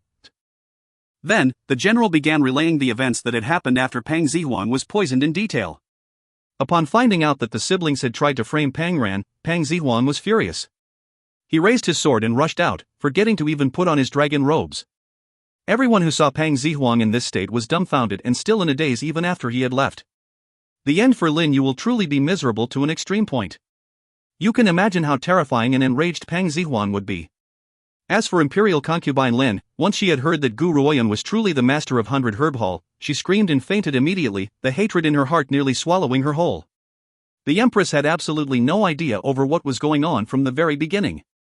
However, once she saw Pang Zihuang and Pang Ran safe and sound, she sighed in relief, and tears filled her eyes, unloading her poise and grandeur. After all, once you removed the layers of her position as the Empress, she was truly a gentle and virtuous loving wife and mother. Upon knowing that it was Gu Ruoyan who saved Pang Zihuang, she held her hand in such gratitude that she could not let go. It was a good thing that Pang Ran pulled his imperial mother away, otherwise, she would have been holding Gu Ruoyan's hand the entire day. However, the powers of the Imperial Palace should never be underestimated. The ingredients for the antidote to Pang Xiaowang's Trigonotus peduncularis poisoning were gathered within half a day. With the ingredients, Gu Ruoyun can begin to concoct the antidote for Pang Xiaowang. Nevertheless, Gu Ruoyun found it strange that despite the huge commotion that had happened in the palace, none of its details leaked out, as if someone had arranged to confine all information. A fresh breeze could be felt, and a mysterious man in black stayed hidden behind a tree, his palms pressing against the back of the tree. His cold, unfeeling eyes glowed with the light of warmth and love upon seeing the young girl in the courtyard. His thin, water-chestnut-shaped lips lightly curled upwards, and the face concealed beneath his black mask displayed a kind of tenderness that no one else has ever seen. It would seem that this cold man who had a powerful aura would only be enveloped in the luster of such affection in moments like this. If you find any errors, ads pop up, ads redirect, broken links, non-standard content, etc., please let us know. Report chapter so we can fix it as soon as possible. Chapter 254, The Xiao Family Arrives, 14. Chapter 254, The Xiao Family Arrives, 14. Translator, Endless Fantasy Translation Editor, Endless Fantasy Translation. If you wanted to protect her so much, why not show yourself to her, instead of always hiding in the shadows? Zhuo Shangchen, dressed in peach-pink robes, suddenly appeared behind the man. His face, which was as beautiful as a peach blossom, carried a relaxed and capricious smile. His beautiful eyes carelessly glanced at the body of the man before him. No one had noticed it, but at that moment a strange light flashed across his eyes. Once he had found out that two parties from the Xiao family were looking to track Gu Ruoyun down, the man in black called upon Zhuo Shangchen for his help to squash the news of her presence in Black Tortoise Country. This is why no news regarding the recent events at the Imperial Palace had leaked out. Aside from anyone who was involved in the situation, no one knew the whereabouts of the master of the 100 Herb Hall. Xiao Yuner must really want to see you. Zhuo Shangchen closed his fan and wiped off his lazy smile. His eyes now stared seriously at the man. No one knows how much pain and suffering she's endured all these years. Are you really decided on never revealing yourself? The man was silent. The sunlight could not drive out the chill emanating from his cold demeanor, no matter how warm it was. At that moment, even Zhuo Shangchen could feel the man's depressive state. His chest felt blocked with panic. His usually frivolous expression was now more dignified. No one had ever seen him this way. You? It is still not the time yet. The man said, shaking his head as a cold light flashed across his dark eyes. I cannot let anyone know of my presence here, and no one must realize that the man locked within the mountains is not me. Otherwise, the men who have eyed me covetously would not let this opportunity slip by. Furthermore, with such a strong enemy on my back, before I am powerful enough, I can only use this method to ensure her safety. But Zhuo Shangchen was momentarily startled, then recovered himself to his usual easygoing yet enchanting smile. His red lips curved attractively. He unfolded his fan with a smile as beautiful as 10 miles of fragrant peach blossoms. You're willing to give your all in order to protect her, then I will use my life to ensure her safety in the future. If anything happens to you, I will never let anyone harm even a single strand of hair on her head. Zhuo Shangchen may have said this with a smile, but his eyes displayed exceptional firmness. No one could even touch a single hair on whomever Zhuo Shangchen resolves to protect. Unless they did it over his dead body. Thank you. The man replied hoarsely. What is the meaning of being a brother? Brothers will make every effort to protect the members of their family. While he has never mentioned this to Zhuo Shangchen, this man would be his sworn brother for the rest of his life. In the past, it was you who saved my life. If it were not for you, I would not be alive today. So protecting her is my duty. Zhuo Shangchen replied seriously. Hearing these words, the man said nothing more. His gaze fell on the pure and beautiful young girl in the courtyard. His eyes so filled with love it could drown a person to death. Yuner, do not worry. Once I've accumulated enough power to protect you, I will appear before you, and guard you so that you will always live in peace. If Gu Ruoyun had known that the news of the commotion in the palace was squashed by that mischievous Zhuo Shangchen, she would have punched him fiercely. In fact, the reason why she had decided to make such a huge commotion in Black Tortoise Country was to attract the attention of the Xiao family. But their good intentions put her efforts to waste. At this moment, in the Xiao household, a middle-aged man slammed his hand on a table, glaring coldly at his subordinates. I gave you a simple order to find someone, and you failed. If that little bastard Xiao Lin you found her first, all of you had better feed yourselves to tigers and wolves. I'll give you half a month more. Be sure to murder Gu Ruoyun, and push the blame on Xiao Linyu. I want to cause a rift between Xian Linyu's father and the ghost doctor. If you find any errors, ads pop up, ads redirect, broken links, non-standard content, etc., please let us know. Report chapter so we can fix it as soon as possible. Chapter 255, The Xiao Family Arrives, 15. Chapter 255, The Xiao Family Arrives, 15. Translator, Endless Fantasy Translation Editor, Endless Fantasy Translation. Reporting to the second master, our men have already been to the 100 Herb Hall in Azure Dragon Country.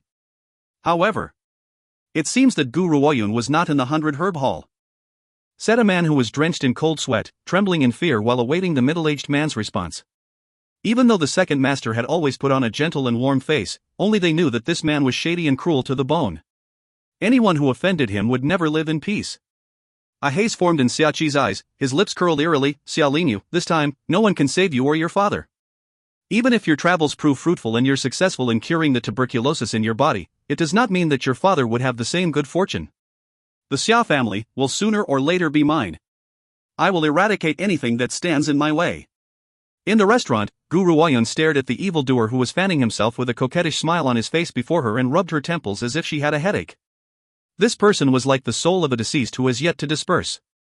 No matter where she went, she would always bump into him. What? No maids to carry you on your palanquin today? Every time this evildoer appeared, he would always be lying lazily in his palanquin. Today, there were no palanquin maids in sight. It was truly a rare occurrence.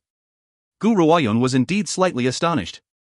Zhuo Shengchen smiled softly, his beautiful face displayed a joking smile, the corners of his lips lifted upwards to a smile that was utterly magnificent. I do need to move about sometimes, don't you agree, Xiao Yuner? Ever since this evildoer appeared, the entire restaurant went completely silent. Especially the unmarried women, they could not take their eyes off him. They had already thought that the third prince of Black Tortoise Country was beautiful enough, but they never imagined that a man could be so beautiful to this degree. His looks were simply capable of causing the downfall of a city.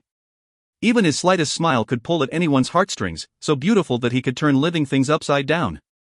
Pang Ran's eyes circulated between the two, unsure of what to think, only his gossipy glances betrayed him. May this prince sit down? Zhuo Shengchen's lips curved into a shallow smile, his beautiful eyes fixed upon Gu Ruoyun from the very beginning. Sit. Please sit. Sit anywhere you like. Before waiting for Gu Ruoyun to speak, Pang Ren hurriedly stood up, his face brimming with a wide smile. The fourth prince of Vermilion Bird Country has graced us with his presence, and is certainly a welcomed guest of Black Tortoise Country, don't you agree, goddess? Obviously, Pang Ren had already recognized Zhuo Shengchen's identity from the start. What? The fourth prince of Vermilion Bird Country? The eyes of the women who had previously been hesitating lit up, for some of them were daughters of imperial officials. Their ranks dictate that they can never marry commoners. No matter how beautiful the man was, he would not be able to match up to them if he did not have any rank or social status. However, this was entirely different if he were the fourth prince of Vermilion Bird Country. As long as you could become the wife or concubine of the fourth prince of Vermilion Bird Country, then your family name would certainly rise as a result. Moreover, this was a man of exceptional beauty. Hence, some of the girls stood up and walked straight towards Zhuo Shengchen. They simply could not wait any longer. A girl dressed in white, like a pure and flawless lotus flower, shyly lowered her head, her voice as sweet as melodious as an oriole bird, and said, Your Royal Highness the Fifth Prince, this humble girl is the daughter of the Prime Minister of Black Tortoise Country, Xiang'er. I did not expect to bump into the fourth prince's elegant demeanor. If your Royal Highness doesn't mind, may this humble girl sit with you, Eyeing the scene before her, Gu Ruoyun contentedly raised her teacup, leisurely watching the show from the sides. Her beautiful clear eyes were like a smile, but not yet a smile. If you find any errors, ads pop up, ads redirect, broken links, non-standard content, etc., please let us know. Report chapter so we can fix it as soon as possible. Chapter 256, The Xia Family Arrives, 16. Chapter 256, The Xia Family Arrives, 16. Translator, Endless Fantasy Translation Editor, Endless Fantasy Translation. Zhuo Shengchen's lips held a touch of a smile, his indolent manner wrapped around the back of his head, his beautiful eyes shot a glance at the blushing Xiang'er, and lazily opened his mouth. This prince enjoys taking up 2 seats for himself. What he really meant was, he wanted to take up 2 seats and a table for 4, and there was no space for her now. Unfortunately, Xiang'er did not understand what Zhuo Shengchen had meant. She observed the smile on the man before her, thinking that he had a good impression on her, and her heart began beating happily. Her eyes shot a glance at Gu Ruoyun, who was seated next to Pang Ran, and said, Excuse me, miss. May I have a seat? I am the daughter of the Prime Minister. If you would give me your seat, I will give you as much gold as you want. She thought that the plainly dressed woman who came with Pang Ran must certainly be the kind of woman who has sold herself in order to curry favor with influential officials. Such a disgusting woman simply isn't fit to sit with me, she thought. If it were not for the sake of maintaining a good impression on the fourth prince of Vermilion Bird Country, she would have ordered someone to kick her out long ago. As for the reason behind Zhuo Shangchen's visit, she believed that it was because of Pang Ran, seeing as he was the sixth prince of Black Tortoise Country, having some form of acquaintance with Zhuo Shangchen would make sense. Gu Ruoyun tapped her finger, her pure and delicate face filled with a smile. It's not that I won't let you have my seat, but the price of it is quite high. Name your price. I will pay it. A scornful glint flashed across Xianger's expression. I was right, she thought, this woman has no shame, she would sell her body for a small benefit. Ironically, Xianger had completely forgotten that she herself had approached them after hearing about Zhuo Shangchen's identity. If Zhuo Shangchen were not the fourth prince of Vermilion Bird Country, she would have arrogantly decided that the latter was not fit to even speak to her. As long as you can pay the price, I will sell this seat to you.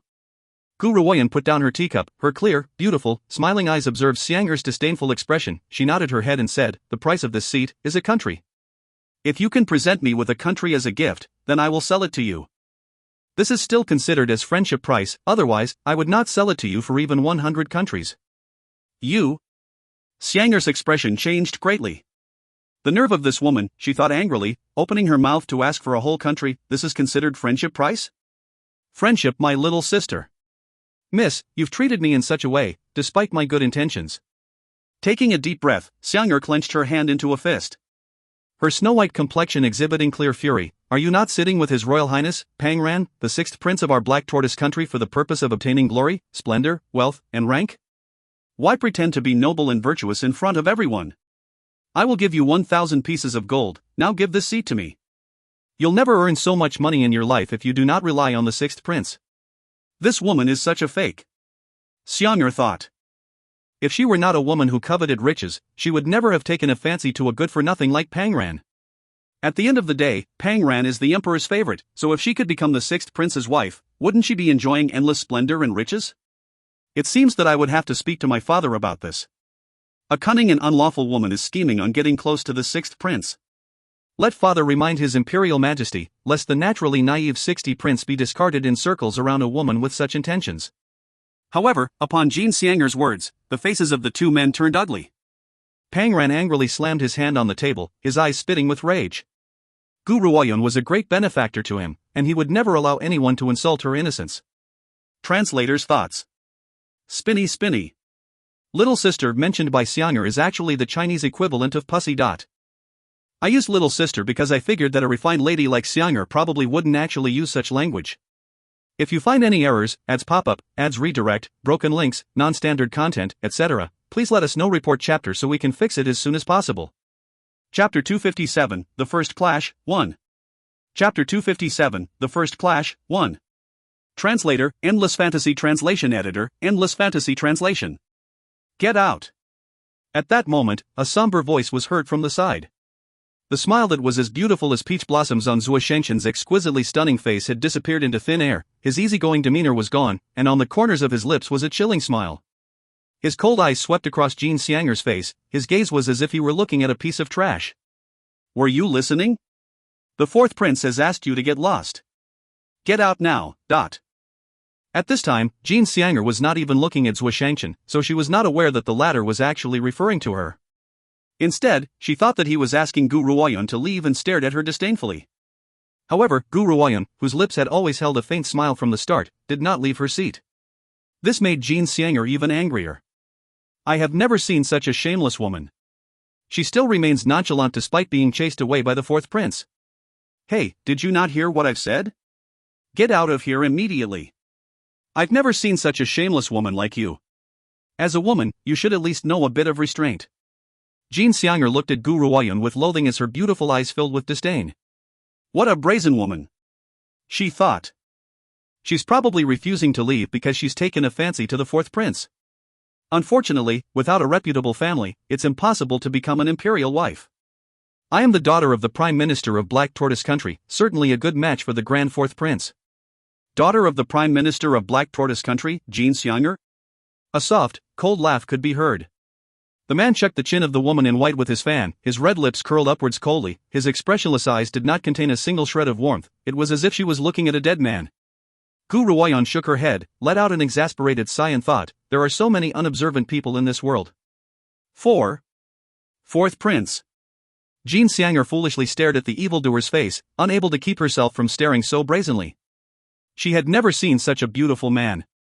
If I were to marry him, I would be satisfied for the rest of my life, she thought. You like me, yes? Zhuo Shangchen asked, his eyes slightly squinted, a sliver of cold light passed through his eyes. His lips curved into a ghastly and terrifying smile as if still containing a faint bit of rage. Yes. Jean Xianger nodded her head, replying with starry-eyed infatuation, Fourth Prince, Xianger has adored you from the first moment she laid eyes on you. Even if Xianger cannot be the wife of the Fourth Prince, she is willing to stay by the Fourth Prince's side to serve you. Serve me? Zhuo Shangchen smiled dazzlingly, and Jean Xianger's eyes couldn't help but fall into its brilliance. Just when she was about to take a step further, the man's disdainful voice spoke into her ear. Her body was momentarily transported into an icebox. Are you worthy? Are you worthy? Jean Xianger's face turned pale, and widened her beautiful eyes in astonishment. In that instant, she really believed that everything she had heard was an entire misconception. She did not ask to be his wife, only to be by his side would be good enough, even though she would be nameless and without rank. But what did he say? She wondered. This face is indeed lovely and moving, undoubtedly deserving the title of the prettiest maiden in Black Tortoise Country, unfortunately. Zhuo Shangchen closed his fan, curving his lips into a smile, unfortunately much too shameless. Are all the women in Black Tortoise Country without shame? Willing to strip naked and deliver herself to the door of the first man she sees? To follow this prince without requesting any form of status? Do you think this prince's IQ is lacking? Your willingness to hit on me proves that your mind is not pure, yet you still insist on masquerading your purity in front of me. Apologies, even if you wanted to become my scullery maid, I simply do not approve.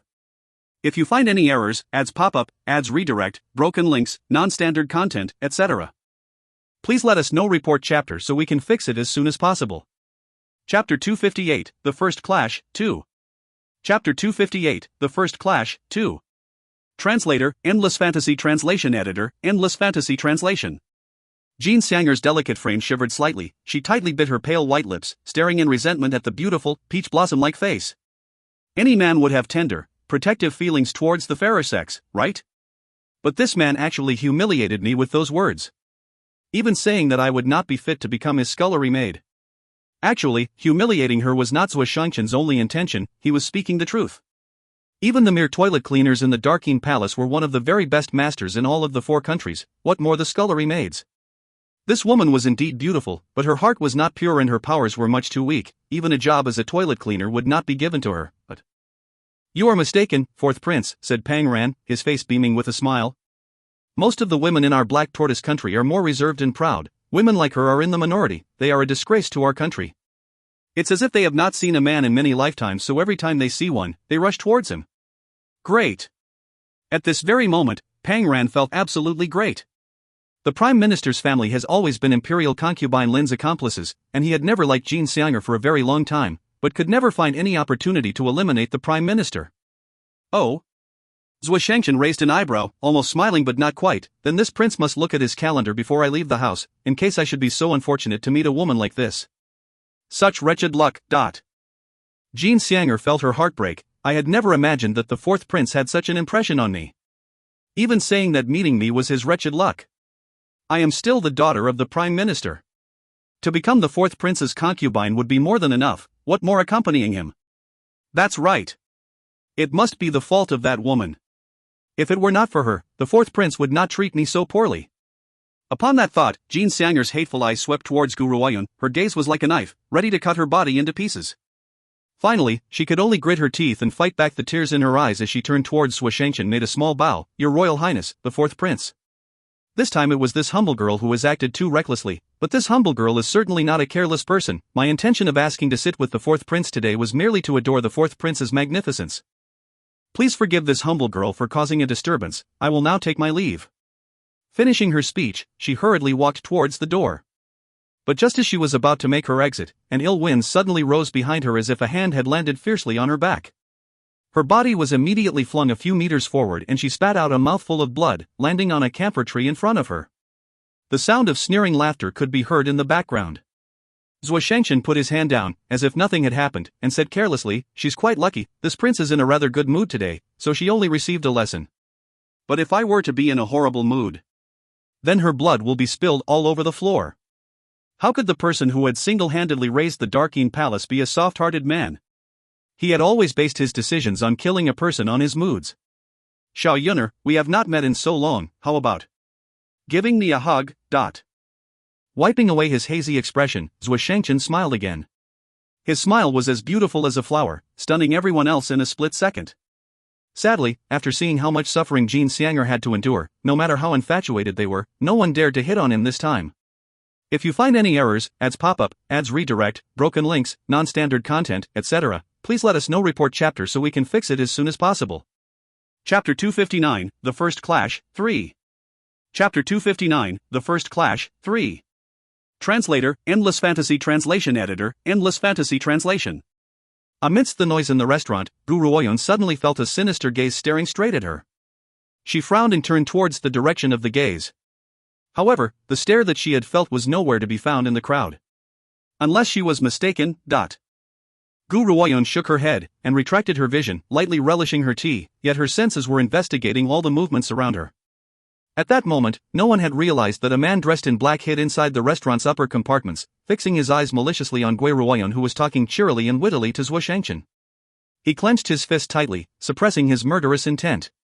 He never thought that the sky would have turned upside down during his short time away from Black Tortoise Country. The 100 Herb Hall? So what? He thought. Even if this woman was as thick as thieves with the 100 Herb Hall, he would not let her live a moment longer. Whether it's her or Pangran, both of them must die. Imperial concubine mother, uncle, your imperial son will find a way to avenge you. I will not let you die tragically in the hands of such vile people. Hatred. How could I not feel hatred? No matter how much excellence he displayed all these years, only Pangran had a place in his imperial father's heart. I am many times more superior to Pangran, why does imperial father not recognize my hard work? He thought spitefully. Even my imperial concubine mother could not obtain a place in my imperial father's heart. That man's love was completely dominated by the pair of mother and son. I now depend on my own hard work to catch the attention of the Xia family. If I were to become emperor, then I will determine the life and death of this mother and son. By then, I can unleash a foul vengeance in my imperial concubine mother's stead. However, my imperial concubine mother is now dead. And all because of her most beloved man. She loved my imperial father so much, how could she have possibly conspired with uncle? This must all be a ploy by Pangran and his mother. Of course, the 100 Herb Hall cannot be separated from this affair. Gu Ruoyun, I seem to have heard that the second master of the Xia family is looking for her whereabouts. If I can sell the information regarding her presence in Black Tortoise Country to Xiachi, I might be able to utilize the forces of the Xia family to eliminate her. Anyone who has helped Pangran and his mother must die. Pangran, Gu Ruoyun, and that so-called empress, I will never forgive you for what you've done. Moreover, sooner or later, Black Tortoise Country will belong to me. Pang Fei gritted his teeth fiercely, his eyes staring icily at the three people in front of him, his lips, hidden by his black mask, curved into a sinister grin. At the restaurant's lounge, Pangran was trying his best to curry favor with Zhuo Shangchen and Gu Ruoyun, when suddenly, out of the corner of his eye, he saw, to his astonishment, a man in black robes passing by next to him. Pangran quickly raised his eyebrows. What's wrong, Pangran? Gu Ruoyun asked, noticing Pangran's strange behavior. Goddess, I keep having this feeling that this man resembles my third imperial brother quite a bit from behind. It couldn't be. With third imperial brother's current status, he wouldn't dare to come swaggering in here. Perhaps I was wrong. Pangran shook his head at the thought, perhaps I am overthinking things. Ever since imperial concubine Lin's incident, my third imperial brother has mysteriously disappeared. Imperial father has already sent out search parties to find his whereabouts, but no one could find him. He wouldn't possibly appear in Black Tortoise Country in a time like this, especially since the punishment for imperial concubine Lin's regicide is to execute the entire family up to the third generation. Gu Ruoyun said nothing, only staring frostily with her beautiful, clear eyes at the disappearing black robe in front of her. A cold light flew across her eyes. If her intuition was right, the sinister gaze that she had felt a while ago came from that man. If you find any errors, ads pop up, ads redirect, broken links, non-standard content, etc., please let us know. Report chapter so we can fix it as soon as possible. Chapter 260, The First Clash, 4. Chapter 260, The First Clash, 4. Translator, Endless Fantasy Translation Editor, Endless Fantasy Translation. Heaven City, the holy land in the hearts of the people of Black Tortoise Country, ultimately dominating the fate of the entire country. As governors of Heaven City, the Xia family was equivalent to spiritual deities to everyone else. It is said that the master of the Xia family has reached the level of a martial emperor.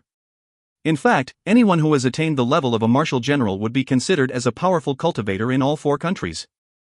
Once reaching the rank of martial king, the person could receive vassals and be considered as a marquis, regardless of his or her gender. So you can imagine the level of prestige a martial emperor would receive in the eyes of the world. At this moment, the Xia house was a complete mess, not because of him, but because the young master of the Xia family has suddenly fallen ill again. The Xia household courtyard rang with the sounds of his agonized wails. It was as if the Xia family was enveloped in a dark cloud. The master of the Xia family wanted to die from grief, and looked as if he had grown many years older in a split second. However, while everyone was worrying about the young master's illness, only the second master looked as if he took joy in the calamity. Humph. Xiajishi, your illness has already worsened to such a condition, staying alive would be such agony, why not die soon and be done with it? Instead, you're wasting the Xia family resources. Every time Xia Qi heard the agonized screams from the courtyard, his face would grow red from excitement. To him, the more Xiajishi suffers, the more thrill he felt. Suddenly, a guard hurriedly walked in, falling on his knees into a bow, exclaiming in a congratulatory manner, "Second Master, the third prince of Black Tortoise Country has arrived in Heaven City to request an audience." The third prince of Black Tortoise Country? Xia Qi furrowed his brows, and impatiently replied, "Denied." "But Second Master, he says he has news of Gu Ruoyun." Gu Ruoyun? Xia Qi's eyes froze, a shadow flashed across his eyes.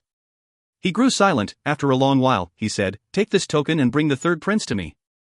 Remember, everything must be done in absolute discretion, you mustn't let anyone see you." "Yes, Second Master." The guard retreated immediately after his answer. Xia Qi squinted his eyes, observing the disappearing guard, and smiled coldly. "Xiao Linyu, looks like I've found Gu Ruoyun first. Don't worry. Once I've murdered her, I'll definitely place the blame on your head. Then, your useless father will die for sure. Once he's dead, it'll be your turn, you little bastard. And then you, my dearest father, did you not love the pair of father and son the most? So I'll let you see your own child die before you, so you'll know the pain of losing them.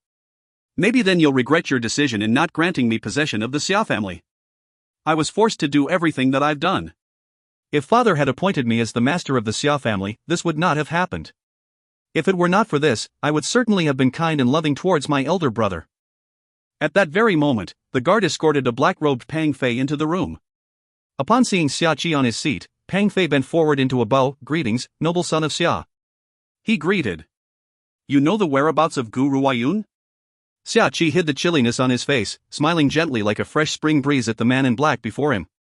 When in front of people, he was always very good at concealing his emotions for the sake of his own reputation. "Put on." Suddenly, Pang Fei kneeled to the ground, his voice cracking through his tears, and cried heartbreakingly, "Noble Sir Xia, you have to make a decision for the sake of Black Tortoise Country. My imperial concubine mother and uncle have served the imperial household and Xia family faithfully. Yet, Her Imperial Majesty the Empress is full of wild schemes.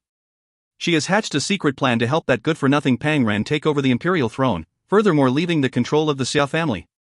Just when my imperial concubine mother found out about the scheme, the Empress poisoned His Imperial Majesty without hesitation to frame my imperial concubine mother. In the end, she's even managed to gang up with Gu Ruoyun of the 100 Herb Hall. Her rapacious designs are well known by everyone. Please, noble Sir Xia, help us eradicate this tumor from the imperial household. If you find any errors, ads pop up, ads redirect, broken links, non-standard content, etc., please let us know. Report chapter so we can fix it as soon as possible." Chapter 261, The First Clash, 5. Chapter 261, The First Clash, 5. Translator, Endless Fantasy Translation Editor, Endless Fantasy Translation. Pang Fei exposed his appearance, painting imperial concubine Lin as a completely innocent woman, and the Empress and Pang Ran the ones with the wildest schemes in all the realms, who even conspired with outsiders and did not place the dignity of the Xia family in their eyes. Xia Qi's eyes went cold, but quickly returned to normal and said, "What boldness from the Empress and Pang Ran! My Xia family has always determined the line of succession of the imperial throne in Black Tortoise Country. When was it theirs to decide? You may take your leave, third prince. I will send my men to the imperial palace and uphold justice in your name." "Thank you very much, noble Sir Xia, then I will take my leave." Xia Qi lightly nodded his head, then suddenly remembered something, and said, "Oh, that's right. I've heard that many imperial princes of Black Tortoise Country have died. Aside from you, there is only the 5th and 6th prince left. The 5th prince has a penchant for prostitutes and is unable to take the responsibility of the public. The 6th prince, Pang Ran, is a good-for-nothing. If good-for-nothings like these can rise to become emperors, then beggars can also become gods.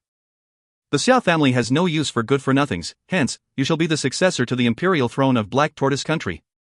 Pang Fei stopped in his tracks. He did not feel confident enough to look at Xia Qi.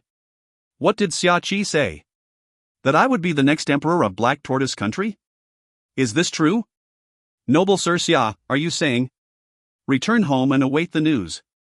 Xia Qi said with a smile, my father is currently in a confused and disoriented state as he is preoccupied with matters concerning my elder brother. He not in the right state of mind to worry about such matters. I merely want to lift some of the burdens from his shoulders. I can make the decisions in matters like this. The surprise was too sudden. Pang Fei's heart nearly stopped beating. He woke up from his daze a few moments later and felt a burst of ecstasy. He was so excited that he wanted to laugh wildly. Imperial concubine mother, uncle, did you see? Black Tortoise Country will indeed be mine. That good-for-nothing Pang Ran cannot contend with me. So what if he receives the love and pampering of my imperial father? He will never succeed the throne without the agreement of the Xia family. You wait, Empress in Pang Ran. The day I become emperor will be the day you descend into hell.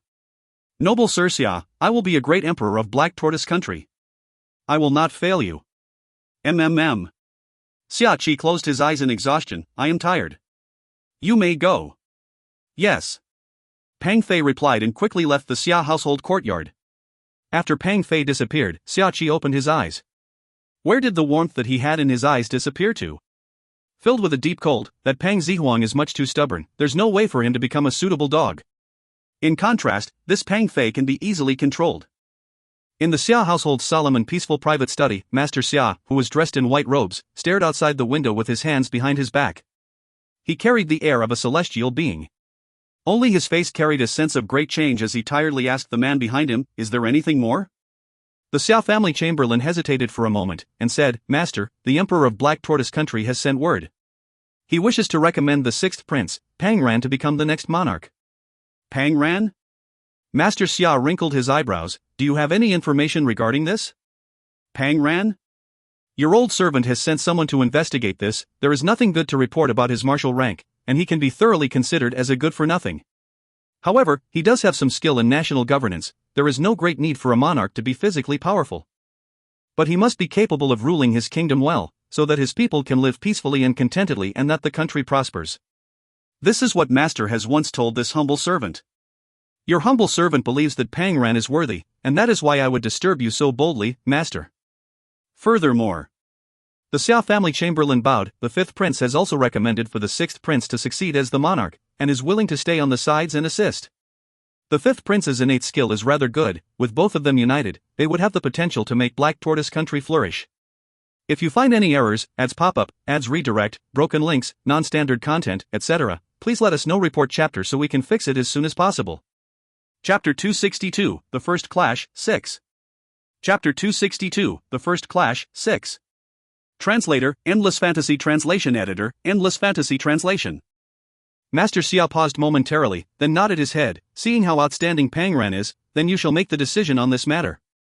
If there is nothing more, you may retire. I am a little tired. Hearing this, the Xia family chamberlain's face showed some hesitation. After a long consideration, he slowly opened his mouth. Master, there is still one other thing. The Emperor of Black Tortoise Country, Pang Zihuang, has sent a single longevity pill as a gift.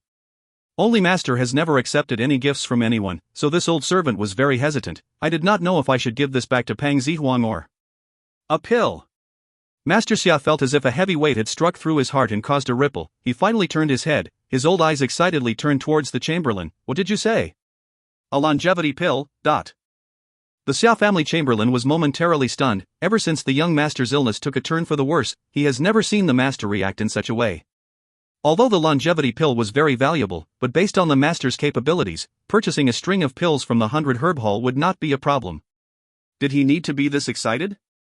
However, the Xia family chamberlain realistically replied Master Xiao's question. In response to your question, Master, the pill from Pang Zihuang is in this old servant's hands. This old servant shall present it to you. The Xia family chamberlain then opened his palm, revealing a single green pill in his hand.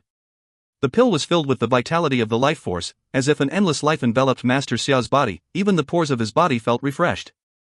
Master Xia grew more excited and suddenly laughed. Of course, he wasn't thrilled because of the pill. The most important thing here was that the master of 100 Herb Hall, Guru Oyan, had vanished without a trace, and no matter how hard the Xia family tried, they could not find out where she was, as if some other power was causing interference. Now, Pang Zihuang has presented him with the longevity pill. which was only available from the 100-herb hall. What does this mean? One pill is priceless, and even if Pang Zihuang were to empty the entire contents of the imperial treasury, he would not have been able to purchase one. Unless he had recently met with the person with the most authority in the 100-herb hall. There is probably only one person who can actually make a decision regarding the pills from the 100-herb hall. Chamberlain, Master Xia steadied the great waves in his heart, and said, "Get ready immediately, I want to make a personal visitation to the imperial palace of Black Tortoise Country, but..." The Xia family chamberlain was astonished, as the person in control of Heaven City, the master had great authority and does not need to personally handle matters surrounding the selection of the crown prince. Yet he was choosing to visit the palace when the young master is gravely ill? Could this be because of the longevity pill? Yes, master. The Xia family chamberlain replied, hiding his suspicions, and joining his fists into a respectful bow. Then, out of his line of sight, Master Xia straightened the sleeves of his robe and walked quickly out of the study. His clear and bright laughter resounded over the entire horizon, echoing around the Xia household courtyard. Most people thought that their master was cracking under the upsetting state of the young master's illness. Otherwise, why would he be laughing so loudly at a time like this? But only Master Xia knew, once he found Guru Huayan, not only would he be able to complete Lord Lingxiao's mission, he might even be able to cure Xia Jishi's strange illness. All was silent in the imperial court. Pang Zihuan's majestic gaze swept across the statesmen before him and steadily asked, "Beloved noble ministers, concubine Lin and the imperial strategists are guilty of plotting a rebellion, but the third prince is innocent. However, due to the sins of his mother, this means that he cannot possibly be selected as the crown prince. Hence, we have already sent word to the Xia family, and recommended the sixth prince as the crown prince of Black Tortoise Country. Do any of our beloved noble ministers have any opinions? If you find any errors, ads pop up, ads redirect, broken links, non-standard content, etc., please let us know. Report chapter so we can fix it as soon as possible." Chapter 263, The First Clash, 7. Chapter 263, The First Clash, 7. Translator, Endless Fantasy Translation Editor, Endless Fantasy Translation. Opinions? Do we dare have any opinions? Imperial concubine Lin has committed regicide, resulting in the third prince having narrowly missed the opportunity to become the crown prince. The fifth prince has given up on his right for the title, and would rather assist Pang Ran instead. Hence, based on the current state of affairs, only Pang Ran can take up the heavy responsibility of ruling Black Tortoise Country. So, upon hearing Pang Zihuan's declaration, all the officials merely looked at each other, not one of them daring to oppose the proposition. Good. Then since there are no opinions from the noble officers, then we shall await the Xia family's decision. Pang Zihuan nodded his head in satisfaction. Pang Ran's behavior has been most satisfactory for this period of time. He has not gone out to make trouble. His innate skill may not be up to par, but this is not a big issue. As long as he had the capability to lead Black Tortoise Country towards a glorious path, that would be enough. An emperor does not need to have strong powers, but must be wise in making strategic decisions, and based on the trials during this period of time, the kid, Pang Ran, has proven to have this power. This was why he chose to approach the Xia family and recommend him.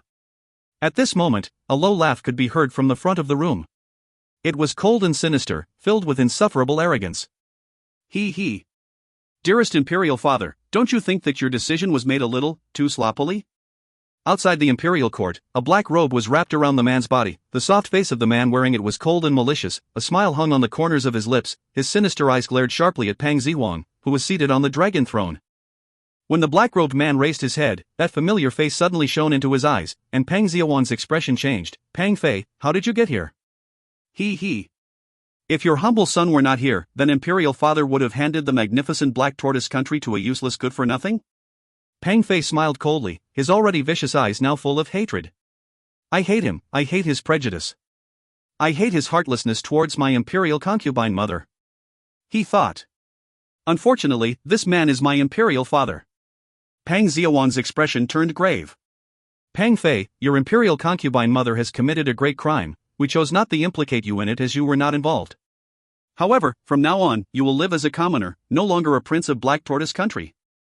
When all is said and done, he chooses to be merciful.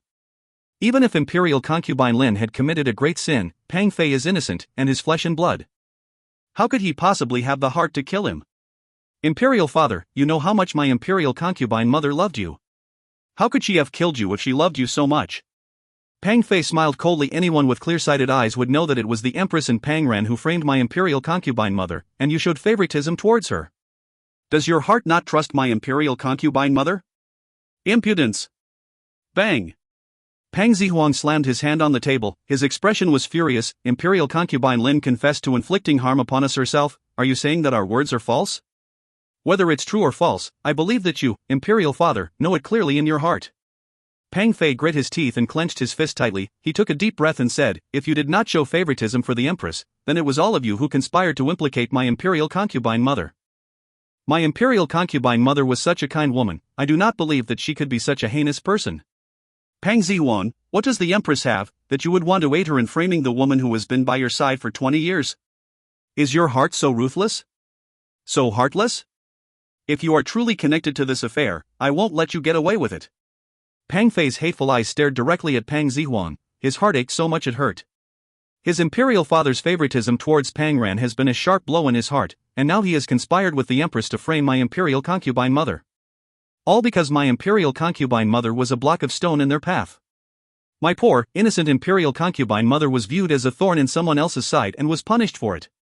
If you find any errors, ads pop-up, ads redirect, broken links, non-standard content, etc., please let us know. Report chapter so we can fix it as soon as possible. Chapter 264, The First Clash, 8. Chapter 264, The First Clash, 8. Translator, Endless Fantasy Translation Editor, Endless Fantasy Translation. Pang Fei, you are too impudent. Pang Zihuang angrily slammed the table and said furiously, do you really think that we would not punish you? If it were not for the fact that you did not wallow in the mire with them, we would not have let you off so easily. Ha ha. Pang Fei laughed maniacally, the corners of his lips curved mockingly. Pang Zihuang, do you still think that you are the emperor of Black Tortoise Country? Don't even think about sending word to the head of the Xia family in Pang Ran's stead. The young master of the Xia family is currently gravely ill and that elderly man does not have the time to deal with you. I, however, have already received the promise of the second master of the Xia family. Based on the situation at hand, he has full power to make the decision and soon the imperial throne will be mine. By then you will all be mere prisoners, ha ha. His laughter was full of joy, but his eyes were full of resentment. Ever since he was a child, he had worked hard to receive his father's attention to prove to him that he was far better than that good-for-nothing Pang Ran. But what did he do? Not only is he unable to distinguish between right and wrong, showing favoritism towards this pair of mother and son, they've even conspired to harm my Imperial concubine mother. Hence, even if Pang Zihuang were to repent for his actions, I will never forgive him. Hearing Pang Fei's words, the officers began discussing among each other. They did not think that such an event would occur in the imperial court. They would not even have imagined that the Xia family had already chosen the third prince as the next emperor. It would seem that the empress and the sixth prince were in grave danger. Pang Fei, you are far too impudent. Pang Zihuang rose from his seat, clearly enraged. He pointed his finger at Pang Fei angrily. We have indulged you too much, and you have become far too arrogant and despotic. Now we will ask you, do you know the fundamentals of becoming an emperor? Why do you want to become emperor?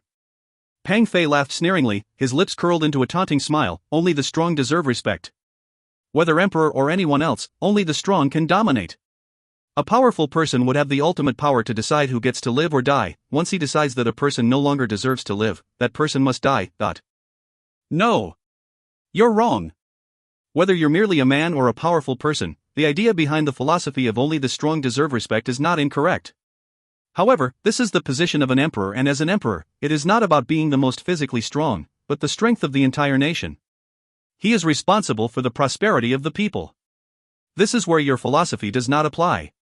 Moreover, what meaning is there in dictating the life and death of others for you as a strong person? Does massacring all living beings prove that you are powerful?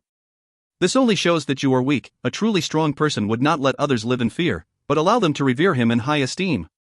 This is what it truly means to be strong. Pang Zihuang shook his head disappointedly. He had never had a good impression on Pang Fei. It was not because he was not intelligent or strong enough, it was because he had never taken the lives of the people seriously. If he were to become emperor, Pang Zihuang feared of what Black Tortoise Country would become. The reason why he had favored Pang Ran so dearly was not only because he was the son of the empress, but also because he did not have the arrogance of the nobleman and those of royal blood. Unfortunately, the boy lacked the ambition to prove himself in the past, and no matter how hard Pang Zihuang would beat him, he refused to reflect on this. Right at that moment, an annoying voice was heard from outside the imperial court.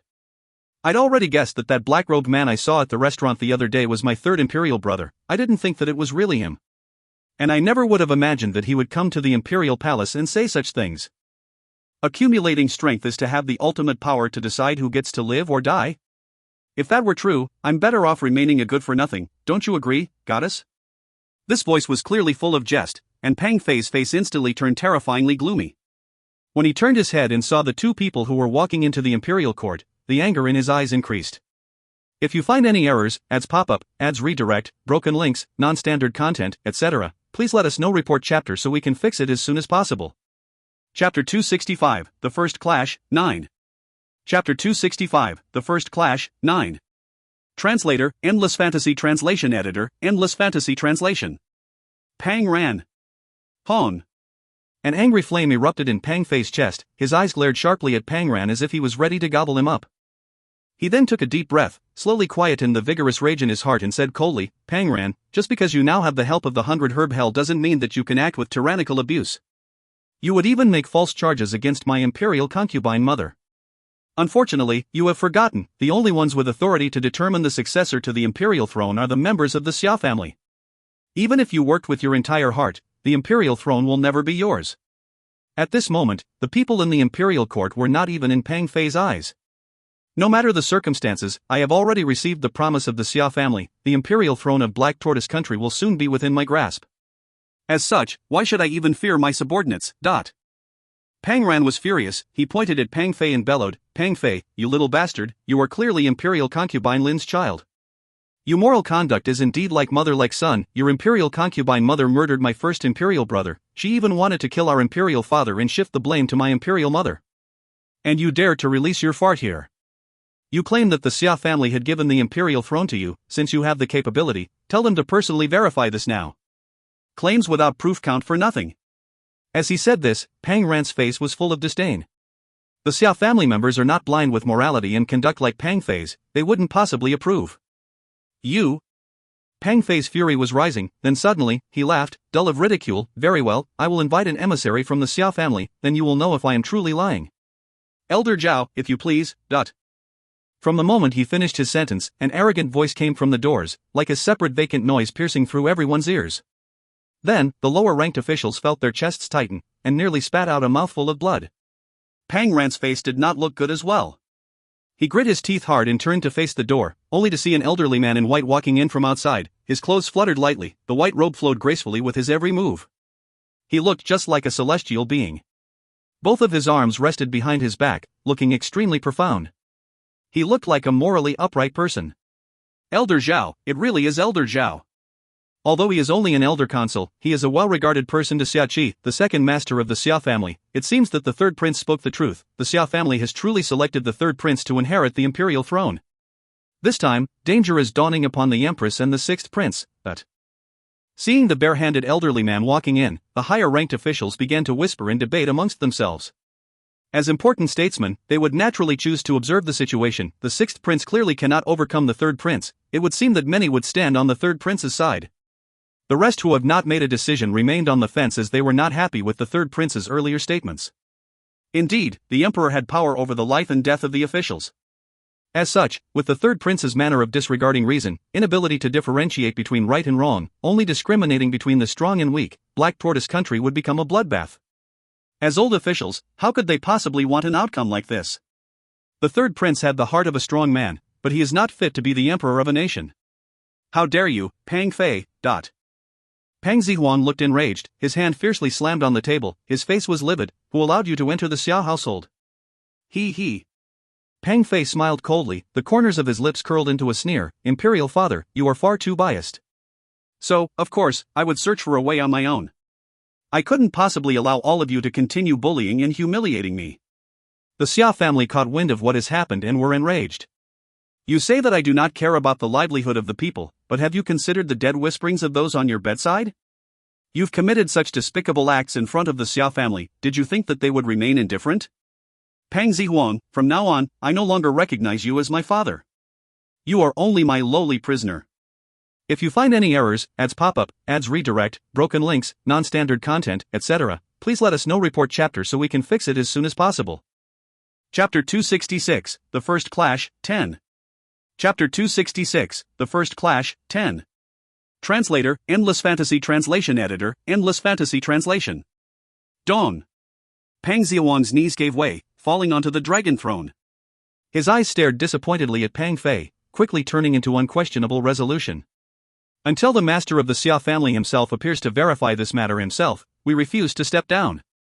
Furthermore, we have already sent out our recommendation for Pang Ran to the master of the Xia family.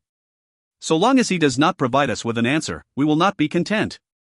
This time, before waiting for Pang Fei to speak, the white-robed man snorted coldly and glanced arrogantly at Pang Zihuang, who was seated on the dragon throne. He replied coldly, "Our master is currently preoccupied, why should he have to bother about small matters such as this? The second master's opinion is enough. Pang Zihuang, our second master has received news of your conspiracy with the empress to kill an imperial concubine. Is this how an emperor should act? Since you have managed such matters so unfairly, your tenure as emperor is now at its end.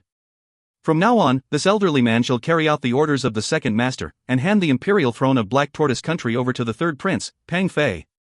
None are allowed to object. Schwa! The hall burst into an abrupt discussion. The Xia family's decision was simple, too sudden, no one was ready for it. Generally, whenever the Xia family had something important to inform the imperial palace, they would send the Xia family chamberlain to make an announcement. However, with Elder Zhao now standing in front of everyone, it could not possibly be fake, but it would seem that this time, there would be big changes in the imperial palace. The high-ranking officials who were loyal to Black Tortoise Country could not help but feel apprehensive, unsure of how the fate of the entire nation would turn out to be. Poochie! In this grave moment, a laugh could be heard from one side of the room. Pang Ran could no longer contain himself and burst out laughing. He pointed his finger at Elder Zhao, his eyes filled with tears. "Ha, this is too funny. Who do you King think you are? Is your surname Xia?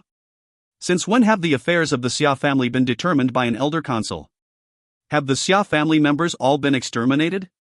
I'm really going to laugh myself to death. This really is a case of assuming unwanted authority on the basis of some pretext. I advise you to sprinkle your urine in accordance with your own appearance. It's not your fault that you're born ugly, but swindling others is. Hey, what are you guys waiting for? Throw this swindler out." He then gestured insultingly at Elder Zhao, who was so enraged that he began to tremble. You! How dare you? How dare you? How many years has it been? Elder Zhao thought. How many years has it been since anyone has dared to act so impudently to me, ever since the Xia household took me in? Very well then. I will show this kid the true meaning of disparity.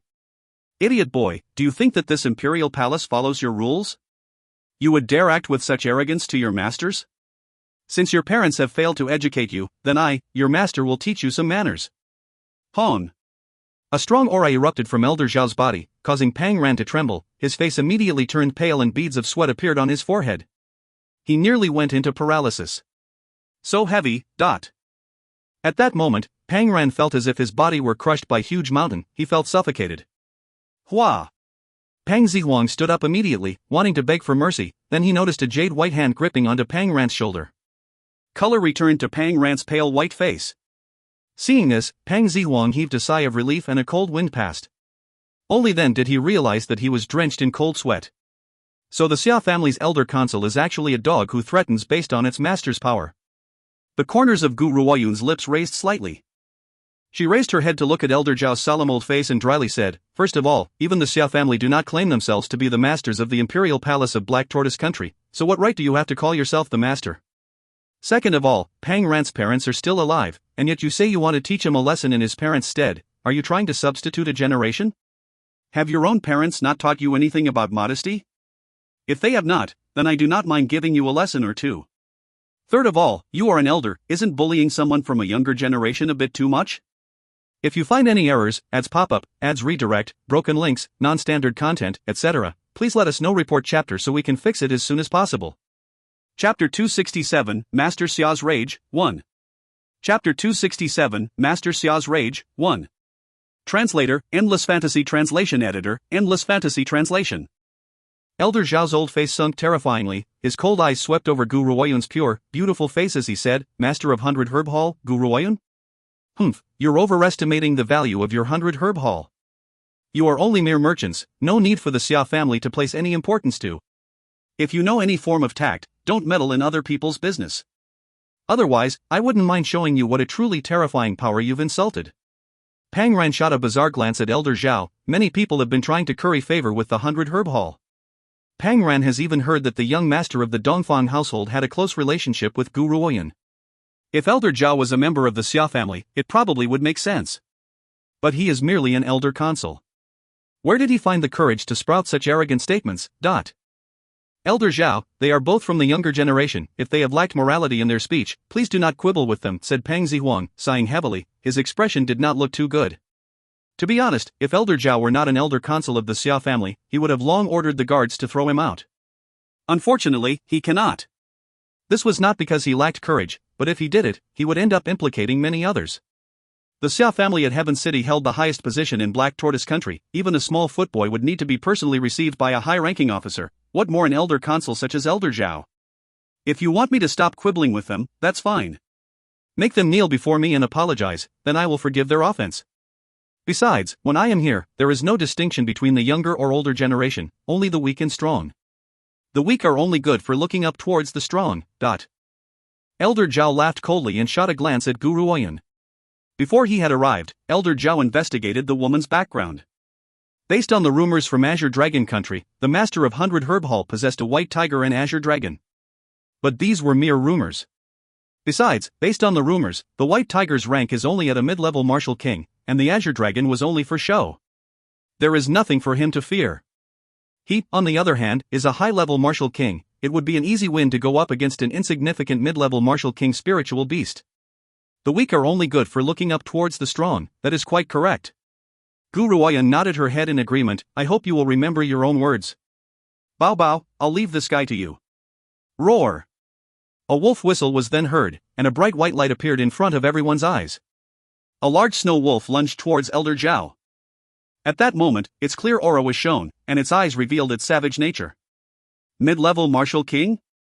Elder Zhao's face sank. He did not think that this woman would have a mid-level martial king spiritual beast. But it was not the rumored white tiger. But of course, the white tiger was a mythical spiritual beast. How could it possibly be in this woman's possession? Earlier in the gardens, officials who came across Bao Bao's magnificence felt their feet turn cold, and immediately wanted to slip away. Goddess, has the little wolf leveled up? Pang Ren blinked his eyes, staring at Guru Oyun, completely flabbergasted. The Bao Bao that he had met not too long ago was only a low-level martial king. How did it reach mid-level so quickly? At this rate, she will have 2 mid-level martial king spiritual beasts, the other a white tiger at formidable fighting strength. Based on the white tiger's power, it would not be a problem to fight with anyone at 1 level higher than it was. MMM. Guru Oyan touched her nose, and smiled dryly. It had its breakthrough last night, so I thought I'd test its capabilities today. If you find any errors, ads pop-up, ads redirect, broken links, non-standard content, etc., please let us know. Report chapter so we can fix it as soon as possible. Chapter 268, Master Xiao's Rage, 2. Chapter 268, Master Xiao's Rage, 2. Translator, Endless Fantasy Translation Editor, Endless Fantasy Translation. The corners of Pang Ran's eyes twitched as he stared speechlessly at Guru Oyun's pretty and calm face, and took a few deep breaths to prevent himself from cursing. This woman's luck is far too good. First, she owns a mid-level martial king white tiger, and now even the snow wolf has had its breakthrough. Constantly comparing oneself to others will only make one angry, but... Elder Zhao's expression slowly returned to normal. He snorted coldly and said disdainfully, it's nothing more than a mere spiritual beast that has recently broken through to a mid-level martial king. How could it possibly go up against a high-level martial king? Merely a grain of rice in front of a bright light. Yet it dares to go up against the sun and the moon.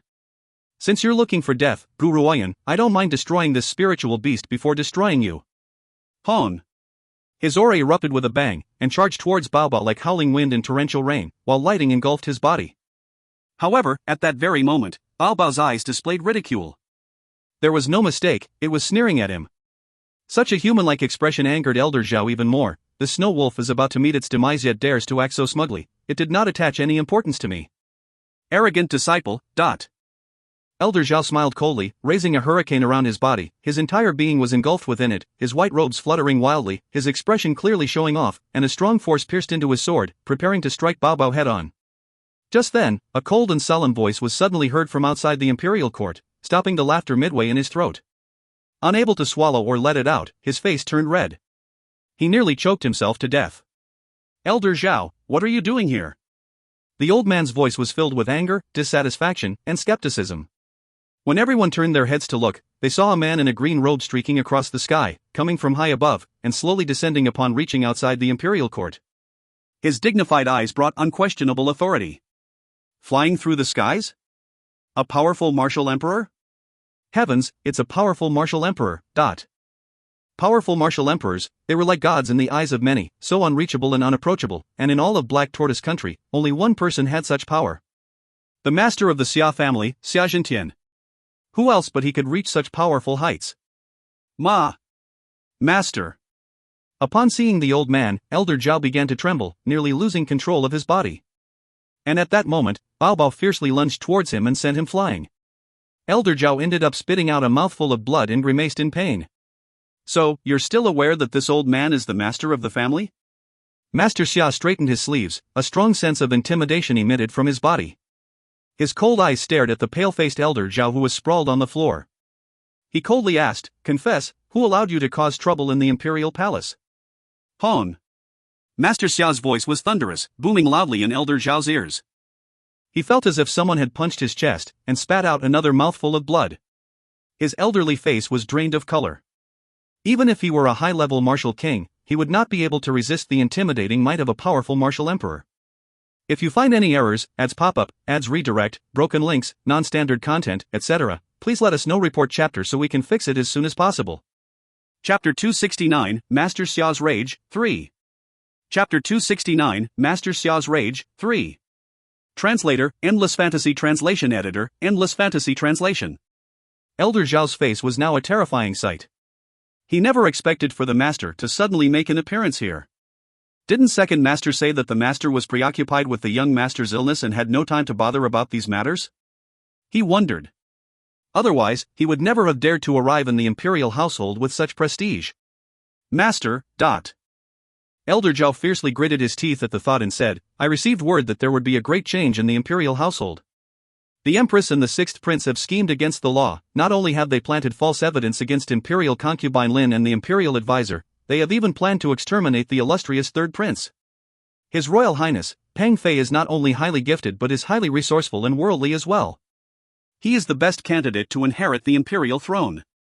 Having him is a great fortune for Black Tortoise Country and the Xia family. How could I stand idly by while others persecute such precious talent?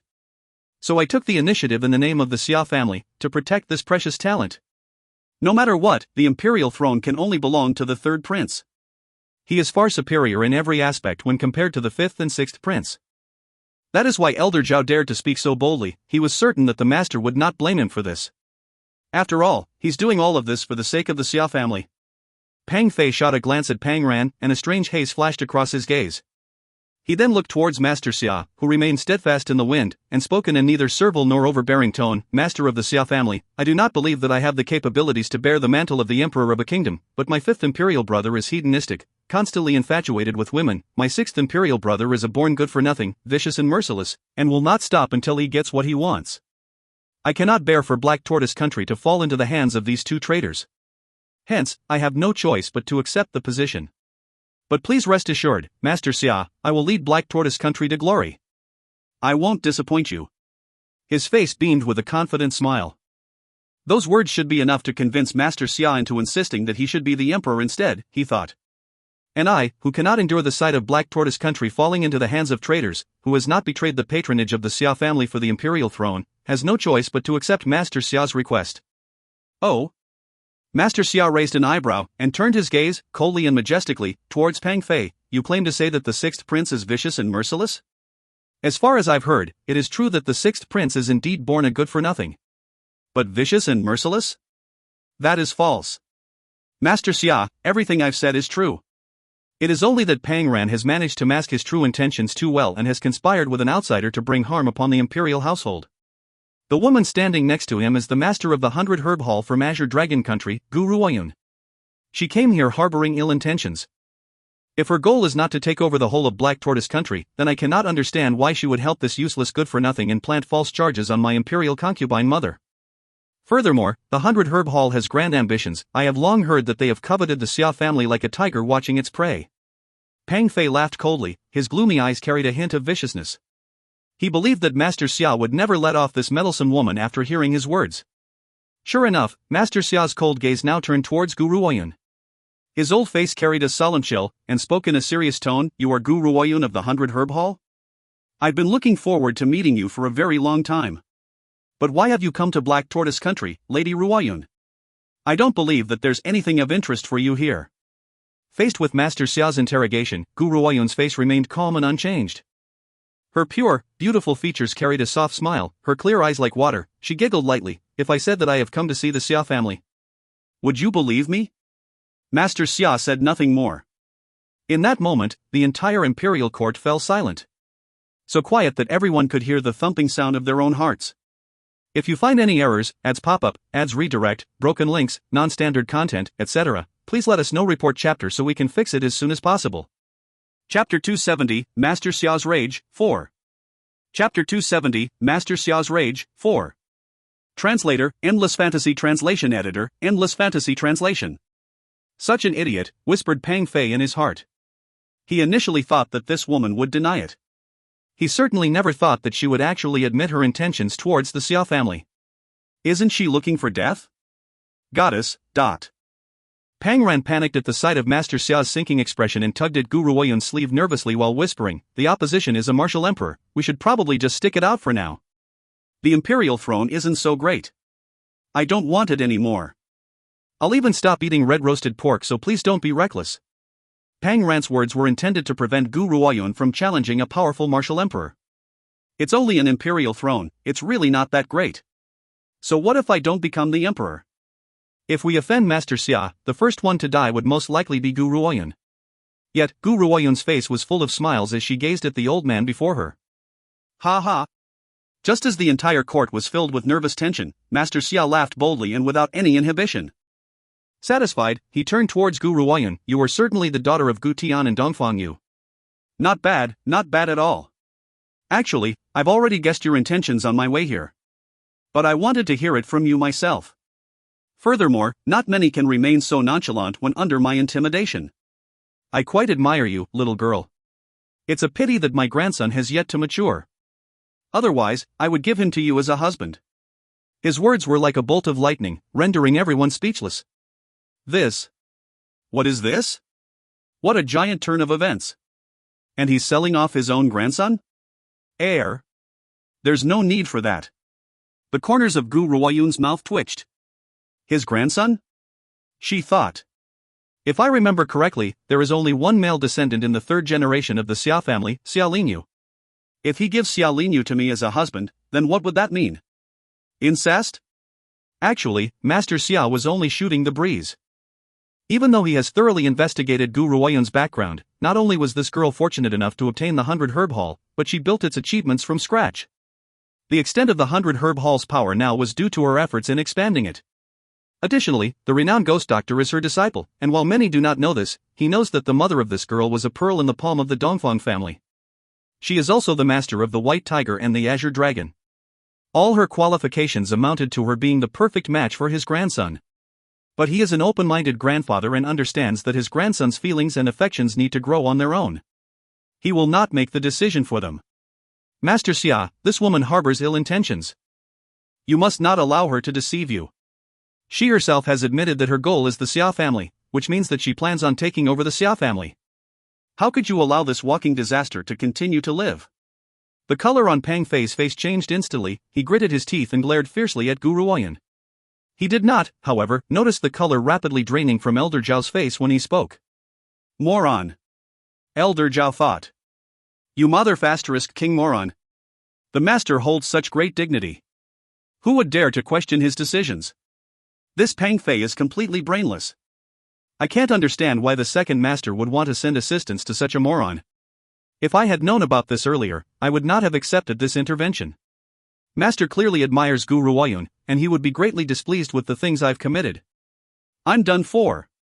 I'm going to be destroyed thanks to this moron. At this moment, Elder Zhao was already watching as Master Xia's facial expression turned gravely serious. A storm was brewing in the master's eyes. Translator's thoughts. Spinny. Incest. That escalated quickly. Calm your titties, Master Xia.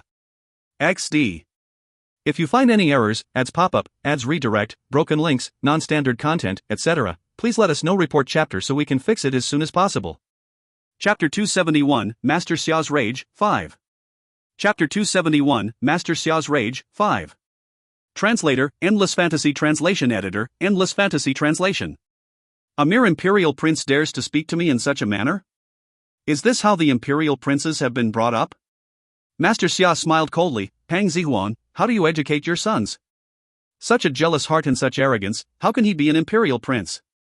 Pang Zihuan stared at Pang Fei in disappointment. If he still felt love for the son, then he would have been greatly hurt and disappointed in the sins that Pang Fei had committed. Master Xia, Pang Fei, has long been stripped of his title as an imperial prince of Black Tortoise Country. Do whatever you wish to him, Master Xia. We leave this decision to you. Once he said his piece, he closed his eyes and didn't even look at Pang Fei's frantic expression. Good. Master Xia turned his gaze towards Pang Fei and simply said, Pang Fei, you have committed an unforgivable sin. Your punishment will be determined in the Xia family's torture chamber. You'd best ready yourself. As for the matter concerning the inheritance of the imperial throne, the throne will go to Pang Ran. Hon. Pang Fei's body trembled as if he had been struck by a bolt of lightning. Imperial concubine mother and uncle are both dead, and now I am being chased out of the imperial household. The enemy, Pang Ran, is to inherit the imperial throne. All these factors combined collapsed the defenses in his mental state. He charged like a wild man towards Pang Ran. Die, Pang Ran. I'll make sure that you die. You are only a useless good-for-nothing. What right do you have in becoming the emperor? A useless thing like you should have been dead long ago. The imperial throne is mine and mine only, ha ha ha. He tore his hair apart like a madman and his eyes were filled with viciousness. Anyone who was unaware of the situation would assume that Pang Ran had burst Pang Fei's anus. Pang Fei's maddened expression looked ready to dismember Pang Ran into 1,000 pieces. However, before he could reach Pang Ran, the general appeared in front of him and sent him flying out of the way with one slap. Pang Fei spat out a mouthful of blood, staining his crazed expression red. I cannot accept this. He thought angrily. I really cannot accept this. A victory was within my grasp, how could this happen? That's right. This is all Gu Ruoyun's fault. If it weren't for her, Pang Ran and his mother would have been long dead. She is the true ringleader behind all of this. How daring of you, boldly trying to cause harm to others in front of this old man. Master Xia's face darkened in color, like an evening before a storm, and he spoke coldly, Pang Fei, so you think that Pang Ran is a good-for-nothing and cannot be compared to you? However, I believe that he can lead Black Tortoise Country into glory. So what if he is a good-for-nothing? He has the talent to rule a country, and he does not view his subjects as mole crickets and ants. Because of your attitude, you can never be emperor. Black Tortoise Country does not need a powerful person, but someone who can bring it to greater heights. Pang Fei's entire body gradually grew weak. He simply could not understand it. Why can't a powerful man be emperor? Yet a good-for-nothing has managed to win the position. Ha ha. Suddenly, Pang Fei laughed. His laugh carried a sense of madness. Pang Ran, I've lost to you. I've lost to a good-for-nothing like you. But do you think you would have won if it weren't for the help you received from the 100 Herb Hall? The heavens know what you've done, you've used your appearance to deceive everyone. But one day, you shall receive retribution. You will definitely receive retribution. Once that happens, I will make you kneel and apologize to my imperial concubine mother. Pooh. Pang Fei spat out another mouthful of blood. His pupils appeared to dilate, his eyes gradually turned white and he was losing his breath. His excitement has burst a vein in his heart, he will die soon. Master Xia shook his head and spoke calmly. Then, he seemed to remember something and turned his attention to the momentarily forgotten Elder Zhao. Elder Zhao, do you think you've given me any choice?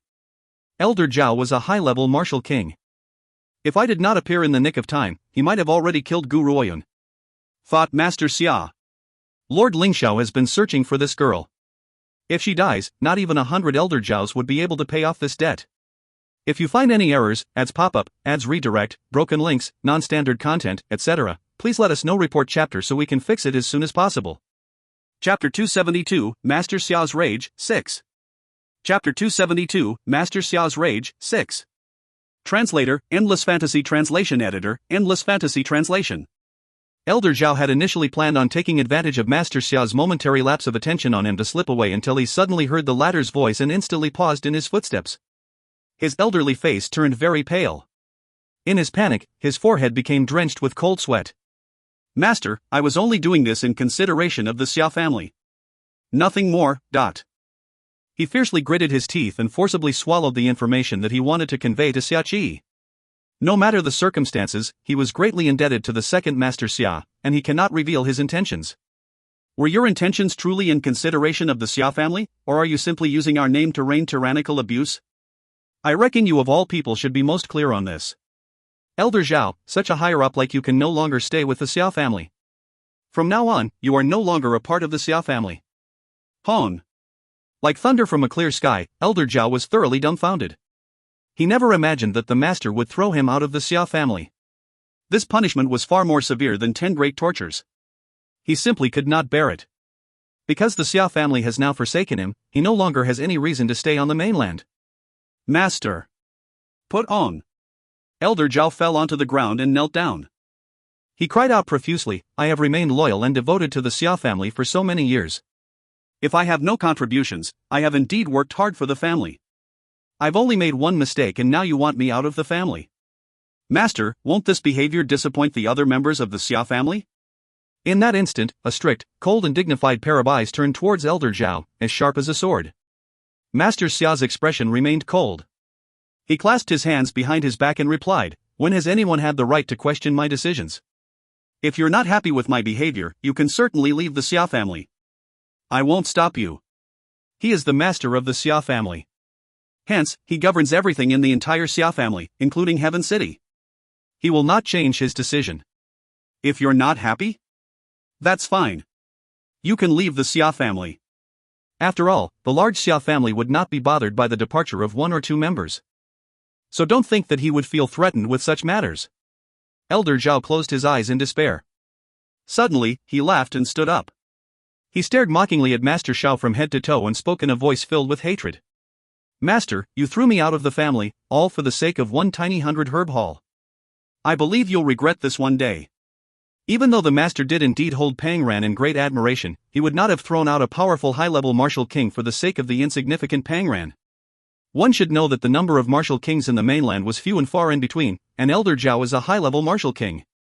Isn't he doing this for the sake of currying favor with the master of the 100 herb haul? So that she would allow him to purchase a few pills? Such greed and selfishness, how could he not regret this in the future? Master Xia, I hope that when the time comes, you won't be kneeling before me and begging for my return. By the way, Gu Ruoyan, don't think that this old man is sincere in helping you. Based on the fact that he is a greedy and selfish person, why would he help you if it were not for the fact that you have a few pills on hand? Once you've lost your usefulness, you will soon die by his hand. Ha ha. Elder Zhao laughed again and retracted the murderous intent in his eyes. He brushed his sleeves, turned around and stumbled as he left. I looked as if he was going to slip and fall at any moment. Merely a jumping jester. Master Xia smiled coldly in disapproval. He turned and faced the young girl behind him, and his eyes, which were initially as frosty as an icebox, now turned warm like a blooming flower and smiled. Little girl, I've heard that you have an azure dragon and a white tiger as your spiritual beasts. Could you show them to me? If you find any errors, ads pop-up, ads redirect, broken links, non-standard content, etc., please let us know. Report chapter so we can fix it as soon as possible. Chapter 273, Xia Qi, the Hypocrite, 1. Chapter 273, Xia Qi, the Hypocrite, 1. Translator, Endless Fantasy Translation Editor, Endless Fantasy Translation. The old man's face was very obviously filled with anticipation, and all eyes were now turned towards Gu Ruoyan. But in front of the eyes of the crowd, the young girl simply shrugged her shoulders and calmly replied, Sorry, I don't know what you're talking about. Even though Yunyao and Tianxiong have shown themselves in front of everyone, but who could have confirmed that they were indeed the legendary White Tiger and Azure Dragon? As long as she denied it, everyone would dismiss it as a rumor. Besides, this old man had asked to see the 2 beasts from the start. Obviously, he did not have good intentions. She would never admit to this. Master Xia's expression froze. He stared at Gu Ruoyan, who was feigning innocence, and took a deep breath, nearly confessing Lord Lingxiao's order. But he did not dare to assume that the 2 beasts in her hands were the ones that Lord Lingxiao had been searching for. For reasons of safety, it's best to keep this under wraps for now. Lady Gu, I have no ill intentions. But if you do have the 2 spiritual beasts in your hands, why not show them to me and broaden my horizons? What do you say? Master Xia, with great difficulty, flashed a kindly smile and coaxed in a gentle manner. If anyone from the Xia family were to see this, they would probably fall to the ground in fright. One must understand that their master has never shown such an expression on his face and had only treated the little master, Xia Lingyu, with extra special preference. Yet, in front of this woman, he is displaying such gentleness? The sun must be rising from the west. Gu Ruoyun blinked and replied while acting puzzled, I actually do have a dragon and a tiger, but they are not the azure dragon or the white tiger. Who would spread such rumors? They are simply regular spiritual beasts. What? The minds of the entire hall went blank. They had seen the tiger and dragon with their own eyes, especially that very moment when the white tiger had flown into a rage. That was a scene that all of them could not forget. And now, Gu Ruoyun is saying that the spiritual beasts were not the legendary azure dragon and the white tiger? It's true. The azure dragon and the white tiger were divine beasts that they've only ever heard about in myths. None of them have seen them before. Even though it was recorded in the history books, but they have yet to make their debut in real life. It is said that one dragon breath from the azure dragon can destroy an entire country and that the white tiger can flatten mountains and rivers in one step. While the two spiritual beasts that she possesses are indeed powerful, they did not have the formidable power of the fabled divine beasts. But because of the rumors spread by others, they automatically believed that these two spiritual beasts were indeed part of the four divine beasts, the azure dragon and white tiger. Master Xia stared suspiciously at Gu Ruoyun. At this point he wasn't sure whether Gu Ruoyun is truly in possession of the azure dragon and the white tiger, or was she merely pretending to be naive? Whatever it was, he needed to personally confirm this. Then, little girl, do you think you can summon them for me to have a look? Well. Gu Ruoyun rubbed her nose, they aren't able to come out now. She was speaking the truth. Yun Yao is currently on the brink of a breakthrough and is working hard towards it. Naturally, Tianxiang was accompanying her. The two beasts could not appear under these circumstances. Fine then. Master Xia sighed with disappointment. Suddenly, the light in his eyes changed, and he smiled again. Lady Gu, would you be interested in becoming to the Xia family home as a guest? He thought that no matter what, he'll kidnap her first and then think of a plan. He could only confirm the identity of the two spiritual beasts and determine whether they are indeed the friends that Lord Lingxiao had been searching for when she is close by. If it's no trouble, Master Xia. Gu Ruoyun smiled calmly, and a strange light flashed across her eyes. She initially thought that once she met with a Xia family member, entering the Xia household would still require a bit of time. She did not expect for it to be so easy. If you find any errors, ads pop-up, ads redirect, broken links, non-standard content, etc., please let us know. Report chapter so we can fix it as soon as possible. Chapter 274, Xia Qi, the Hypocrite, 2. Chapter 274, Xia Qi, the Hypocrite, 2. Translator, Endless Fantasy Translation Editor, Endless Fantasy Translation. Heaven City, at the Xia family estate. In the courtyard, the winds brought falling leaves as Xia Qi's expression darkened. No one could tell what he was thinking, only his eyes showed an obviously sinister intent. He lightly puckered his lips into a cold and eerie smile. Suddenly, a green-robed elder cheerfully walked in, and standing beside him was a girl also in green robes. Every feature of the young girl's face was pure and beautiful. Her eyes were as clear as water and her face held a gentle smile. Even thought she did not have a face that could cause the downfall of cities, anyone would feel comfortable upon seeing her face. But when he saw the two, Xia Qi's face grew increasingly cold. His heart was gripped with dissatisfaction and jealousy. What is the meaning of this? It's bad enough that the bastard, Xia Linyu, commanded all of the old man's love and affection, and now he is acting so gentle and kind to an outsider? Yet when he is faced with his own biological son, he would pull a dissatisfied face? Xia Qi took a deep breath and swallowed the hatred in his eyes. His robe swayed with the wind as he approached Master Xia. Father, you've finally returned. This must be the master of the 100 Herb Hall, Gu Ruoyun? You're certainly from a talented generation. I've looked forward to meeting you for a very long time. His face held a warm smile, and no one can see the clenched fist that he was concealing under his sleeves. His heart filled was with the flames of an almost irrepressible anger. That elder Zhao was completely useless. He can't even take care of this woman and allowed the old man to bring her here. It would seem that killing her is now more difficult than ever. Furthermore, he had already sent a servant to the Azure Dragon country with the news that Xia Linyu of the Xia family has murdered Gu Ruoyun. It was only a matter of time before the members of the 100 Herb Hall would be coming after Xia Linyu. Gu Ruoyun must die before that happens. Xia Qi, what are you doing here?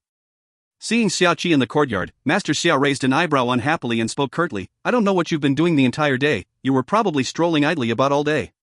Get back to training. You don't even act like an elder to Yuer. Even though he was once a good-for-nothing, he never gave up on his training. But what about you? All you do is befriend a pack of scoundrels. Especially that elder Zhao, he doesn't amount to anything. If it were not for his connection to you, how would he have been able to enter the Xia household? Next time, do not concern yourself with the internal affairs of the Xia household. Study hard and train more. These words meant that Xia Qi's influence was only that of a figurehead. Meanwhile, the fist concealed in his robe clenched even tighter and started trembling slightly. But no matter how furious he felt, he continued to smile and warmly replied, "Father's lessons are prompt. I shall carefully follow your teachings and will now take my leave." Once he turned his back, the smile hanging on his face slowly sank out of sight and an intense fury began to stir in the depths of his eyes, except he chose not to let it out in the end. Because now was not the time. Gu Ruoyun did not speak during the entire time and watched Xia Qi as he left with an obscure glint in her eye. Ah! Ah ah ah! Just then, a heartbreaking cry was heard, coming from the front portion of the courtyard. This caused Master Xia's facial expression to change quickly. He no longer cared about Gu Ruoyun and rushed off. In a room, a man clutched his head in agony, banging it against the wall. Servants who stood behind him rushed to pull him away. But before they could even reach him, a powerful aura burst from his body and sent all of them flying away from him. Blood rushed to his skull, then dragged downwards again. It was a ghastly sight. He seemed not to notice this and banged his head against the hard walls. Translator's thoughts. Spinny spinny. It kinda seems to me that Xia Qi has daddy issues. Sweating face, I wonder if that's why he's plotting to kill everyone. If you find any errors, ads pop up, ads redirect, broken links, non-standard content, etc., please let us know. Report chapter so we can fix it as soon as possible. Chapter 275, Xia Qi, the Hypocrite, 3. Chapter 275, Xia Qi, the Hypocrite, 3. Translator, Endless Fantasy Translation Editor, Endless Fantasy Translation. Master Xia rushed in to find the situation unfolding before his eyes. He roared in anguish and appeared behind Xia Zishi in a flash. His palm landed on his shoulder and held it tightly. "Zishi, what are you doing?" "Father, let me die. I am in pain. Please let me die." Xia Zishi struggled madly against Master Xia's hold. He had suffered too much for the past few months. In his opinion, death was a welcome solution. Rather than suffering like this for the rest of his life and dragging down the entire Xia family with his agony, he would rather choose to die. Die? Xia Zishi. If you F** king want to die, then you are no son of mine. There are no cowards in the Xia family. What is the difference between your intentions of running away and a coward? Where has the valiant and brave son of mine disappeared to? When have you become so weak? In the months of your illness, hasn't Yor endured enough for you? He is only a child of over 10 years of age, and as his father, you have been stirring up a storm all over the place. Is this how you plan on treating him? He lost his mother at such a young age and now you want him to lose his father too? Do you think you deserve to be his father? Master Xia's tone of voice grew more gentle as Xia Zishi's mind gradually settled into a calmer state. He took a deep breath and spoke with a hint of resentment. Yor is very gifted, but has been plagued with ill health since childhood and was unable to cultivate properly. Everyone considered him a good-for-nothing. But even though he lacked the abilities, he was never weak. He even cultivated in secret behind our backs. He did not care for the opinions of others and he never gave up. But you? You can't even endure a bout of pain, and now you're thinking of death. You're worse than a child. Xia Zishi's body trembled. He slowly collapsed numbly onto the ground and sobbed, "Father, I know that I have let Yor down. I was not able to take good care of him since his birth. And now, because I'm constantly stirring up a storm, he's gone to find the god of doctors for a cure. But I know my body well. Even if the god De Luo himself were to appear, he would not be able to save me. Why allow me to drag the entire Xia family down? That's why I want to end my life. If you truly feel that you've let Yor down, then you should not even consider death. How would you know for sure that no one can cure you of your ailment? If you are truly thinking of the future of the Xia family, then stand tall. A coward is not fit to be Yor's father." "Yes, I am a coward," thought Xia Zishi. "Compared to my son, who had been steadfast since he was young, I am not fit to be his father. Not only was I unable to shield him, but in the end, I'd become a burden to my, still, very young son, and he has had to do so many things for me. And I? Not only did I not think of Yor's support, I am so weak that I would even choose to escape. I am not a man, not." Gu Ruoyun stood at the doorway, her eyes fixed upon the man on the ground and lightly raised an eyebrow. If her guess was right, this man is the young master of the Xia family, Xia Linyu's father. It does not matter whether Xia Linyu is truly the brother whom she had been searching for, this man needs help. Not for him, but because the man's son is named Xia Linyu. That's right. Suddenly, Master Xia seemed to have remembered something, and quickly turned his head towards Gu Ruoyun, his eyes filled with hope. "Little Gu girl, may I ask for a favor? I've heard that the ghost doctor can cure any disease. Could you summon her to help save my son? As long as you can aid me, I will promise you anything. If you find any errors, ads pop-up, ads redirect, broken links, non-standard content, etc., please let us know. Report chapter so we can fix it as soon as possible." Chapter 276, Xia Qi, the Hypocrite, 4. Chapter 276, Xia Qi, the Hypocrite, 4. Translator, Endless Fantasy Translation Editor, Endless Fantasy Translation. Instantly, all eyes fell upon Gu Ruoyun's face. Did we hear it wrongly, or did the master just say that this woman was acquainted with the ghost doctor? Furthermore, it would seem that the ghost doctor was under her command. How could this be? One must know that the ghost doctor can be quite contrary, and even if this girl has an unconventional relationship with her, with the ghost doctor's condescending attitude, she wouldn't possibly agree to save a total stranger. Unless this woman is the ghost doctor's master. But as far as we know, only one person is the master of the ghost doctor, the mysterious master of the 100 Herb Hall, who has yet to make an appearance. That person was like a myth. Wait a minute. Suddenly, everyone seemed to have remembered something, and the expression in their eyes began to slowly change. If the rumors were true, the mysterious girl of the 100 Herb Hall is only around 16 years of age. If you take into account our master's words, could it be that this girl was indeed the mysterious master of the 100 Herb Hall, Gu Ruoyun?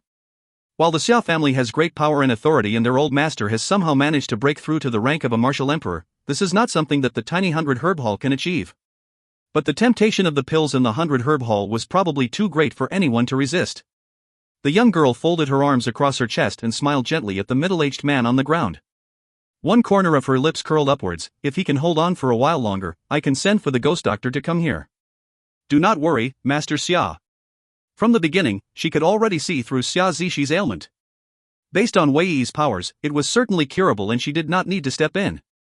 Furthermore, the distance between Azure Dragon Country and Black Tortoise Country is not very far. Wei Yi should be able to hurry over in time. At Azure Dragon Country, the confused chatter of the crowds filled the bustling streets, and everyone could not help but sigh incessantly as they debated about Gu Ruoyun's crusade into the Imperial Palace with the Azure Dragon and White Tiger. Most of them still displayed admiration for her actions. This was the time of day when business was booming in the 100 Herb Hall, but the atmosphere in the medicinal hall was filled with an aura of cold suffering. An average-looking youth concealed himself in the crowd and deliberately pinched his nose to disguise his voice. "By the way, have you heard of the recent news from Black Tortoise Country?" "Black Tortoise Country? What happened at Black Tortoise Country?" One person responded. No one knew who spoke. The young man in green smiled coldly, and a sinister light flitted across the slits of his eyes. "As we speak, the master of the Xia family, Xia Qi, has detained her front of the eyes of the public, and will soon execute her. I simply happened to witness the scene. TSK, what a pity for such a gifted talent to have fallen." Hon. His words were like lightning crashing down from the skies, causing an explosion that silenced the entire medicinal hall.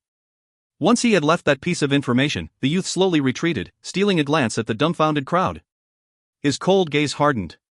"I have completed my lord's mission, now to return and receive my reward."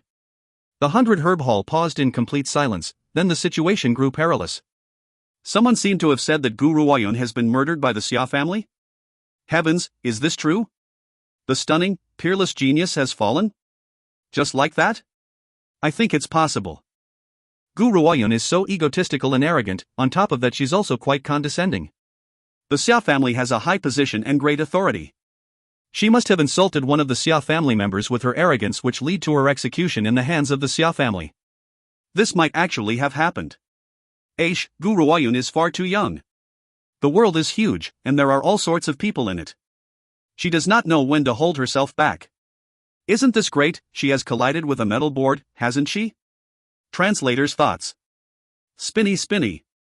Funny how the guy in green never really mentioned Gu Ruoyun's death, and everyone is now assuming she's dead. Sweating face. Also, isn't the second Master Xia's name Xia Qi? Very strange. If you find any errors, ads pop-up, ads redirect, broken links, non-standard content, etc., please let us know. Report chapter so we can fix it as soon as possible. Chapter 277, Xia Qi, the Hypocrite, 5. Chapter 277, Xia Qi, the Hypocrite, 5. Translator, Endless Fantasy Translation Editor, Endless Fantasy Translation. The crowd burst into a fervent discussion, confirming the news that, in reality, has yet to actually receive confirmation.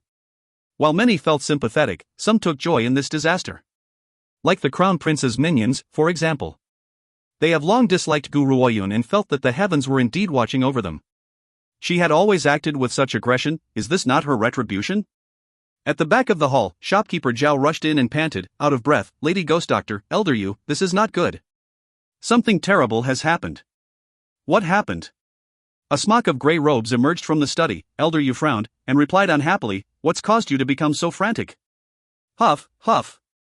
Shopkeeper Zhao forcibly took 2 deep breaths, his face filled with panic. Elder Yu, it's her ladyship. Something's happened to her ladyship. What? Hong, dot. Elder Yu's body shook and his face turned ashen. He immediately grabbed shopkeeper Zhao by the collar and bellowed, what did you say? What happened to her ladyship? Shopkeeper Zhao nearly lost his breath, his elderly face turned very red. After a long pause, his breathing went back to normal and he finally explained, moments ago, I walked into the 100 Herb Hall when I heard a discussion. Someone just said that they saw her ladyship murdered by the master of the Xia family with their own eyes. So I rushed in to inform you, Elder Yu. Pang. Elder Yu loosened his grip and stumbled back a few steps. His face was filled with disappointment and sorrow. But most of it was fueled by an intense fury. Well played, Xia family. Ha ha ha. Now that Master Xia has broken through into the rank of a martial emperor, he can now proclaim himself as an emperor? Our Dongfang family is nothing to him? Shopkeeper Zhao, send word to the young master and everyone in the devil sect. We will attack the Xia family and avenge the death of Our Lady. Elder Yu gritted his teeth fiercely. He could imagine how angry the young master would be once he has heard of this. The Xia family had dug their own grave. That's right, he recalled. Not too long ago, the little master of the Xia family, Xia Linyu, appeared in Azure Dragon Country. Since the old man had dared to murder her ladyship, then he should prepare himself for a debt that costs 1,000 times more. What is the meaning of causing an upheaval out of concern? Elder Yu's reaction explains this perfectly. Upon hearing about Gu Ruoyun's death, he completely lost his senses. Otherwise, he probably would have reconsidered his words. After all, Gu Ruoyun was in possession of the Azure Dragon. Even if she were unable to defeat a powerful martial emperor, escaping him would not be a problem. How could she possibly die by his hand? Elder Yu, someone who claims to be from the Xia family, requests an audience. At that moment, a footboy hurriedly walked in and informed him respectfully. The Xia family? Elder Yu laughed coldly, and replied with enormous rage, a member of the Xia family dares to show his face. Bring him in here. Yes, Elder Yu. Then, the footboy immediately retreated. Before he could disappear, a middle-aged man in green followed him and walked in. He looked at the enraged Elder Yu, and scorn filled the corner of his eyes. Hon. In his anger, a great aura burst from Elder Yu's body, changing into a tornado and aiming towards the middle-aged man. Engulfed in the tornado, the middle-aged man's expression remained unchanged. The ridicule in his eyes increased. Is this how the 100 Herb Hall welcomes its guests? You've certainly opened my eyes to the world. Then I, of the Xia family, shall return you with the same courtesy. Hon. 2 tornadoes clashed against one another in midair. Elder Yu stumbled backwards. Just as he was about to crash into a wall, a luxurious and jade-like hand firmly supported his back. If you find any errors, ads pop-up, ads redirect, broken links, non-standard content, etc., please let us know. Report chapter so we can fix it as soon as possible. Chapter 278, Xia Qi, the Hypocrite, 6. Chapter 278, Xia Qi, the Hypocrite, 6. Translator, Endless Fantasy Translation Editor, Endless Fantasy Translation. A seductive voice started speaking from behind Elder Yu. A smile was playing on the woman's lips, but her beautiful eyes were filled with ice. Are the members of the Xia family not aware of showing courtesy as a guest in a master's home? Elder Yu's body shook, and turned his head to find a woman with a sweet smile on her face. It seems that the ghost doctor has had a breakthrough? He felt an unsteadiness in his heart at the thought of this. It's fine that her ladyship is so exceptional, but how is it that the ghost doctor, despite her youth, is still able to surpass him so easily? This world truly belongs to the young ones now. I believe that this lady must be the great ghost doctor? The middle-aged man retracted his sneer and smiled calmly. With your rank, you have the right to speak to me. Elder Yu's face changed instantly. Does this fellow mean that I was not worthy of speaking to him? This is intolerable bullying. Realizing that Elder Yu was about to act on his rage, Wei Yi squeezed his shoulder tightly and her fox-like, beautiful face began to smile. Her every expression was enough to tug at one's heartstrings. My apologies, your position is far too lowly. You have no right to speak to me. Have your master come and speak with me instead? You. Rage burned in the middle-aged man's heart, but in the end, he forced it all down and laughed coldly. I am here to tell you this, the rumors you've heard are true. Gu Ruoyun has indeed been murdered by the hand of the Xia family, but not by our master. I am here to wash off the injustice towards my master. The true culprit behind this is Xia Zishi. He is the ringleader, this has nothing to do with my master. The middle-aged man's name is Xia Fan and is a distant relative of the Xia family. But he was recognized by Xia Qi and employed by the second master. His intentions were obvious, to prevent the ghost doctor from visiting the Xia family estate in Heaven City. Oh? Wei Yi smiled fascinatingly and raised an eyebrow. You're one of Xia Qi's men? Xia Fan's face changed greatly and stared dumbfoundedly at Wei Yi's smiling face. Had this woman managed to figure out his identity? Impossible. He may be one of Xia Qi's subordinates, but his heart is swelling with loyalty only for the master. But how did she find out? Of course, Xia Fan did not know this, but the information network of the Devil Sect now covers every part of the world.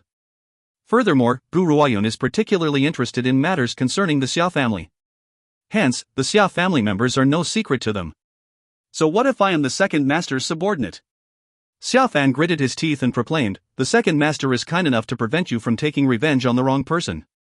Ghost Doctor, the level of your IQ isn't all that low. Surely, you can't be deceived by Xia Zishi and his son. Wei Yi's gaze darkened, a chill enveloped the smile on her face. Shopkeeper Zhao, throw him out. Xia Qi's dogs are not welcome in the 100 Herb Hall. You. Xia Fan's expression turned gloomy. He initially thought that this mission would be a very simple one. As long as the ghost doctor believed that the murderer was Xia Zishi, she would be filled with hatred towards Xia Zishi and his son. He did not expect for her to remain so calm. Unless she does not care whether Gu Ruoyun lives or dies? Shopkeeper Zhao, what are you waiting for? Get him out of here. Wei Yi's smile disappeared and spoke with a bite of impatience.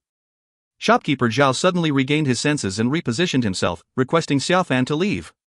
His elderly face said, Sir Xia, please leave. You are not welcome in the 100 Herb Hall. Great. That's just great. Xia Fan fiercely straightened his sleeves and glared sinisterly at Wei Yi. I thought that the ghost doctor was a person who valued friendship, yet she is totally unconcerned with the death of her master. I have a whole new level of respect for you now. But let me tell you this, Xia Zishi's son is now at the borders of Azure Dragon Country. You might still be able to catch up to him. If you let this opportunity slip away, don't regret it. Humph. If you find any errors, ads pop-up, ads redirect, broken links, non-standard content, etc., please let us know. Report chapter so we can fix it as soon as possible. Chapter 279, Xia Qi, the Hypocrite, 7. Chapter 279, Xia Qi, the Hypocrite, 7. Translator, Endless Fantasy Translation Editor, Endless Fantasy Translation. Once he finished his speech, he left with gloomy eyes and never looked back. The courtyard was silent now. Elder Yu clenched his fist and spoke with a great fury, Lady Ghost Doctor, even if you don't intend on avenging Our Lady, I won't forgive anyone who dares to harm her, and I don't mind crossing the Xia family. Xia Zishi has murdered her ladyship, I won't let them get away with this. Wei Yi shook her head. Her lips smiled, Elder Yu, please. You've been alive for so many years. Would you immediately believe everything anyone says? They said that our master is dead? Have you seen it for yourself? Elder Yu paused and shook his head, no. If you have not seen it, why would you say that she's dead? I would only recognize it if I saw the body with my own eyes, not by the idle proclamations of others. As long as there is no body, I will not believe it. But I'd rather believe it to be true than to believe that it is not. Lady Ghost Doctor, the master has treated you so well, how could you abandon her? Her ladyship declared that she would be going to the Xia household a few months ago, and we have not heard from her for so long. She's clearly fallen into the hands of the Xia family. I am going to capture that Xia Lingyu, and force them to return her ladyship to us. Wei Yi rolled her eyes, completely speechless. She simply could not see any good qualities in this bad-tempered and stubborn old man. After some thought, she threw a letter into Elder Yu's direction. What's this? Elder Yu opened the letter suspiciously and frowned. Once he read the contents of the letter, his originally angry expression disappeared and was replaced with one of astonishment and pleasant surprise. Lady Ghost Doctor, her ladyship. She's all right? Precisely, Wei Yi nodded. She sent this letter to me and I've only just received it last night. She's informed me that the young master of the Xia family, Xia Zishi, is gravely ill, and has asked me to give him treatment. So tell me, why would the Xia family want to kill her? Besides, I've long known that Xia Qi is not as warm and courteous as he seems. This time, he probably wants to use us as pawns to have Xia Linyu killed. If the 100 Herb Hall were to murder Xia Linyu, what do you think would happen? What could happen? If Xia Linyu were to die by the hands of members of the 100 Herb Hall, then the life of her ladyship who is still residing in the Xia estate will surely be in jeopardy. Elder Yu felt a chill from head to toe at the thought of this and shivered. What a good strategy to kill two birds with one stone. Xia Qi of the Xia family is truly a sinister and cunning man. Not only does he want to use us as pawns to get rid of his enemies, he even wants to harm her ladyship. Fortunately, we were not deceived. Otherwise, the consequences would be unthinkable. Wei Yi smiled, a cold light flashed across her eyes and she slowly declared, since Xia Qi dared to manipulate the 100 Herb Hall, then he must pay the price. Elder Yu, I'll leave the matters regarding the 100 Herb Hall to you. I am going to the Xia family estate in Heaven City. Lady Ghost Doctor, please be assured. I will not disappoint you. Elder Yu lightly nodded his head, with an expression filled with worry. If Xia Qi was such a hypocritical and sinister man, then her ladyship's situation would be quite difficult. Outside the 100 Herb Hall, Xia Fan coldly glared at the simple-looking medicinal hall behind him with a sneer. Initially, I did not want to utilize the second master's last resort. But you've all forced my hand. Since I've already personally come to call on you, then you'd better believe in my words. Who would have known that these people would be so hard to deceive? Since that's the case, then don't blame me for sending a few of my men to impersonate your members of the 100 Herb Hall and murder the little master. Besides, at the end of the day, the relationship between the 100 Herb Hall and the Xia family will be shattered. In this collaboration with the master, both sides will suffer.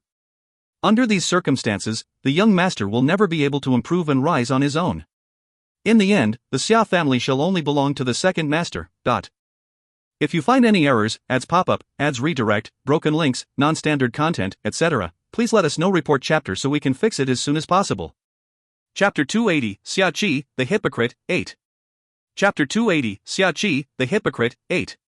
Translator, Endless Fantasy Translation Editor, Endless Fantasy Translation. Of course, Gu Ruoyun was not aware of the incident at the 100 Herb Hall. She was in the Xia family estate, heading towards the outer courtyard when she was blocked by a group of people. The leader of the group was a man dressed in richly embroidered robes. His eyes examined the young girl in front of him from head to toe. His lips carried a trace of disdain and his chin was raised as if the latter was only fit to gaze upwards at him. You're Gu Ruoyun? I think not. The rumors say that you've tamed the azure dragon and the white tiger. And yet, with such majestic divine beasts in your hands, how could you possibly be dressed like a stinking merchant? Ha ha. I reckon that you deliberately sent people out to spread these rumors so that the world would hold you in high esteem and bow before you. I, Xiaoying, have never met such a shameless woman. That's right. He believes that this woman is not actually in possession of the divine beasts. She must be deliberately creating fantastical airs, simply to convince the world that the divine beasts have vowed their loyalty and devotion to her. He could not understand it. Why would the master bring such a shameless woman like her into the Xia family home? Step aside. Gu Ruoyun frowned and spoke calmly. You'll have to defeat us first if you want us to step aside. The man in the richly embroidered robe sneered and watched Gu Ruoyun. If you're a merchant, you're a merchant. No matter how powerful the 100 Herb Hall becomes, it won't change the nature of merchants. When compared to me, I believe that the divine beasts would certainly choose me as long as they aren't blind. But you're quite good looking as well. How about you become my concubine? Then I'll swallow the bitter pill and take you in, ha. The man in the richly embroidered robes laughed again and the people behind him laughed as well. Gu Ruoyun, our master is the first distant relative in the Xiao family. His skills are not very far from the direct descendants. Following him would be far better than toiling and rushing about. Exactly. A woman should look like a woman. Supporting a husband and raising children is what you should do. Otherwise, no one would ever want a woman like you, even if you were gifted on their doorstep as a concubine, let alone becoming a wife. Luckily, our master is kind and is willing to take you in. Lest you are unable to find a man for the rest of your life. Ha ha. That's right. Since you're going to become our master's concubine, everything you own shall belong to our master. Don't forget to prepare the 100 Herb Hall as your dowry. It may be filled with a thick stench, but our master will certainly accept it reluctantly. The group laughed as if Gu Ruoyun was actually going to marry their master and the 100 Herb Hall was already in the bag. Hearing this, Gu Ruoyun did not get angry. She smiled and slowly walked towards the man in richly embroidered robes who stood in front of the group. You want my 100 herb haul? Well, then we should see if you have the ability to take it. The face of the man in richly embroidered robes changed color and he replied coldly, if you won't do this the easy way, then we'll do it the hard way. If you do not agree to hand over the 100 herb haul today, don't think of ever leaving this place. Oh? Gu Ruoyun raised an eyebrow and smiled, since you are also willing to be used, how can I not agree? If I refuse, am I not wasting your big talk? At that moment, the man in richly embroidered robes' face turned ugly. She knows that he'd said all of those things in order to force her to act. For if she were to lay a hand on the brothers of the Xia family, the master, who is now shielding the girl, will never let her get away with it. Furthermore, she knows that they were sent by the second master. If you find any errors, ads pop up, ads redirect, broken links, non-standard content, etc., please let us know. Report chapter so we can fix it as soon as possible. Chapter 281, Xiaoqi, the Hypocrite, 9. Chapter 281, Xiaoqi, the Hypocrite, 9. Translator, Endless Fantasy Translation Editor, Endless Fantasy Translation. Actually, it was easy to guess the identity of their puppet master. After all, everyone knew that she was brought in by Master Xia himself. If it were not for Xiaoqi inciting this movement behind the scenes, they would not have dared to cause trouble. Humph. The man in richly embroidered robes scoffed and gritted his teeth. You don't know what you're saying, Gu Ruoyun. The Xia family residence has no place for a foul-smelling person like you, unless you surrender the 100 herb haul to me and become my concubine. Otherwise, don't blame me for being discourteous. Hua! The man in richly embroidered robes drew his longsword and charged towards Gu Ruoyun. His cruelty was reflected in his eyes and the sinister smile on his lips showed how much he wanted to send her to hell. Since the beginning of the altercation, Gu Ruoyun's expression remained unchanged. Her clear, frosty gaze coldly stared at the man charging towards her. Her lips curled into a faint smile. Since you've all willingly allowed yourselves to be used by others, then how could I not satisfy you? Hong. The young girl made one step forward, and suddenly, a strong force erupted from her body and landed heavily like a hammer on the chest of the man in richly embroidered robes. He spat out a mouthful of blood and humiliatingly fell onto the ground. You actually raised your hand against me? The man in richly embroidered robes laughed coldly, his sinister eyes fixed onto Gu Ruoyun. Do you know the consequences of your actions? I may only be a distant relative of the Xia family, but I am still considered a member of the family. You've raised your hand against me in the Xia family residence. Do you think that the master would close his eyes to this? Gu Ruoyun remained silent and did not speak. She walked towards him and calmly stared at the completely fearless man in richly embroidered robes. She noticed a fleeting smile across the man's eyes. It was the smile of a person whose conspiracy had prevailed. It was full of complacency. Lady Gu, when has this member of the Xia family offended you? You want to raise a hand against my family member, in my own home? As expected, once Gu Ruoyun had made her move, a warm voice appeared from behind. The voice carried a great unhappiness and contained a deep sense of hostility. Second Master. The man in richly embroidered robes looked towards Xiaoqi, who was walking towards them. His heart leaped in happiness and quickly said, Second Master, this woman has spoken rudely about the Xia family and she's even raised her hand against me, a brother of the Xia family. She's clearly not happy with the Xia family. Second Master, please.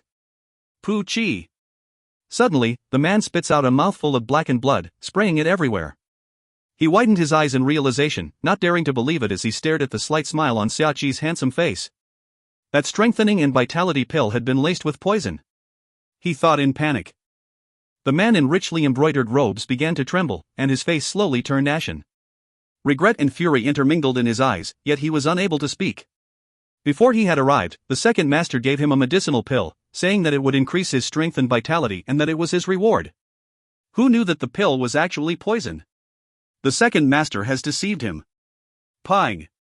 The man in richly embroidered robes staggered in his footsteps and fell hard onto the ground, his eyes filled with dissatisfaction. I've done so much for the second master, why does he want to kill me? His heart is truly evil. Xiaoying, what's happened to you? The crowd saw Xiaoying's state, and the colors on their faces immediately changed. No one noticed the sinister light that flashed across Xiaoqi's face. If I want to manipulate the old man into destroying Gu Ruoyun, he thought maliciously, merely causing a struggle between the brothers of the Xia family and the girl would not be enough. Only when a brother of the Xia family is killed will the master then destroy his relationship with the 100 herb haul. If you find any errors, ads pop up, ads redirect, broken links, non-standard content, etc., please let us know. Report chapter so we can fix it as soon as possible. Chapter 282, Xiaoqi, the Hypocrite, 10. Chapter 282, Xiaoqi, the Hypocrite, 10. Translator, Endless Fantasy Translation Editor, Endless Fantasy Translation. It's you must be the one behind this. A young girl, who looked to be around the same age as Xiaoqi, came rushing out from the crowd and glared angrily at Guru Wayun. You've caused the death of my older brother, you must have done something to him. You've come to our home and killed him wide in the open. The master will not let you get away with this. The young girl's name is Xiaoyu and she is Xia Ying's twin sister. She had watched everything unfold from the back. To her, Guru Wayun was the only one who was in close proximity to her older brother and therefore she must have done something to his body. I must report to the master about this to kill this cruel woman. Guru Wayun watched the scene unfold before her very eyes, unable to act in time.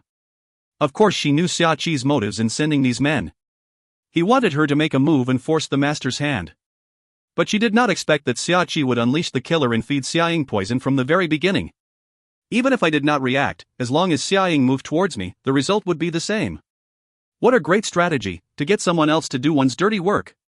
Unfortunately, he has messed with the wrong person. Out of the way. Guru Wayun recovered her sense and ordered with a frown. What are you planning to do? Xiaoyu, realizing that Guru Wayun was trying to get close to Xia Ying, fiercely shot her a glare and screamed furiously, You've already brought harm upon my brother and now he's going to die. You're still not going to leave him in peace? Xiaoyu was initially unhappy with Xia Ying for listening to the second master's orders to cause trouble, but if they did not do it, the second master would never let them off easily. They were only distant relatives in the Xia family and had no right to disobey the second master's orders. Who would have thought that this would have brought harm to her brother? Thinking of how lonely and helpless she would become after her brother's death, tears began to stream down Xiaoyu's face. Her face filled with intense hatred towards Guru Wayun. Even if my brother was in the wrong, he does not deserve to be punished with death. How could she kill at will? This woman is utterly merciless, thought Xiaoyu. If you don't want him to die, then get out of the way. Guru Wayun wrinkled her eyebrows and spoke calmly. Actually, she did not want to save Xia Ying. But if she did not cure him from the poison, the members of the Xia family would assume that she was the one responsible for his death. Hence, she only wanted to use the simplest method to solve the problem. Don't even think about it, I won't let you near my brother. Xiaoyu glared furiously at Guru Wayun as she thought, this woman certainly would not have any good intentions, I cannot allow her to inflict further harm upon my brother. The crease in the space between Guru Wayun's eyebrows grew deeper as she watched Xia Ying slowly lose his breath. Just as she was about to step forward, a slow, elderly voice was heard, piercing into the hearts of the crowd. What happened here? Can anyone explain this to me? Under the remaining light from the sunset, an elder dressed in green made his way towards the crowd. Behind him were the elders of the Xia family. But when he saw Xia Ying lying on the ground, the old man's stern expression became flabbergasted, and stared suspiciously at Guru Wayun. Little girl, can you tell me what's happened here? Before Guru Wayun could respond, Xiaoyu, who was initially crouched on the ground, stood up immediately and rushed towards the old man and threw herself on the ground, kneeling before him. Tears streamed down her face like an endless rain as she sobbed, Master, you must avenge my brother. This woman has secretly stabbed him in the back. The attitude she displays clearly shows that she has no consideration of the Xia family in her eyes. Please give us justice in the name of the Xia family. Her petite body trembled, and her pretty, tender face was pale white. Her eyes looked pleadingly at Master Xia. She looked absolutely pitiful. If you find any errors, ads pop up, ads redirect, broken links, non-standard content, etc. Please let us know. Report chapter so we can fix it as soon as possible. Chapter 283, Xiaoqi, the Hypocrite, 11. Chapter 283, Xiaoqi, the Hypocrite, 11. Translator, Endless Fantasy Translation Editor, Endless Fantasy Translation. What? Suddenly, a furious bellow was heard from behind Master Xia and a man in grey robes appeared and rushed forward. He soon reached Xia Ying and quickly raised his hand to check his pulse. He frowned, but a layer of frost masked his elderly features. Master, Xia Ying has ingested a deadly poison. There is no cure. He only has an hour left to live. Elder Huai turned towards Master Xia, who remained calm and collected, and explained the situation. Shortly after, he turned towards Guru Wayun and glared at her angrily, speaking coldly, Guru Wayun. You've murdered one of the Xia family in our home. What do you have to say for yourself? You say that I'm a murderer? Guru Wayun smiled calmly, do you have proof? Impudence. Elder Huai grew furious. Xia Ying was one of the most talented among the distant relatives. He has always looked favorably upon him and only needed an opportunity to give the master his recommendation. He did not expect for this to happen. How could he tolerate this? Especially since this woman's arrogance pretty much pierced all the way through to the heavens. She actually dared to commit murder in the Xia family's residence. Where did she get such ambitiousness and guts? Master, we can prove this. Hearing this, an assortment of voices came chiming in from the crowd. We, along with Xia Ying, were only kindly informing her of the rules in the Xia family. Who would have thought this woman was far too arrogant and wielded the fact that she was the master of the 100 Herb Hall, so she had no need to place the Xia family her eyes. Furthermore, she raised a hand against Xia Ying. That's probably when she poisoned him. That's right. Everyone here has seen her temperament with their own eyes. She murdered Xia Ying. The crowd burst into a discussion, pushing the blame of their intentions to cause trouble onto Gu Ruoyun's shoulders. If that was the case, when Xia Ying had raised his hand to strike me, and I was unable to fight back, what would happen then? Gu Ruoyun smiled calmly. She showed no sorrow over her current situation. Her eyes were clear like water, as if they could see through one's soul.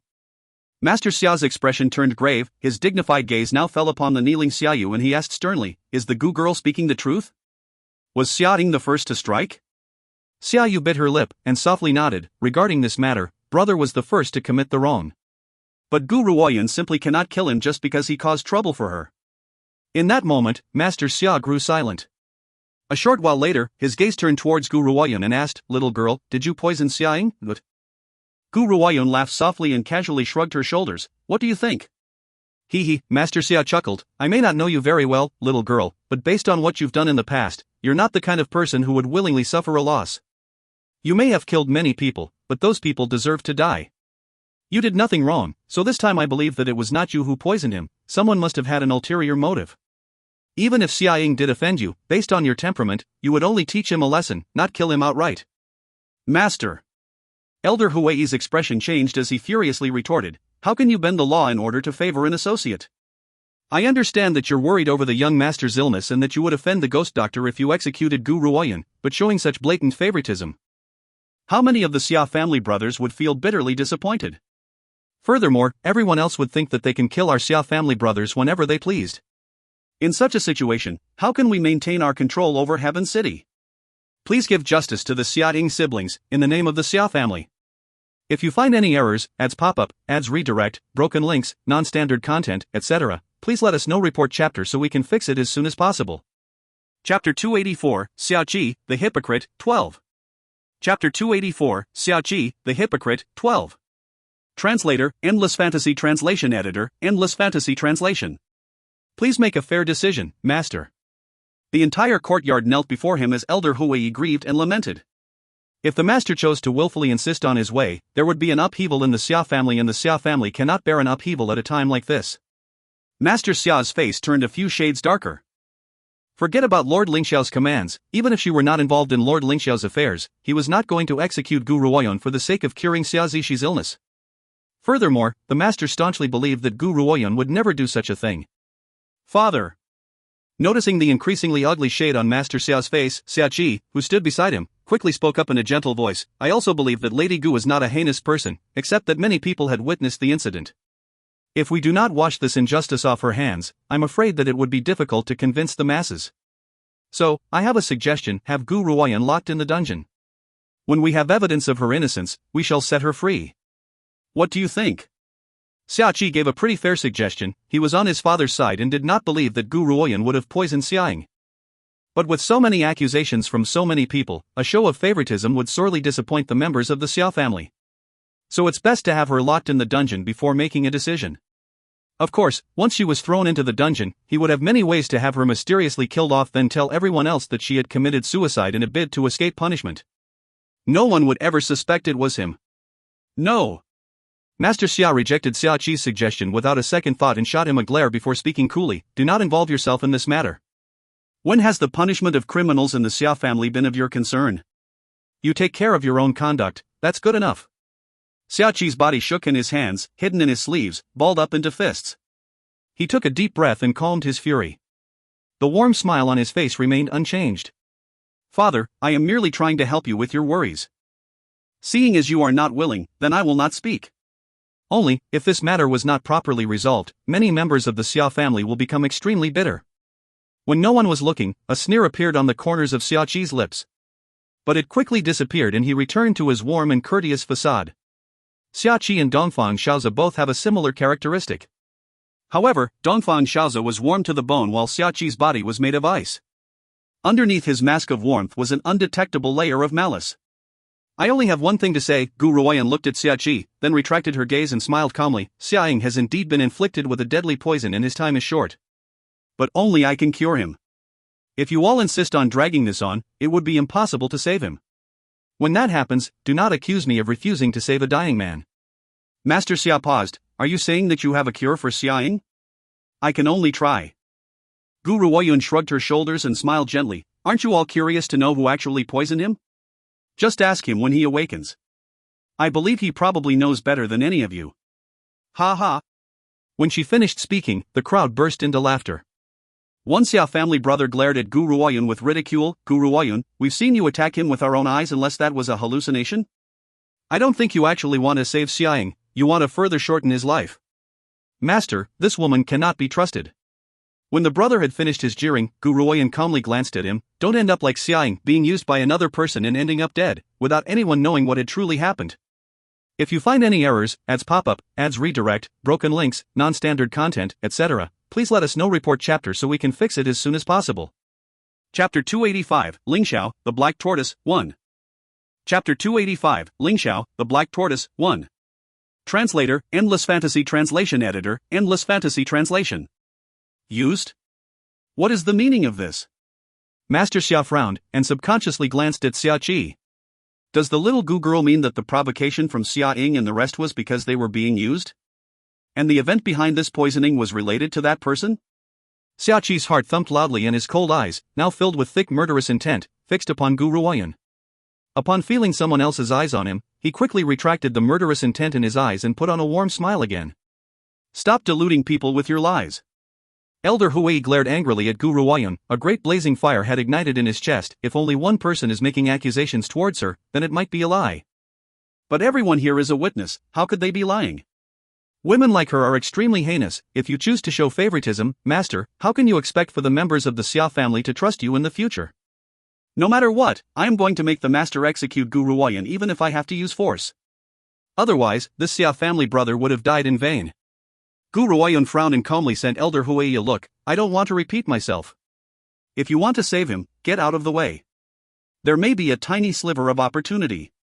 The more we delay this, the quicker he will die. You. Elder Hui's face changed greatly and was ready to send his retort, until he heard an elderly yet dignified voice which held unquestionable decisiveness. Elder Hui, step aside. Master. Hearing this, Elder Hui cried out indignantly. He could not understand why the master would shield this woman. Such a heinous act would greatly disappoint the Xia family members. Get out of the way. Master Xia's tone grew cold and he spoke with such oppression that no one else dared to breathe. Do not make me repeat myself. In that instant, Elder Hui trembled. He was not satisfied, but he had no choice except to step away and could only glare and fume at Gu Ruoyan. If Gu Ruoyan dared to act with killing intent, I will kill her on the spot. As if she were completely oblivious to his death glare, Gu Ruoyan slowly walked towards Xiaoying and looked with concentration at the man who was lying before her, gasping for breath. Then, she produced a porcelain bottle from her sleeve, took out a pill, and put it in Xiaoying's lips. What poison are you feeding him with now? Elder Hui was agitated and indignant. He was about to step forward and stop Gu Ruoyan's actions until the young girl raised her head and glared coldly at him. One should know that he has already broken through to the rank of a high-level martial king. But that one look from Gu Ruoyan made him tremble with fear, and his body shuddered. Is this really an oppression from an 18-year-old girl? They've never even felt an aura like this, not even from the master. Xiaqi frowned as he stared at Gu Ruoyan and pondered. Could it be that this woman is truly capable of curing Xiaoying? No. That's impossible. I know my poisons and even I do not have the cure for this. Furthermore, I know that Gu Ruoyan has many pills on hand, but no one has ever seen her producing antidotes for poison. Xiaqi relaxed at the thought. His handsome face maintained his gentle and courteous smile, but his eyes never left Gu Ruoyan. If you find any errors, ads pop up, ads redirect, broken links, non-standard content, etc., please let us know. Report chapter so we can fix it as soon as possible. Chapter 286, Lingxiao, the Black Tortoise, 2. Chapter 286, Lingxiao, the Black Tortoise, 2. Translator, Endless Fantasy Translation Editor, Endless Fantasy Translation. In front of the eyes of the crowd, Gu Ruoyun slowly crouched down. She pinched Xia Ying's lower jaw and placed the pill into his mouth. Then she straightened up and swept her gaze calmly across every face in the crowd. As for the truth behind all of this, I'll let him tell you himself. When she had finished speaking, everyone was shaken and stared at Gu Ruoyun in confusion. What did she mean? They wondered. Is she really able to cure the poisoned Xia Ying? At the thought of this, the solemn crowd burst into disbelieving laughter. How could this be possible? Xia Ying had been poisoned by a deadly substance that even if the deity, Daluo, were to arrive, he would not be able to cure him. Can she do it, simply on the basis that she is Gu Ruoyun? Big brother! Xia Yu suddenly cried out, and when the crowd turned to look, they saw Xia Ying spitting out dark blood. His originally greenish pallor turned white.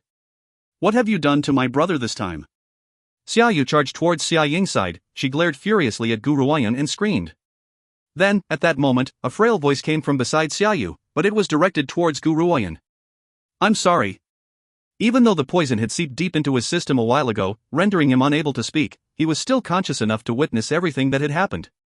When he thought of his actions from the beginning, he wanted to bang his head and die out of embarrassment. He never imagined that she would disregard their former enmity and save him. Big brother. Xia Yu was shaken and turned her head in disbelief. Her beautiful eyes widened and stared at Xia Ying, who had just opened his eyes. Her voice trembled with emotion. Big brother, you're all right? Xia Ying did not reply. His eyes were filled with guilt. He stood up in front of the crowd, turned to Gu Ruoyun and bowed. Lady Gu, I thank you for setting aside our animosity and saving my life. I now know that I have been used as a pawn. Out of fear of being chased out of the Xia family, I've tried to provoke you into attacking me. But I did not think that he wanted to use me as a sacrifice, to end my life and shift the blame onto you. From the moment I realized that I was poisoned, I've regretted everything. Xia Ying lowered his head in humiliation. At that time, Second Master's henchmen had come for him and threatened him with chasing both him and his sister out of the Xia family if he did not agree to the Second Master's request. He knew that the Second Master had the authority to do so. He was only a distant relative. Even though he received some form of appreciation because of his talents, he cannot refuse the Second Master's order. He did not care if he were thrown out of the family. But this also involved his little sister. Her entire life would be destroyed. Because of this, he was forced to commit this betrayal. Big brother? Xia Yu was stunned. Her gaze swept through Xia Ying's features, then stopped at Gu Ruoyun's calm expression. You were not poisoned by this woman? But just moments ago, only Gu Ruoyun had been in close proximity with my older brother, thought Xia Yu in confusion. Everyone else wanted to know the answer to Xia Yu's question as well. But according to Xia Ying's speech, it would seem that this incident truly had nothing to do with Gu Ruoyun. They had falsely accused her. Xia Ying, tell us everything you know. Master Xia's expression turned grave and he spoke sternly. Someone has dared to slay his own kin in my territory and has caused an honored guest of the Xia family to be falsely accused of a crime she did not commit. I will not let him off easily. Furthermore, you have been bewitched into committing a sin that is contrary to one's conscience. You should be punished severely for this. If you reveal the true culprit behind all this, I will be lenient with you. Translator's thoughts. Spinny. Is anyone else surprised at how long Xia Ying has managed to survive? If you find any errors, ads pop up, ads redirect, broken links, non-standard content, etc., please let us know. Report chapter so we can fix it as soon as possible. Chapter 287, Lingxiao, the Black Tortoise, 3. Chapter 287, Lingxiao, the Black Tortoise, 3. Translator, Endless Fantasy Translation Editor, Endless Fantasy Translation. After Master Xia's declaration, Xia Ying turned towards Xia Qi's ashen face and spat hatefully. It was the Second Master. The Second Master forced me into it and he wanted to poison me to death. Master Xia, you must bring justice for me, in my stead. If Xia Ying was intact and undamaged, he might still be lying. But he was nearly killed by the master puppeteer and the person who had saved his life was the one whom he had intended to harm. Under these circumstances, he already harbored great hatred towards the man. Why would he hide anything? In that instant, all eyes turned towards Xia Qi. Explain yourself. What is the meaning of this? Master Xia's expression was doleful and solemn and his voice had an unmistakable trace of disappointment. Even though he already knew that this matter could possibly be related to Xia Qi, when the truth came out he could not stop himself from feeling disappointed. All these years, I have been very aware of the things you've done. Initially, I wanted to give you one more chance. But I didn't think that you would do such a thing. What I want to know is this: you do not have any grudges towards the Gu girl, why do you want her dead? This was only Xia Qi and Gu Ruoyun's first meeting. There shouldn't be any intention for him to kill the latter. Besides, there was no prior grudge between them. The absence of past grudges means there could only be one reason. Gu Ruoyun is the master of the 100 Herb Hall and the master of the Ghost Doctor. And only the Ghost Doctor can cure the young master of his ailment. If Gu Ruoyun were to die in the Xia family residence, then what would the Ghost Doctor do? Even if she did not rally her forces and mark the Xia family as an enemy, she certainly would not care for whether the young master lives or dies. But was the second master, who had always been as gentle as a breeze, capable of such a malicious and delicate scheme? The crowd then wondered if he could have been hiding his true nature all along.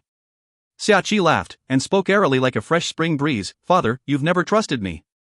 You've already said it yourself, there is no grudge between us, so why would I want to kill her? There has to be a reason behind this, right? To be honest, I've taken a liking to this little Gu Ruoyun from the moment I met her. I truly admire her, be it her character or her abilities. Such an outstanding woman, what reason would I have to want to kill her? Xia Ying, since you're accusing me of giving the order, you should produce the evidence. Do not make false accusations towards an innocent man. Hearing this, the crowd looked at each other in dismay. It was Xia Ying who brought them here, no one had known the mastermind behind his crime. Tai. Xia Ying raised his head, and glared angrily at Xia Qi. It was clearly you who sent Serene to pay me a visit and coerced me follow your orders.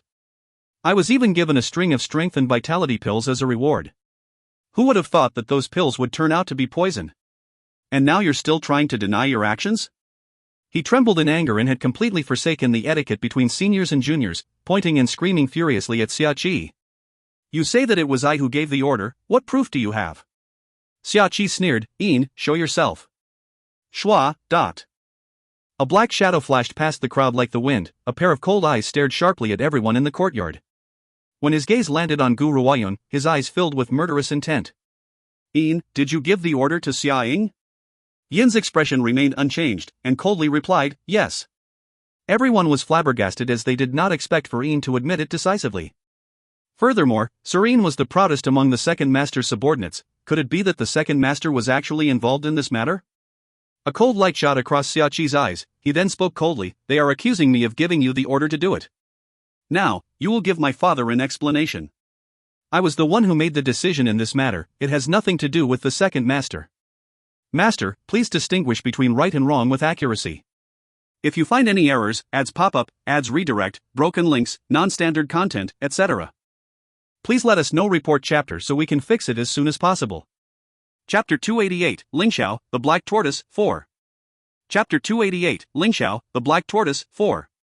Translator, Endless Fantasy Translation Editor, Endless Fantasy Translation. Yin clutched his sword, knelt to the ground, and replied as though he had no fear of death. He was once an orphan, and if it were not for the fact that his master had saved him, he would have long been dead in a foreign land. Now that he had a chance to repay his master's kindness, he was perfectly happy to do whatever it takes. At this moment, Master Xia's face was as gloomy as a sky filled with dark clouds. He shot a stern glare at the man who knelt before him and bellowed, "Are you certain? You were the only one behind all of this?" "Yes." Yin lowered his head, and replied with an icy look in his eyes, "This matter has nothing to do with the second master. I, Yin, am willing to accept death, Great, just great. Then I, the master of this house, would like to ask you this, what grudge have you held against the Gu girl that would cause you to orchestrate her death?" Master Xia spoke with an ashen face and flung his sleeves in fury. He knew that Xia Qi was somehow involved in this matter, but without evidence, as master of the family, it was hard for him to implicate him. Otherwise, his actions would enrage the entire family, especially since he had just completely disregarded the rules and shielded Gu Ruoyun. Many were already dissatisfied with this decision. Luckily, Gu Ruoyun really wasn't the culprit behind Xia Ying's poisoning, otherwise, the consequences would have been unthinkable. Yin sharply replied, "I have no grudge towards her, but I have been spying on the 100 Herb Hall for a very long time and have long coveted the 100 Herb Hall. I did not expect for Xia Ying to be so useless, dying far too slowly. Otherwise, I would have been able to obtain the 100 Herb Hall when she is dead." His explanation was reasonable and fair. Many strong cultivators would love to spy on the pills from the 100 Herb Hall. It was not entirely impossible for Yin to think that way. However, Yin's actions greatly enraged Elder Hui, who had nearly made false accusations towards Gu Ruoyun. He flung his sleeves violently and a gust of strong wind was thrown towards the kneeling man. Ian did not react and allowed the wind to beat against him. You dog of a slave! You dare commit such crimes, not only have you cooked up wild schemes, you've dragged your master down with you. What is the use in having a dog of a slave like you? Now, I am going to end you. Realizing that Elder Huey was about to attack again, Master Xia hurriedly cried out, Hold it! There are many holes in his explanation, wait for me to. Pu Chi, dot. The sound of a long sword piercing through the man's chest rang through the courtyard. Master Xia shivered, feeling a great flame bursting through his chest. The sound was like an endless chill, dispersing into a thick cold air. Xia Qi, what have you done? Xia Qi retracted the chill in his eyes and slowly pulled out the long sword that was lodged into the man's chest. He calmly smiled, Ian has committed an offense against his superiors. We cannot let him off so easily. Please do not mind us, Lady Gu. The Xia family has never harbored ill intent towards you.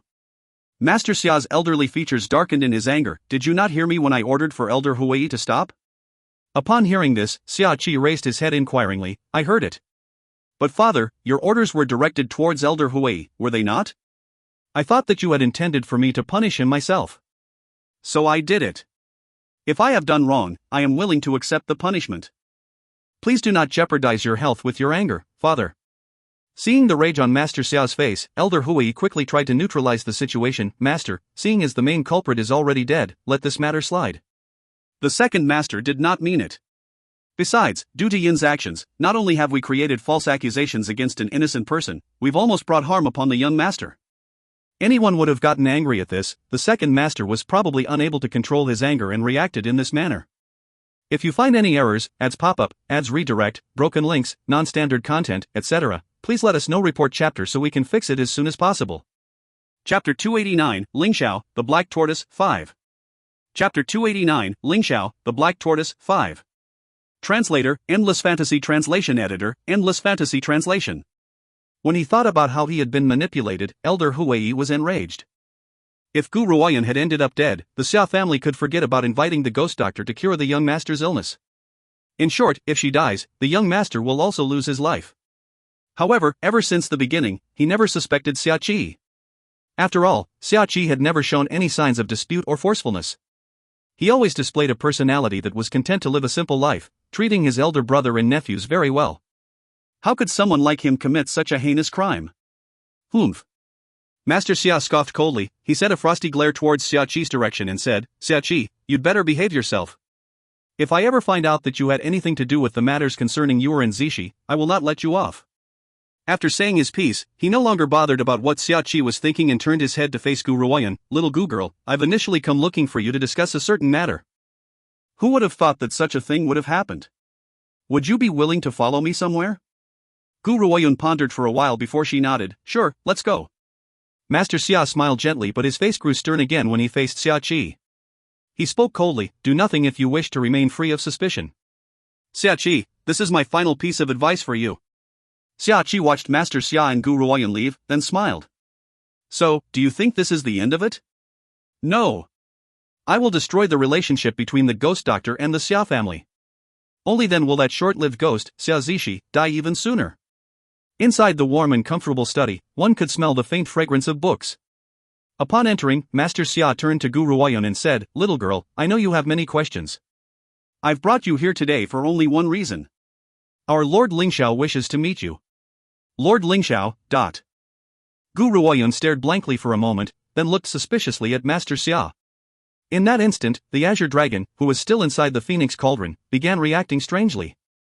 If he were not guarding Yunyao, who was in the middle of her breakthrough, he would have come charging out. And if she remembered correctly, it would seem that the name of the Black Tortoise, one of the 4 divine beasts, was Lingxiao. That's right. Master Xia nodded. The reason why the Xia family has been able to stand tall without ever crumbling for so many years was because Lord Lingxiao had been watching over us behind the scenes. He would like to meet you. Would you like to follow me and meet him? Just a while ago, Lord Lingxiao had telepathically sent him an order to bring Gu Ruoyan to him. Seeing as Lord Lingxiao had made this move, it proved that Gu Ruoyan was indeed in possession of the 2 divine beasts. After calming the excited Azure Dragon, Gu Ruoyan raised her head to reply, but she was interrupted by the crashing sound of someone stumbling in panic into the study. Master, something terrible has happened. The little master is in trouble. What? Master Xia was enraged and pulled the man by his lapels. His elderly face was filled with anger. what did you just say? Say it again? What's happened to you? The little master, he's been attacked. The man replied, completely anxious. Hon. A burst of fury erupted from the old man's body, violently slamming against the bookshelves nearby. I'd love to see which damned fool had dared to lay his hands on my precious grandson. Tell me, who did this? It. The man sent a careful glance towards Guru Wayun. It was the members of the 100 Herb Hall. The members of the 100 Herb Hall? Master Xia's rage suddenly disappeared, his startled gaze turned towards Guru Wayun. The girl's face resembled that of a demon, absolutely terrifying. It frightened him so much that his heart nearly trembled. Then, he saw a gust of chilly wind, and the young girl mysteriously vanished. All he could see was a green shadow charging out of the door. If you find any errors, ads pop up, ads redirect, broken links, non-standard content, etc., please let us know. Report chapter so we can fix it as soon as possible. Chapter 290, The Siblings Reunion, 1. Chapter 290, The Siblings Reunion, 1. Translator, Endless Fantasy Translation. Editor, Endless Fantasy Translation. On a small hill, a group of men who were drenched in blood stared vigilantly at another group of men emitting a strong aura of murderous intent, who tightly encircled the young man and girl in the middle of a formation, full of resolve and totally unafraid of death. A few years ago, the master had assigned them to the little master and ordered them to follow him like shadows. However, in order to avoid bothering the little master, they remained hidden. Their lives belonged to the Xia family, and if the little master was in danger, they will ensure his safety even if it meant sacrificing their lives. This was their mission. Brother Yu. Luoli tightly pulled on the sleeves of Xia Linyu's robes, her adorable doll-like features were filled with anxiety. She stole a glance at the young boy whose fair and delicate features remained calm. His clear and shining eyes showed no sign of wavering. Thinking of Xia Linyu's calm demeanor and of her own cowardice and panic, Luoli forcibly steadied herself and calmed down. As long as Brother Yu is here, I'm not afraid of anything, thought Luoli. Xia Linyu, I'd like to see how you're going to escape this time. A middle-aged man who led the opposing group laughed. His sharp gaze stared past the guards and straight towards Xia Linyu. If you would obediently surrender yourselves, I might grant you a quick and easy death. He. The sound of a clear, melodious laugh was heard and the corners of the young boy's lips curled upwards. A smile graced his handsome face while his voice sounded like a clear spring, beautiful and moving, ringing throughout this battle-worn hill. I have no hatred towards your 100 Herb Hall, so why are you here to kill me? You've even sent such a large amount of troops. Ha ha. The middle-aged man laughed. What an ignorant little boy. It is simply because of the fact that you are the little master of the Xia family that you must be punished with 1,000 deaths. The master of the 100 Herb Hall, Guru Woyun, was my foster daughter. And she has been captured by your Xia family. As her adopted father, I'm going to avenge her. Xia Linyu's face changed. His mind drowned out everything else in the man's speech, except for one particular sentence. Guru Woyun is in the Xia family estate. She is at the Xia family home. Could it be that grandfather had done something to her and caused the 100 Herb Hall to dispatch its forces? Xia Linyu panicked at the thought of this, his mannerism changed immediately. You say that Guru Woyun is at the Xia family home? Has something happened to her? This won't do. I need to return home. Yes, I must hurry home. Otherwise, knowing grandfather's stubborn nature, what would happen if he raised his hand against her? Brother Yu. Luoli bit her lip, feeling as if a needle had pierced into her heart. It was extremely hurtful. When faced with danger, he never lost his head. Even when there was no escape, he was fearless. But at this very moment, Luoli could see the dread intention in Xia Linyu's eyes. Just who is this woman they call Guru Woyun? I've known Brother Yu ever since we were children, but I've never heard of her name before. How is she able to cause such a huge reaction in Brother Yu? Humph. The middle-aged man scoffed coldly. Guru Woyun is already in the hands of your family. Do you think we'd let you get away? You will die here today. I'll have my revenge and wipe up this grudge. By now, Xia Linyu had stopped listening to everything else. All he knew was that Guru Woyun was in danger and that he must hurry back to the Xia family home to save her. Hence, he lost all sense of rationality. Otherwise, he would probably be questioning the middle-aged man who has claimed to be Guru Woyun's foster father. If you find any errors, ads pop up, ads redirect, broken links, non-standard content, etc., please let us know. Report chapter so we can fix it as soon as possible. Chapter 291, The Siblings Reunion, 2. Chapter 291, The Siblings Reunion, 2. Translator, Endless Fantasy Translation. Editor, Endless Fantasy Translation. After all, everyone knew that Guru Oyon had accepted the ghost doctor as her disciple, but no one has ever heard of her having a foster father. Furthermore, what's so great about this man that she would agree to become his adopted daughter? Trying to escape? Realizing that Xia Lingyu was trying to leave, the middle-aged man scoffed coldly and his body turned into a stream of energy as sharp as a sword, charging towards the boy. In that instant, an infinite amount of murderous intent came bursting from his body.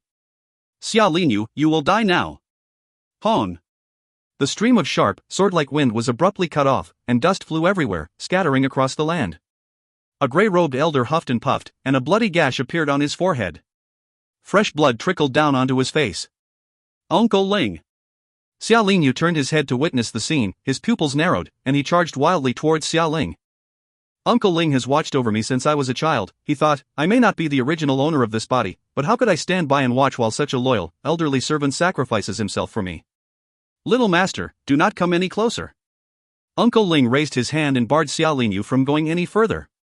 He raised his head, as if he were facing death with equanimity, and spoke firmly, take Lady Luo and leave this place immediately, get back to the Xia family home and send help. We will be saved when the strongest men of the Xia family come to our aid. Little master, you are the hope of the Xia family. Even if we all die here, you cannot die. Uncle Ling. Xia Lingyu's thoughts were shaken, his clear eyes were now bloodshot.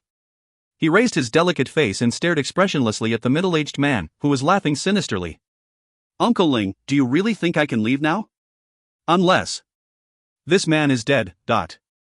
Ha, even if you have self-assurance, my attack was blocked by this old fart. Who can save you this time? Die, Xia Lingyu.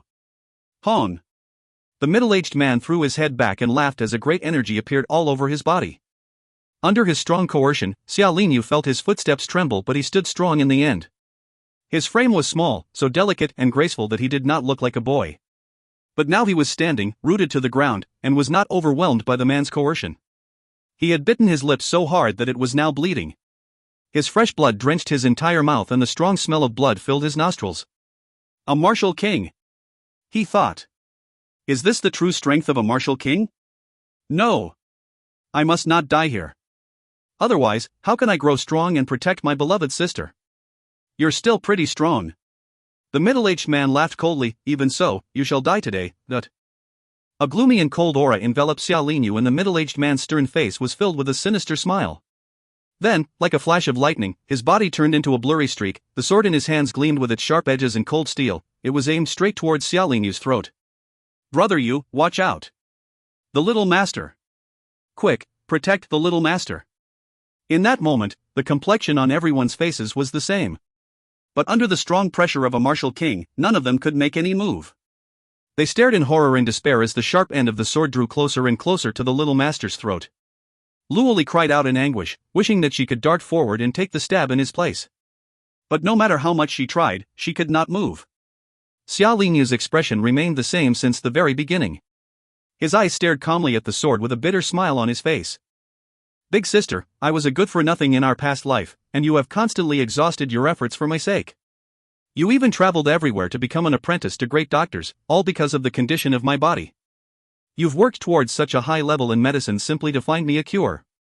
All those years, you've suffered so much for my sake and endured many hardships.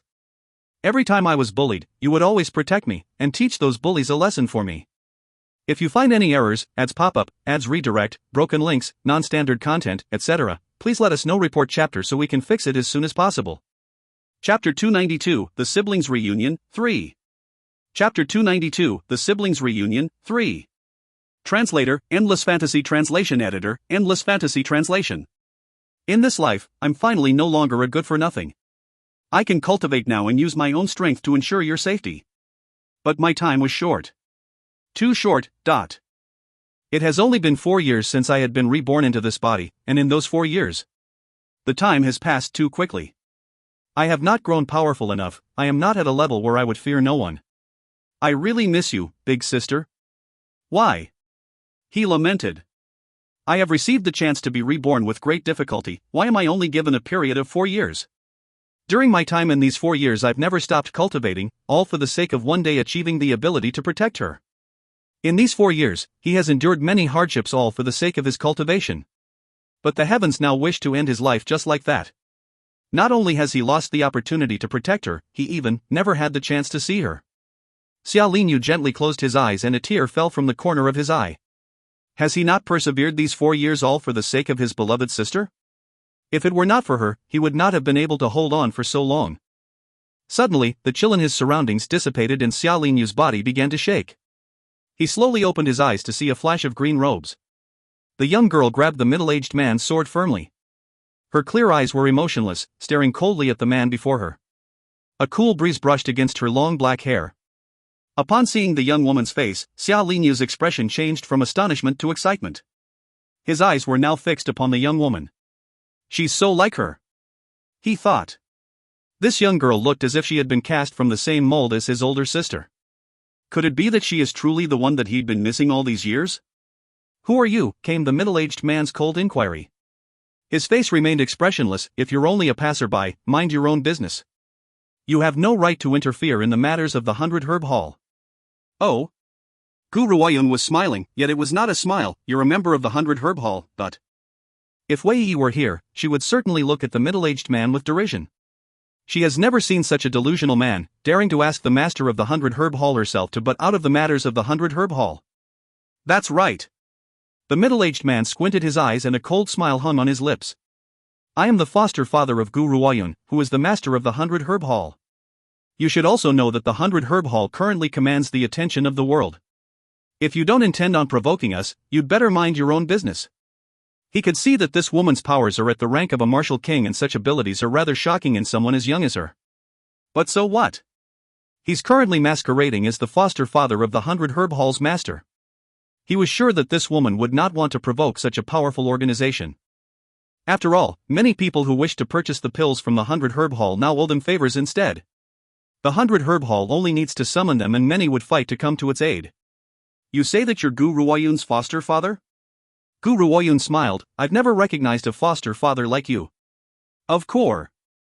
Before he could finish speaking, the middle-aged man's eyes widened and stared at the pure and beautiful face of the woman before him in astonishment. You are. Gu Ruoyun snorted and laughed. She raised her eyebrows and chided, You call yourself my foster father, yet you don't even know who I am? What kind of a foster father are you? Hua. The middle-aged man turned pale and his eyes widened in shock.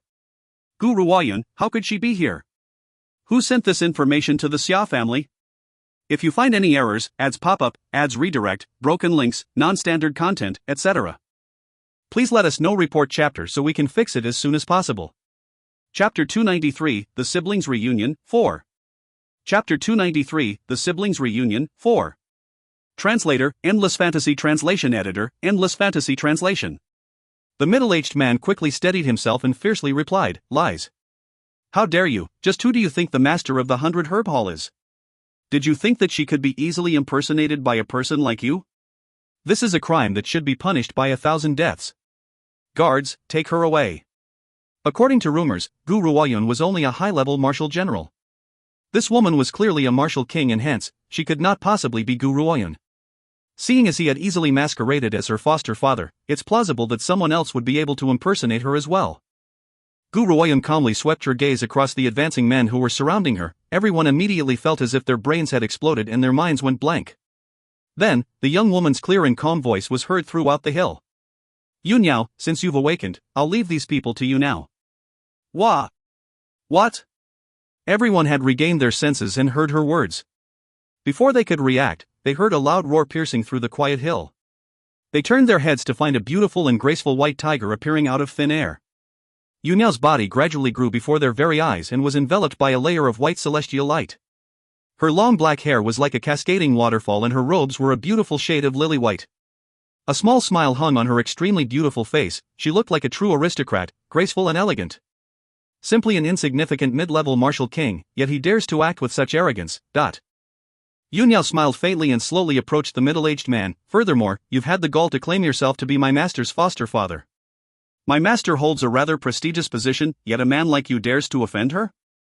Seeing as you've made such an unforgivable mistake, then you should bear the consequences. This man dared to masquerade as my master's foster father. What an insult! Yunyao thought. She is the master of the Great White Tiger, how could she possibly have such a revolting foster father? This was unforgivable. Roar! An angry growl escaped from Yunyao's beautiful lips, causing the entire landscape of the hill to tremble. Then, an infinite amount of white light gathered within her body and bubbled towards the crowd. The white light enveloped their shocked and horrified face, covering everyone entirely. Then, the world was finally quiet.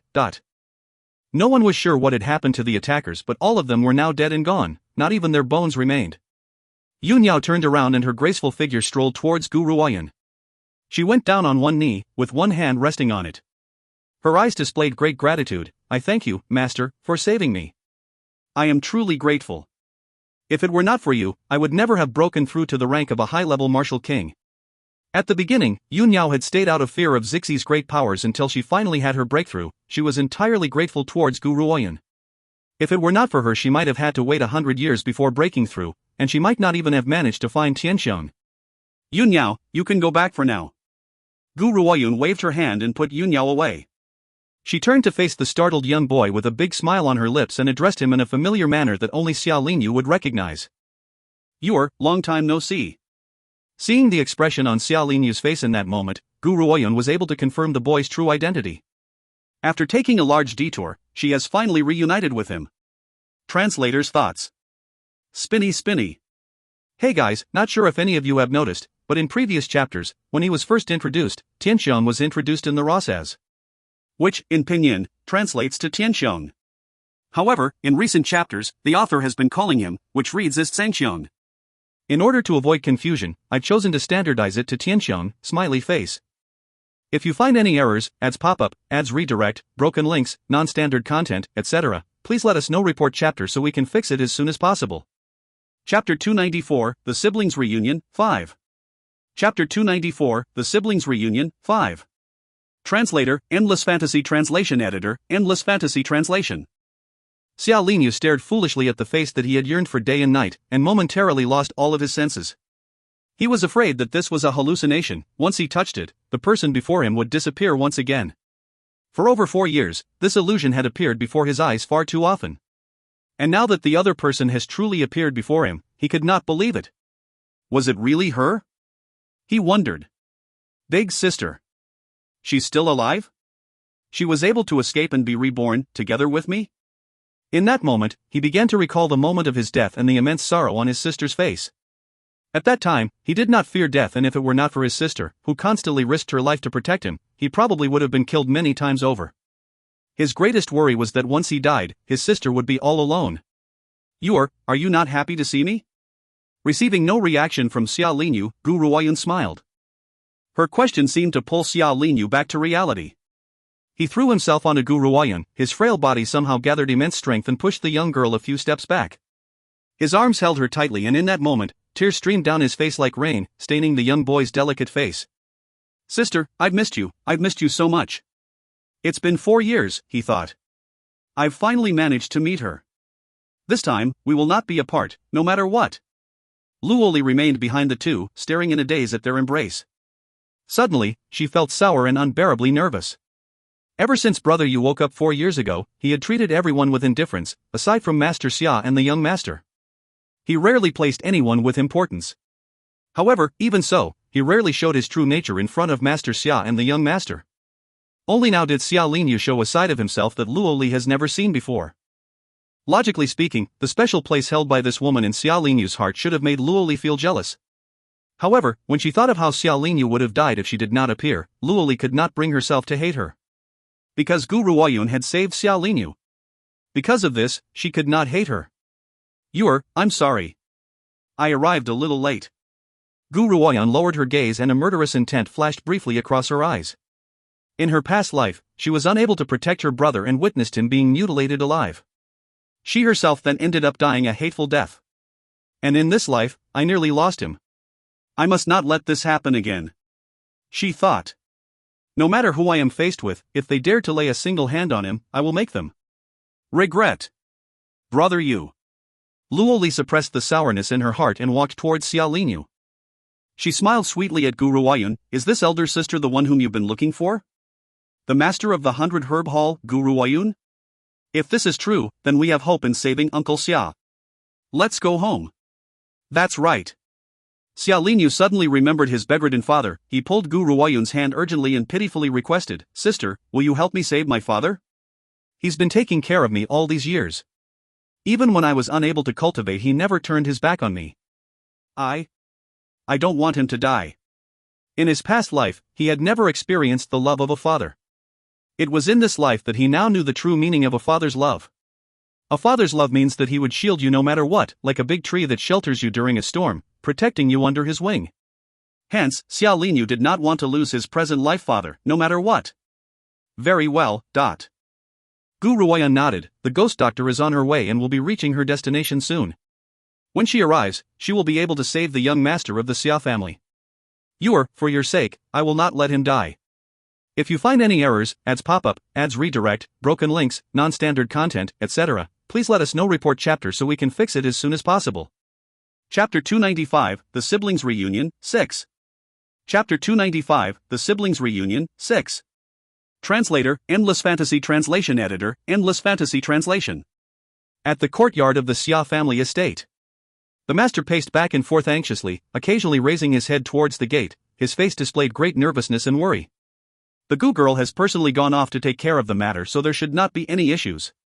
Even if the opposition is not a member of the 100 Herb Hall, she should be able to protect Yuer, based on her capabilities. But the master could not understand this. How was Gu Ruoyun so enraged upon hearing that something had happened to Xiao Linyu? Did they know each other? Thinking of this, Master Xia chuckled and shook his head. Yuer has never left Heaven City ever since he was a child, so how could he have met her? It's probably because she had heard that this was caused by the members of the 100 Herb Hall. That's why she was so angry. Besides, anyone would be enraged if a person masquerades as a member of one's organization and committed crimes under their name. Don't worry, Master. I'm sure that the little master is fine. Elder Huei assured him. After everything that has happened, he would not arbitrarily push the blame onto Gu Ruoyun. Even if the opposition was utilizing the good name of the 100 Herb Hall, it might simply be a big misunderstanding. All will be revealed when they return. Just as they were talking about this, Master Xia noticed the pair, chatting happily with each other. His eyes widened. What? What is this? He wondered. One should know that ever since Xiao Linyu had recuperated from his illness, he would only ever smile in front of Master Xia and Xia Zishi. So what's up with the happiness on his face? Has something that he had been unaware of happened? That's very possible. Master Xia blinked, and his eyes darted back and forth. He's taken a great liking towards Gu Ruoyun, and if she ended up with his own grandson, he would be ecstatic. Ha ha. Master Xia laughed at the thought of this and made his way towards Gu Ruoyun and Xiao Linyu. His old eyes observed them both as he laughed heartily. You seem to be alright. And you're already acquainted with the Gu girl. Xiao Linyu's face darkened. The look on Master Xia's face has revealed his true intentions. Even though he and Gu Ruoyun had been reborn at the same time, deep down, they were flesh and blood. If the situation played out according to Master Xia's intentions, then wouldn't it be incestuous? Grandfather, don't concern yourself with such matters. Xiao Linyu rolled his eyes. I'm going to see father. He then pulled Gu Ruoyun's hand and led her to the back of the courtyard. Master Xia was in a daze and staring blankly at the young man. He turned his head in astonishment to Elder Huei. Did he just roll his eyes at me? Elder Huei nodded. It would seem so, Master. Hearing this, Master Xia began to cry profusely. After so many years, Yuer is finally acting like a normal person. He has always been a quiet child due to the condition of his frail body. Even after his recovery 4 years ago, he hardly ever showed his true feelings. Usually, if he wasn't cultivating, he would be daydreaming. Now he's finally able to express himself. Master Xia wailed and wiped his eyes with his sleeves. Only the heavens knew how much hurt he had felt at the sight of his grandson's condition. Now he's finally acting like an actual human being. Of course, if Xiao Linyu knew what Master Xia was thinking, he probably would have the urge to smack the old man. Indeed, in the eyes of this old man, was he not human? If you find any errors, ads pop up, ads redirect, broken links, non-standard content, etc., please let us know. Report chapter so we can fix it as soon as possible. Chapter 296, The Siblings Reunion, 7. Chapter 296, The Siblings Reunion, 7. Translator, Endless Fantasy Translation. Editor, Endless Fantasy Translation. However, I can now relax under these circumstances. I am tired, I'm going to rest now. Master Xia sighed as he stared reluctantly at Xiao Linyu before leaving in the opposite direction. But in contrast with his earlier tense mood, the old man's face was now filled with smiles. Not too far away, Xiaqi's gloomy face stared coldly at the group from a distance. His eyes held a poisonous hatred and murderous intent. He's still alive, he thought viciously. Those useless bastards, they've allowed the son of a bitch, Xia Lingyu, to walk home alive. They can't even take care of one small matter, what's the use of having them around? Xiaqi shook his sleeves fiercely at the thought of this, he then turned and left with a darkened face. It was very difficult for the siblings to finally meet. So naturally, they had a lot to tell each other. But before they could finish their conversation, Master Xia had sent his servants with an invitation for Gu Ruoyun. Remembering the earlier information that she had received from Master Xia, Gu Ruoyun bid farewell to Xia Lingyu for the time being and headed towards the study. At this moment, Master Xia was standing with his hands clasped behind his back in the study with his back facing the door. Sensing a soft movement behind him, he turned and smiled at Gu Ruoyun. Little Gu girl, do you remember our discussion? Would it be alright if you could follow me to meet Lord Lingxiao? Sure. Gu Ruoyun gently nodded her head. Yunyao, Tianxiong, you should come along too. Hua! Once she had spoken, two shadowy forms, one white and one green, materialized from behind Gu Ruoyun and turned into two figures standing next to the young girl.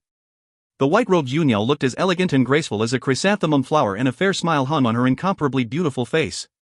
Her gorgeous eyes were like limpid pools of black water. She was an absolutely moving and thrilling sight to behold. The azure dragon was dressed in azure-colored robes, looking handsome and sophisticated. His only imperfection was his blinded eyes, which were dark and expressionless. So these two are Lady White Tiger and Lord Azure Dragon? Master Xia was startled. Having one divine beast in the Xia family could preserve the family name for generations, yet this girl has two. Master Xia, please lead the way. Gu Ruoyun smiled and replied. Master Xia was abruptly brought back to his senses and made an inviting gesture. Little Gu girl, please follow me. I'll take you to Lord Lingxiao. Hearing this, Yunyao and Tianxiong grew extremely excited. They did not expect to find the black turtle, Lingxiao, so quickly. At this rate, they would only need to find the vermilion bird to complete the four friends. In a secret chamber, the walls were decorated with pictures of the four divine beasts. The details of the artwork were amazing and very lifelike. Deep within the chamber, an elderly man clad in green robes sat cross-legged with his eyes closed on a stone pedestal. The old man was extremely good-looking. There was not a single wrinkle on his face. If it were not for his white hair and beard, no one would suspect that he was an elderly man. As if sensing two familiar auras approaching him, the elderly man opened his eyes and his lips twitched. His eyes fixed firmly on the doorway of the stone chamber. Suddenly, a shock of white silk entered, followed closely by a man in azure robes. The old man suddenly grew very excited. Leader, Yunyao. His ancient voice was filled with excitement and his eyes lit up, fixed squarely upon the pair. Lingxiao, it really is you. Yunyao's heart leaped as she rushed towards Lingxiao. You? What happened to you? How did you become this way? Furthermore, Yunyao asked suspiciously as she gazed upon Lingxiao's snow-white hair and beard with a blank expression. If you find any errors, ads pop-up, ads redirect, broken links, non-standard content, etc., please let us know. Report chapter so we can fix it as soon as possible. Chapter 297, The Siblings Reunion, 8. Chapter 297, The Siblings Reunion, 8. Translator, Endless Fantasy Translation. Editor, Endless Fantasy Translation. Young man, could you leave us for a moment? I want to speak with them. Lingxiao wrinkled his eyebrows and spoke hesitantly, glancing at Master Xia who stood at the doorway. Master Xia, on the other hand, realized that there was no anger in Lingxiao's voice and replied respectfully, acknowledged. He then left immediately, leaving the space to Gu Ruoyun and the rest. Lingxiao, you can speak freely now. What happened to you? Tianxiong frowned. Even though he can't see his surroundings, he could tell that something had befallen Lingxiao based on Yunyao's tone of voice. Lingxiao sighed. Years ago, when the three of you were mortally wounded, only I escaped heavy injury. But even so, my powers have degenerated to the rank of a martial honor. Those people had used a rune to seal me in here, never to leave for all eternity. If I take one step out of this place, they will sense my departure and all of us will be in danger. Coincidentally, not too long after, a man by the surname of Xia brought his wife and children to live in this area. So I've asked him to help me find your whereabouts. In exchange for this, I have agreed to help them in resisting any enemies that come their way. Even though I am unable to leave this place, the coercion of a martial honor has helped him in scaring off many people. After that, many years passed and the Xia man has long passed on. But his descendants have remained here. They have all inherited their ancestors' mission and have constantly been searching for my friends. In this rune, even though my looks have not changed, but my body has aged. And soon, I might die. Leader, Yu Niao, I've searched for you to ask you how you're doing. But I cannot leave with you. Unless someone can help me break the seal. Yu Niao finally understood why Ling Xiao's hair and beard had turned white, even his voice sounded ancient. It was due to the power of the rune. This won't do. She won't allow her lifelong friend to die of old age just like that. Master, is there any way? All right, Lord Zixi will surely have an idea. Master, I beg you, please ask Lord Zixi to save Ling Xiao. Yu Niao knelt in front of Gu Ruoyun and pleaded. She gazed at the young woman as her beautiful eyes filled with tears. Gu Ruoyun paused in thought, then slowly replied, Zixi has informed me that the level of power in this rune is far too strong. With the current level of his strength, he cannot help. You might have to wait a while before we can destroy this rune. Yu Niao's eyes sparkled. That means, Lord Zixi has a way? It's only a matter of time? As long as he can hold up until the time is right. Hearing this, Yu Niao hurriedly turned to Ling Xiao. Ling Xiao, did you hear that? My master can save you, so you must hold on. There must be 4 of us, we will not lose you. Ling Xiao smiled bitterly and shook his head. He has persevered for so many years and now his body is reaching its limit. He cannot hold on for very much longer. But at least before I die, I get to see my closest companions one last time, he thought. That was enough. The most unfortunate thing was that the absence of the vermilion bird. Ling Xiao, Tianxiong's voice was just as domineering as it had been in the past, but when he was with his longtime companion, it carried a hint of gentleness. Would you happen to know of the vermilion bird's whereabouts? If you find any errors, ads pop-up, ads redirect, broken links, non-standard content, etc., please let us know. Report chapter so we can fix it as soon as possible. Chapter 298, The Siblings Reunion, 9. Chapter 298, The Siblings Reunion, 9. Translator, Endless Fantasy Translation Editor, Endless Fantasy Translation. Ling Xiao shook his head. I do not know where the vermilion bird is. All I know is that she was not on this mainland. Not on this mainland? Tianxiong frowned before finally relaxing after a long pause. No matter where she is, we must find her. By then, you must go forth with us to the other mainland. Ling Xiao, if you still consider me as your leader, then you must listen to me.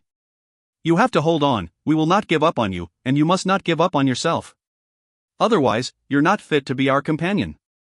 Ling Xiao's body trembled. He raised his head to gaze upon Tianxiong's handsome, emperor-like face and dominating aura. He smiled bitterly. Leader, if I am able to hang on, I will persevere. For their sake, I will work hard, he thought.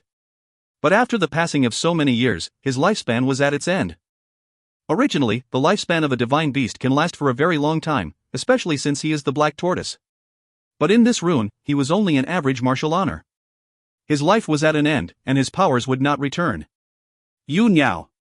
Gu Ruoyun took out a porcelain bottle from her lapel, carefully poured out a pill and gave it to Yu Niao. This longevity pill was refined for human consumption.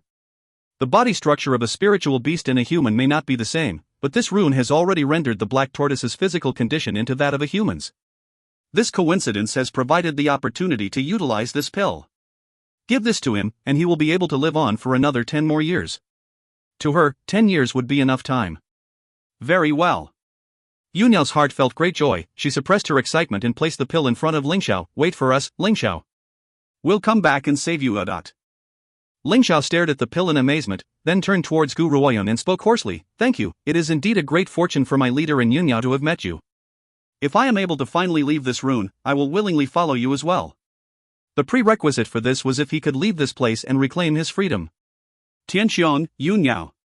It's been a long time since you've all been together. You must have a lot to catch up on. I'll wait for you outside. Gu Ruoyun looked at them, then turned and left the stone room with her heart feeling as heavy as a large stone. At the height of their strength, the 4 divine beasts were unstoppable. Yet someone had been able to inflict serious damage on all 4 of them until even the black tortoise was unable to escape and is living in fear of attracting their attention. So, just how powerful is this person? Little girl. In that moment, Zixi's demonic voice rang out from within her soul. These are matters beyond your imagination. The world is huge, so huge that even a few years would not be enough for you to travel around it. There are far too many cultivators in this world, too many to even be counted. The ones you've met in your past life were equivalent to 1 hair from 9 oxen. Wait until you're strong enough. Then your knowledge will grow. But when that happens, the enemies you meet will only grow more powerful. Can you prepare yourself for the answers? Gu Ruoyun was silent. After a short pause, she smiled gently, and a sense of resolve shone in her clear eyes. If the only way to protect my loved ones is to stand at the pinnacle of power, then I do not mind to cut my way through the thistles and thorns along the way. So what if the path is ridden with bloodshed? Zixi, no matter how difficult and dangerous the road ahead may be, I must continue my path. Because there are people who need my protection. Since the beginning, she had been well aware that the path she has chosen would not be an easy one. But so what? She thought. Even if I have to crawl, I will crawl my way up to the seat of supremacy. So none shall dare to lay a finger on my loved ones. If you find any errors, ads pop up, ads redirect, broken links, non-standard content, etc., please let us know. Report chapter so we can fix it as soon as possible. Chapter 299, The Siblings Reunion, 10. Chapter 299, The Siblings Reunion, 10. Translator, Endless Fantasy Translation Editor, Endless Fantasy Translation. The voice from within her soul paused for a long while before speaking again. Little girl, no matter the trials and tribulations you may face in the road ahead, I will be with you every step of the way just as I've once promised you. As long as I'm alive, not one of your loved ones will die. Zixi. Gu Ruoyan felt touched and she smiled softly. Thank you. Why should there be a need for thanks between the two of us? If you really want to thank me, I won't mind accepting your body as your way of thanks. After all, the areas that should be larger should be all grown out by now. How about we have a discussion on life's pleasures? The man's tone of voice was rather dubious and caused Gu Ruoyan, who was initially feeling very touched by his words, to instantly go very dark in the face. She took a deep breath and gritted her teeth. Zixi, would it kill you to stop taking liberties with my body? It would. Gu Ruoyan was seriously speechless. She immediately blocked out the voice within her soul, then marched straight into the guest room. From afar, she noticed a figure approaching the door of her room. She frowned lightly and asked, "Can I help you?" "Ah." Xia Yu nearly jumped out of her skin. She turned her head and saw Gu Ruoyan, then spoke shyly, "Lady Gu, I'm here to apologize." "Oh." Gu Ruoyan calmly replied, "So can you leave now?" Earlier, her motives in saving Xia Ying was to prove her innocence and not because she had a good impression towards the siblings. Xia Yu bit her lip. "Actually, I know that my brother and I both made a very grave mistake. In the Xia family, it doesn't really matter how gifted we are. We will only ever be distant relatives and can never compare with the direct descendants. In all respects, we have been patient and accommodating, but so what? We would only aggravate the rest. The second master himself does not hold a lot of influence in the Xia family, but he has many strong cultivators as subordinates and is a trueborn son of the master. If we refuse his order, he would chase us out of the Xia family. So we had no choice but to commit such a heinous crime. Xia Yu explained the situation in a single breath, then continued, "Lady Gu, I know that I am acting shamelessly by begging for your forgiveness, but my heart will never rest until I receive your forgiveness. Which is why I have shamelessly paid you a visit." "Are you done?" Gu Ruoyan replied curtly. She then took 2 steps towards Xia Yu. "Can one simply plant false evidence against another all for the sake of remaining in the Xia household? You should be quite clear of the consequences if the incident today was committed by someone else. And now, you've come asking for my forgiveness just so that you can clear your own conscience? Well, let me make one thing very clear, I do not hate you, neither do I blame you. You are all strangers to me, so I don't have the right to control what you do, and there is no need to discuss forgiveness. Well then, can you leave now?" It's true, no matter what the Xia Ying siblings have done, Gu Ruoyan would feel no anger. Because to her, they are only a pair of insignificant strangers. There is no need for her to waste her time on them. "Lady Gu." Xia Yu's eyes grew red as she replied timidly, "Are you really not going to forgive me?" "I'll do anything, as long as I can receive your forgiveness." Gu Ruoyan waved her hand and said, "You don't need to do anything, just don't trouble me in the future." Then, she pushed open the bedroom door, and shut Xia Yu outside, cutting herself off from her pitiful yet beautiful tear-stained face. If you find any errors, ads pop up, ads redirect, broken links, non-standard content, etc., please let us know. Report chapter so we can fix it as soon as possible. Chapter 300, The Siblings Reunion, 11. Chapter 300, The Siblings Reunion, 11. Translator, Endless Fantasy Translation Editor, Endless Fantasy Translation. Xia Yu watched as the door slammed in her face. In that instant, she knew that she had indeed committed a grave mistake, and no matter what she did, she could never make up for it. If she could do it all over again, they would never have listened to Xia Qi. Unfortunately, this time, no matter how much regret she felt, it would be useless. High above the skies, amid swirling white, fluffy clouds, there's a land like a paradise on earth. It was the weapon refining sect. A woman in snow-white robes was standing, facing downwind. Her robes fluttered gently, like a fairy, pure and otherworldly. She quietly stood amongst the clouds with her beautiful face fixed in concentration. Behind her, Lin Yanfeng stared foolishly at the floating, incomparably beautiful, fairy-like woman. His cold eyes filled with longing. But when he remembered his current situation, his vision became clouded with gloom. If it were not for that person, I would not have become handicapped. I can't even express my feelings to the woman I love. Even though he had not been able to identify the culprit's face, he has long held a bone-deep hatred towards him. He hated him so much that he wished that he could flay the skin off the man. And Guru Oyun. That woman has actually managed to destroy Azure Dragon Country. If he could, he would make her suffer a terrible penalty. The more he thought of this, the thicker the murderous intent in his body grew. But whenever he looked at the woman in front of him, the anger in his gaze would dissipate and his handsome face turned soft and gentle. Junior sister, Elder Zhao of the Xia family has arrived and requests for an audience. Elder Zhao of the Xia family? Shiryun frowned, then relaxed her expression. She turned around to look at the man and flashed him a gentle smile. Anyone who comes here is our guest, senior brother. Please invite him in. The weapon refining sect has never interacted with the Xia family, so what business would Elder Zhao have with her? In the drawing room, the elder held a teacup in his hands and took a small sip. When he raised his head, he found a lady dressed in snow-white robes, gliding into the drawing room. She had a pleasant smile on her face. It was soft and gentle and could make one's worries disappear. Lady Shiryun, Elder Zhao regained his senses as he smiled and rose from his seat. Before my arrival, I've heard many tales that tell of how you are the most beautiful woman in the world. It would seem that the rumors are true. Indeed, no woman can be compared to your beauty. Of course, Shiryun knew that these words were mere flattery. After all, there are many devastatingly beautiful women who lived on the mainland, so no one could actually claim to be the greatest beauty in the world. However, that doesn't mean that she could not enjoy a bit of flattery. As such, after his speech, Shiryun smiled softly and replied, Elder Zhao, what connections would the weapon refining sect have with the Xia family that you would come to pay me a visit? Furthermore, you did not ask to see my father. Why have you chosen to meet with me instead? Lady Shiryun, only you can help me in this matter. Elder Zhao smiled. I want to ask you, Lady Shiryun, for your aid in our second master's quest to obtain the Xia family. So far, every single one of his plans had failed. Only you can help him now. Oh? Shiryun looked at Elder Zhao with the slightest hint of a smile. Elder Zhao, you seem to have overestimated my abilities. I'm afraid that I cannot help you in this matter. Elder Zhao chuckled. I've heard that relations between the weapon refining sect and the Dongfang family are strained. It would seem that the two sides had been feuding for many years. Now, if the weapon refining sect were to receive support from the Xia family, then we could join forces and destroy the Dongfang family. With the current Master Xia in charge, this would never happen. After all, the Xia family, which has remained secluded in Heaven City, would never willingly trample into muddy waters. But if the second master were to be put in charge, he would certainly be able to send aid to the weapon refining sect and help you to defeat the Dongfang family.